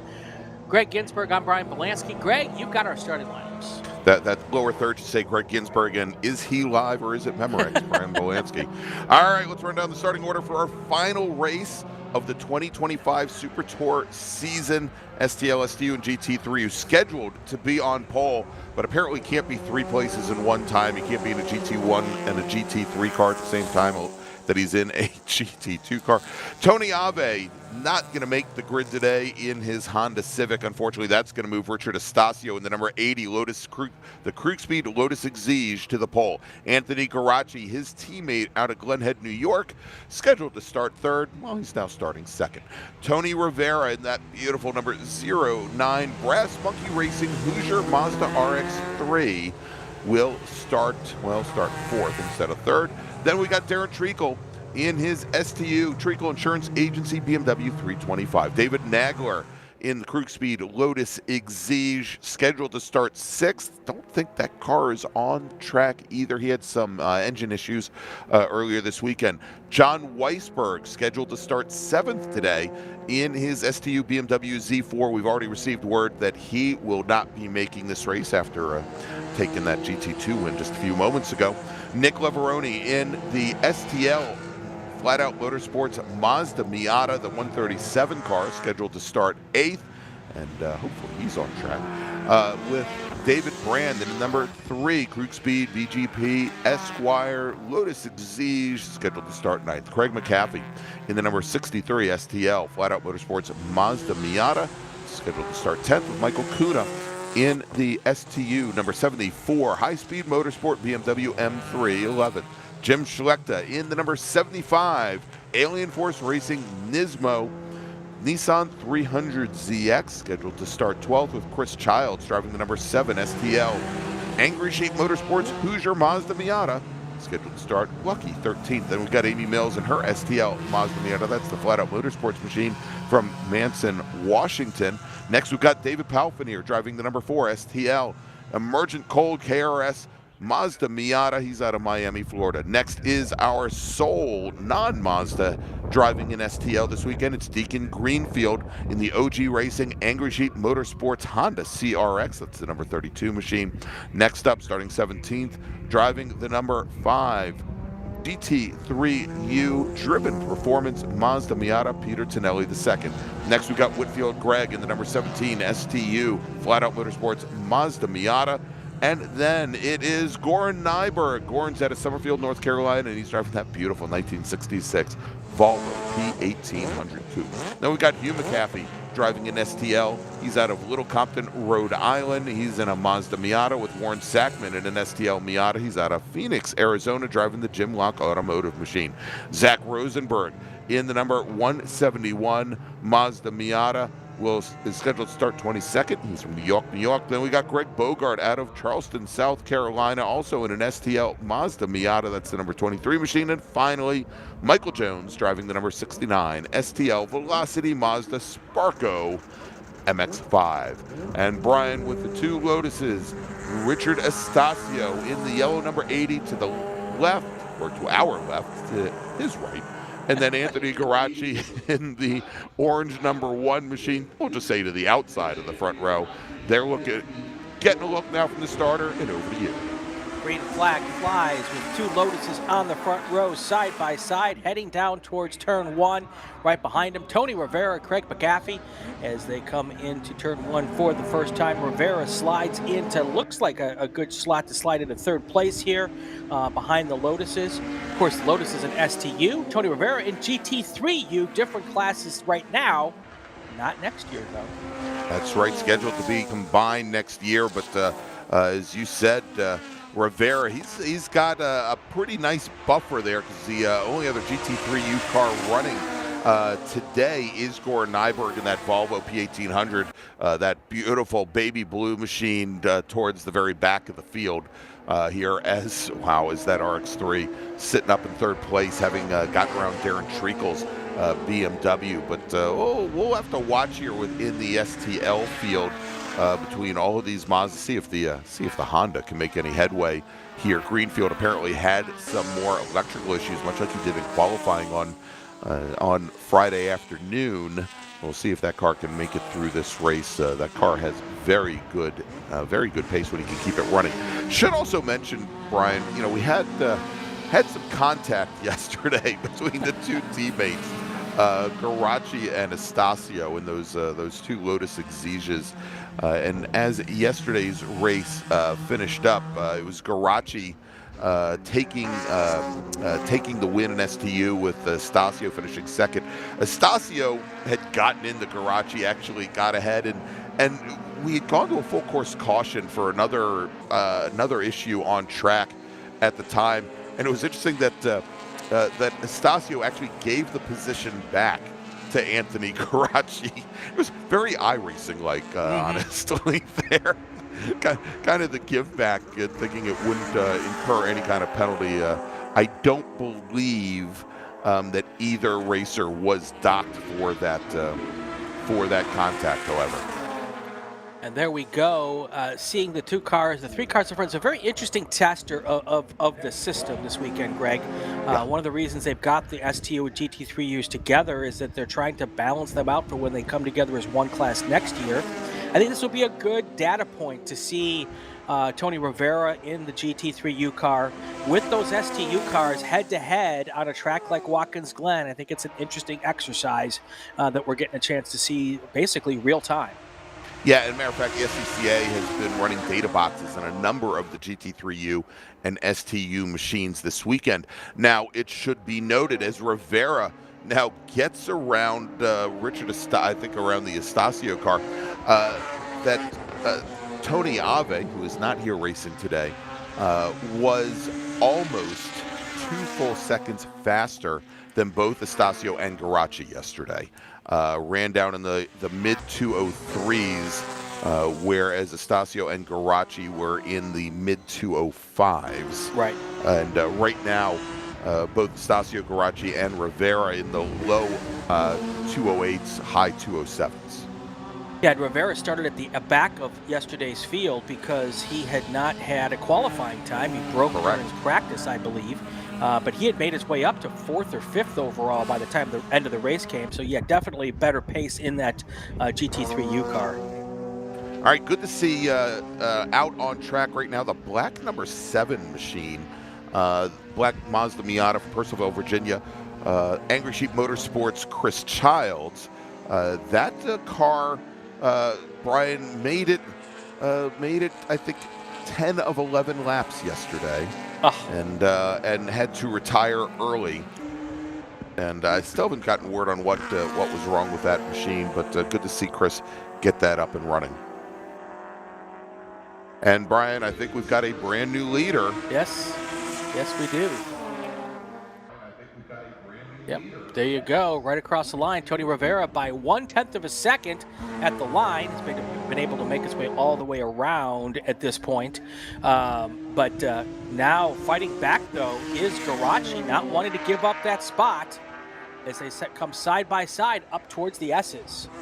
Yeah, and again, 2 cars, and well, 3 if you count Estacio right behind, that I think are very well suited to a track like this, Brian. Not a ton of torque in any of them. Of course, Rivera's Mazda with a rotary motor, and the Garaci and Estacio Exiges, they've got Toyota power plants in the back of them. Not the most torquey things going, but the advantage they have: lightweight, wide track, and very, very good handling and good brakes for them as well. If they get bottled up behind a car maybe that maybe is a little bit earlier on the brakes, or a car that can torque out of a slow corner, they're at a disadvantage. But Watkins Glen, with all these very fast corners, makes for a great course for those 3 machines. I think what we need to look for is Darren Treacle in that number 70 BMW 325, a former World Challenge machine. If he can get up to either Estacio or Garaci, in STU, it could create some challenges for those Exesias. Right, so we've got those top 4 cars. Again, a good exercise in seeing how these all work together. And while Rivera was able to get around with, looks like he's got more horsepower down the front straight. Obviously, those, well, obviously, it looks as though the Lotuses handle a bit better. So when they get to the twisty bits, they're able to keep out front. So this could be an interesting back and forth as we go through these early laps of this race.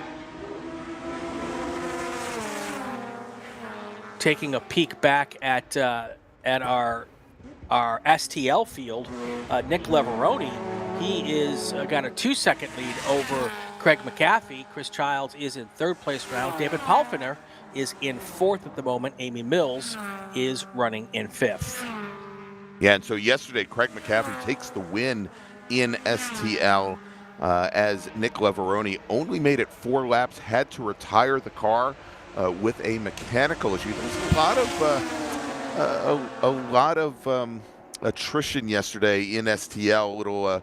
Little surprised to see that. As we mentioned, Leveroni is also Chris Childs. Michael Jones retired his car early as well in the Velocity Motorsports machine. So we'll see as they run today whether or not they can make it through this slightly longer race. And now we've got another change for 2nd place. Back around Tony Rivera, Richard Estacio.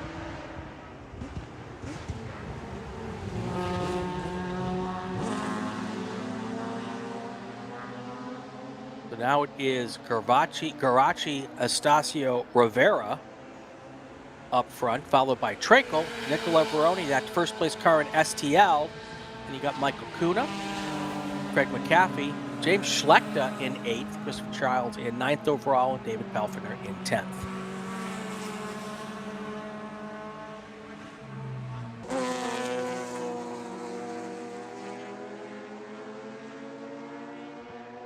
Those first 4 cars pulling away nicely from the rest of the field. Estacio just dropped a purple lap of 2.06, 2 minutes 6 seconds 090. Yeah, Brian, and I was saying Estacio, an HVAC contractor, started racing dirt bikes back in 2013 before he moved over to race cars 3 years later. And as we see, both he and Garaci in with Krug Speed actually got started road racing, working with the SCDA Track Days organization, the track day organization that's run by Elvin Goulart, who has really been a mentor to Estacio over all these years. Again, now after almost 10 years of road racing. Yeah.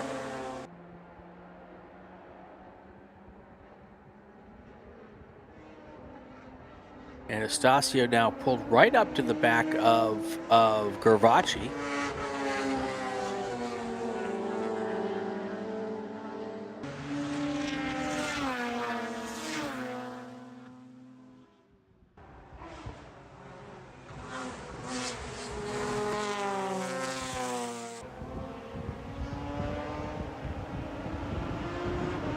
And now the 4th place car has dropped way back. Yeah, and Brian, I wanted to mention this as Treacle in the 70 machine.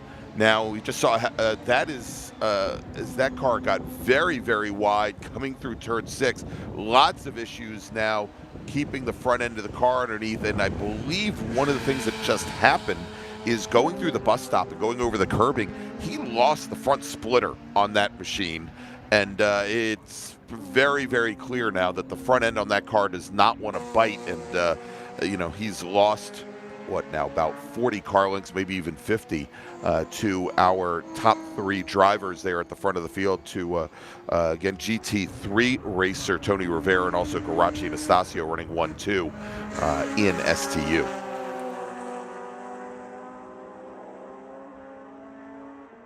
Yeah, and he will not be able, unless there's some sort of an issue with the cars in front. Those have checked up. But now we have another, it looks like Tony Rivera fighting back to try to get to 2nd place here. Not able to get it done going into turn 1. But he is certainly putting the pressure on those two Lotuses, not letting up at all.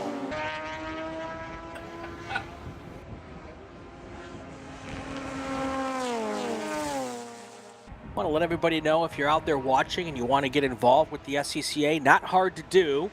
SCCA regions all over the country. Go to scca.com. And you can get involved either on the road racing side as obviously a competitor, but you can also get involved as a volunteer worker. And there are also tons of other programs in the SCCA besides road racing, from autocross to road rally, rallycross, time attack, time trial, race experience is another way to go. Road racing, tons of opportunities. Go to scca.com and they will show you from there how to get to your local region. And that's how you get involved on the local level. Great to have you sit out here. Come out and join us for a race weekend. See what it's all about. And Brian, I hear that if road racing doesn't work out for you, disc golf is the way to go. Thank you, Jordy Fike. And again, remember, everybody, go ahead and hit that like button if you haven't done so already. If you've already hit it, don't hit it again. Or if you've hit it already, hit it twice to flip it back. But want to thank everybody here, Jordy. I'm gonna probably find something different to do than play disc golf over the off season here. If you're watching, hit like and subscribe. Thank you very much. Lots of people watching this weekend. A great turnout on the live stream. Really appreciate all of you for here. Big thank you to all of the associate producers in the chat throughout the year as well.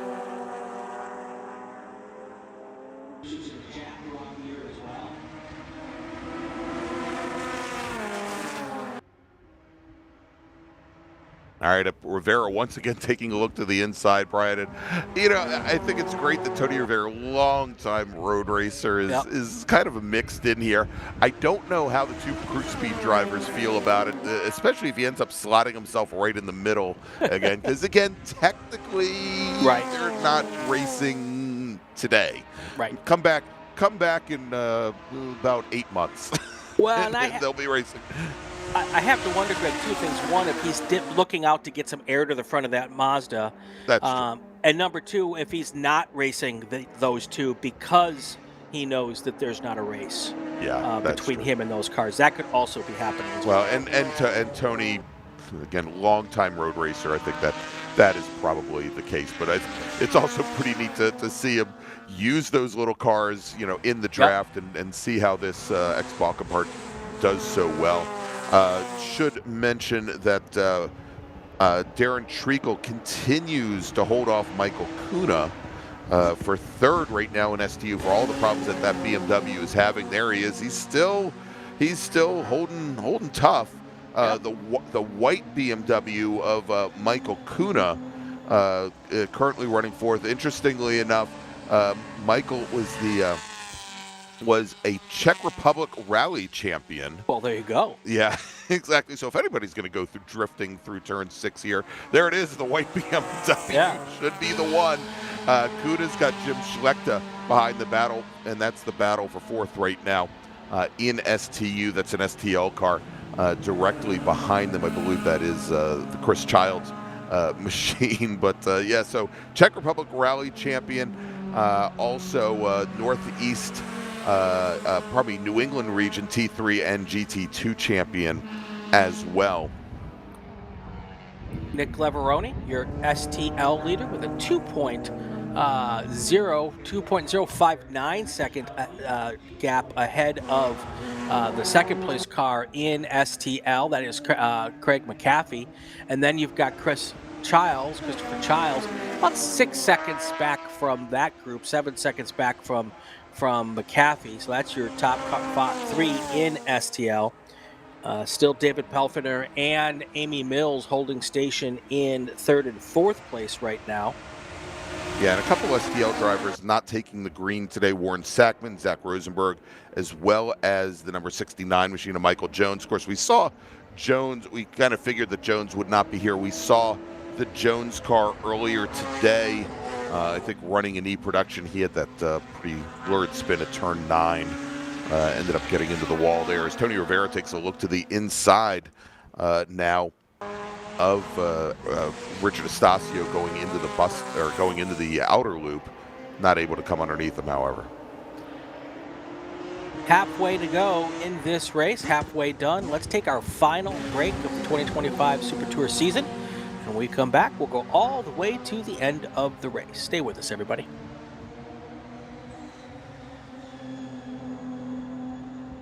Hoosier Racing Tire is proud to be the presenting sponsor of this year's Hoosier Racing Tire SCCA Super Tour. As the world's largest race tire manufacturer, Hoosier has been at the forefront of motorsports innovation for more than 65 years. From local tracks to the global stage, Hoosier is dedicated to delivering high-performance tires that meet the demands of champions. Whether you're a seasoned competitor or an aspiring racer, Hoosier tires are engineered to help you push the limits. For more information, visit us online at HoosierTire.com or visit us trackside, and remember to connect with us on social media. Summit Racing is a proud partner of the SCCA and its nearly 70,000 members. Get more bang for your buck at SummitRacing.com. Choose from millions of in-stock parts from over 1,500 name brands, parts for racing, street performance, trucks, plus tools, accessories, and more. Shop anytime, anywhere with the Summit Racing app. Hagerty is the official and exclusive insurance partner for SCCA. Hagerty provides affordable off-track insurance protection for motorsports vehicles while in the paddock, in transit, in storage, and at the shop. They provide guaranteed value coverage and even have protection for your trailers. SCCA members can save 5% on insurance through Hagerty. Hagerty, let's drive together. Learn more at Hagerty.com. Mazza Vineyards is the exclusive sparkling wine for podium celebrations at the Hoosier Racing Tire SCCA Super Tour, SCCA Runoffs, and Tire Rack SCCA Pro Solo. Celebrate your racing weekend with Mazza Vineyards and learn more at enjoymazza.com. For more than 30 years, championship-winning drivers have demanded the Hawk Performance braking advantage. Now you can experience that same advanced technology on your daily car, truck, or CUV with Hawk Performance Street products. With brake pads, rotors, and fluids that deliver smooth braking for muscle cars and tuners, Super Duty solutions for tow vehicles, custom-engineered motorsports friction designed specifically for road racing, autocross, drag, and everything in between, Hawk has all your braking needs covered. Visit hawkperformance.com to learn more. Hawk Performance, what's stopping you? If you like what you see today, become part of the action by joining the Sports Car Club of America. Whether you want to drive, flag, organize, officiate, have fun with cars, or meet 65,000 enthusiast friends, SCCA offers plenty to feed your motorsports obsession. Ask someone trackside how to get involved, or visit SCCA.com for more information.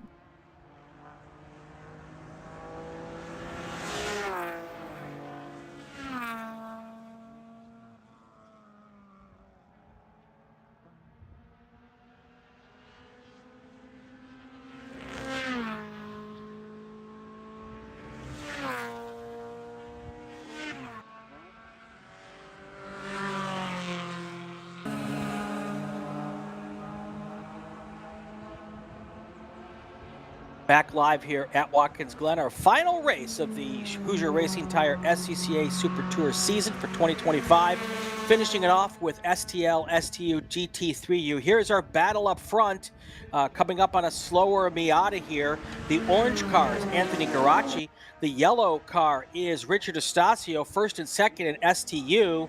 And then our third place car overall is that white Mazda RX-3 of Tony Rivera, trying to hang in there with the leaders here as they come up with 5 laps to go. And he's going to get a good pull up the hill, Brian, with both Garacci and Estacio going side by side, coming out of the S's and going into the bus stop side by side. Oh, and there we go. Going wide. Wide. Was that the 80 of Estacio taking a whole bunch of grass and almost taking the Mazda with him? That was to call that a moment would be an understatement. Rivera now takes over second place as Estacio tries to get the momentum back into that car.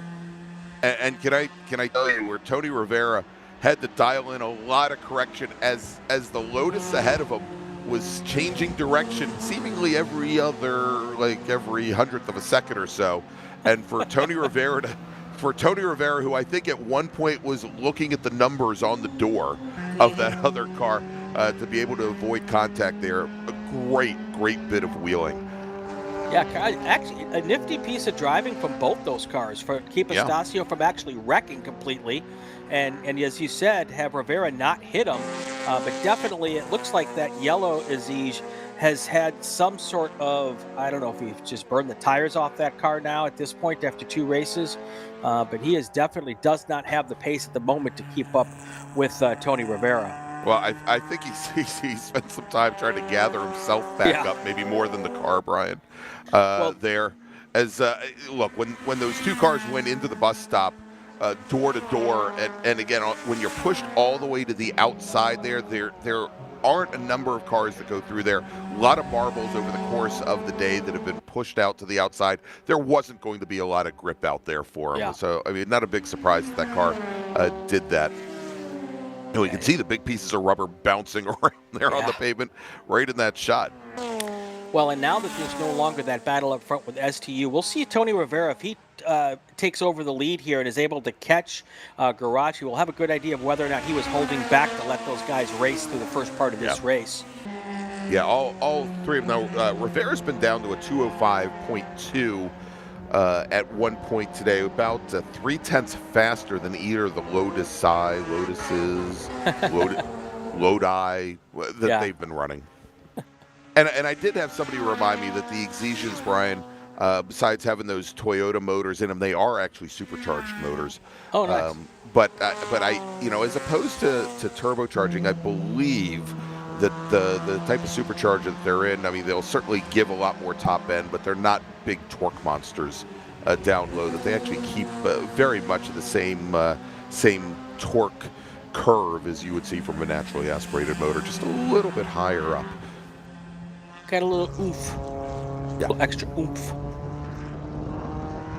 Next time by, we'll have 3 laps to go here. Revisiting our STL class.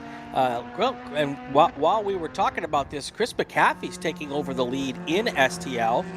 He now has a 0.2 second lead over Nick Laveroni. Let's see if we can pick up that battle at the moment. Yeah, that'll be the red Mazda MX-5 and the blue and orange MX-5, and they should be in pretty close proximity again. McAfee was your winner yesterday, and Laveroni had broken, so we'll try and pick that up. Let me see if I can track them down on course.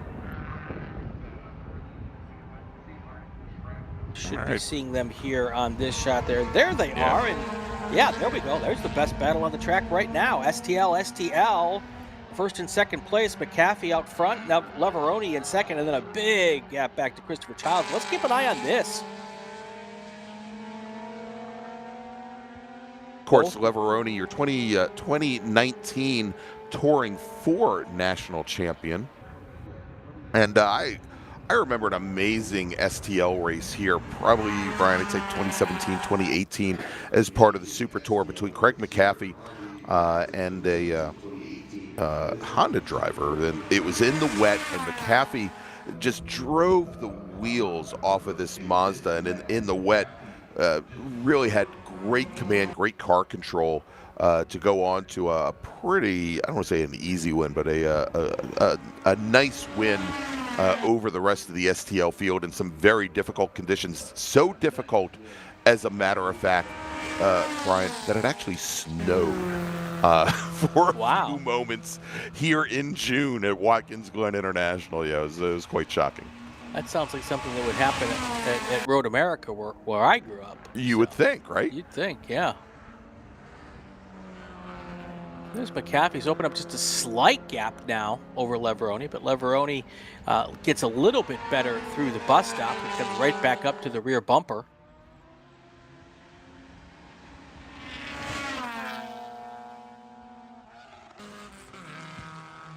So many great camera angles this weekend. Thank you, Brendan, for setting this up for us. I think, as he put in the chat, this is one of the more photogenic video camera friendly racetracks that we go to, so that helps a lot. Yeah, and by the way, that Honda Civic driver that McAfee was racing was Eric Coutil out of I think Ohio Valley, if I remember correctly.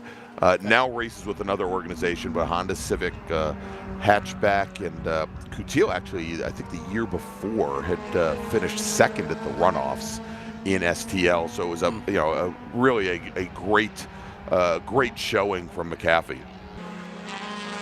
Well, McAfee's getting it done again today at this point.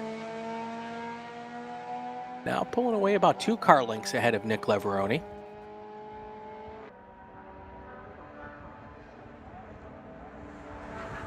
You can pull away a car length every lap. You're doing good now. It's even wider.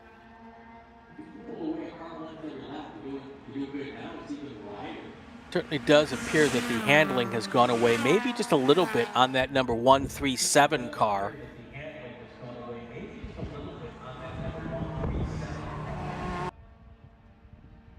Now they've got this slower car in front of them. They're going to have to get around. Probably not a bad place to make this happen here. McCaffrey's going to get around first. Let's see if Leveroni gets around as well. He does, so there they go. As they get around Greg Bogart in the 23 machine. We saw Bogart run that same car in Spec Miata to start off the day. And he currently runs in 8th position in STL.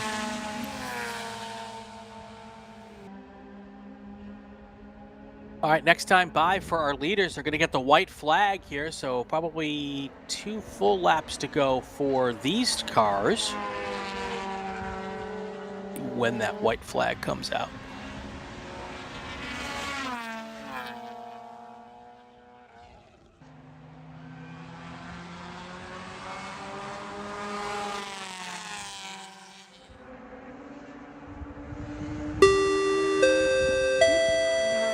Attention in the paddock, attention in the paddock. Russell King.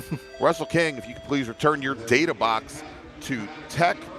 We'd appreciate that. Again, Russell King, please return your data box to tech. All right, white flag is out on the leaders here as they start their final lap of the race here. And at this moment, Garachi's holding off Tony Rivera. Again, that's not a battle for class win, but it is a battle for the overall.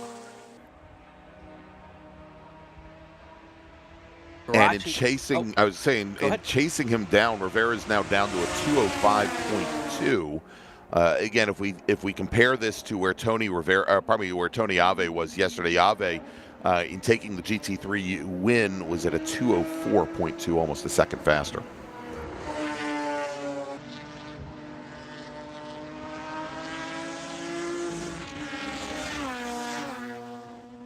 Rivera could just be satisfied with the win there in class, but you know, there's always that point of pride of crossing the finish line first. And as a racer, you always want to get to that spot first. So we'll see what happens here. Just a few more corners to go.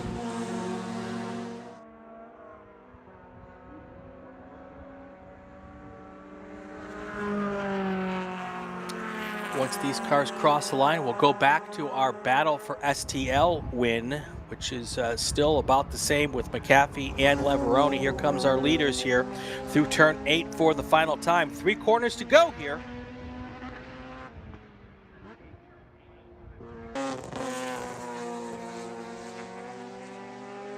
And it doesn't look like Rivera's going to be close enough to make a point of this once they get to the front straight here.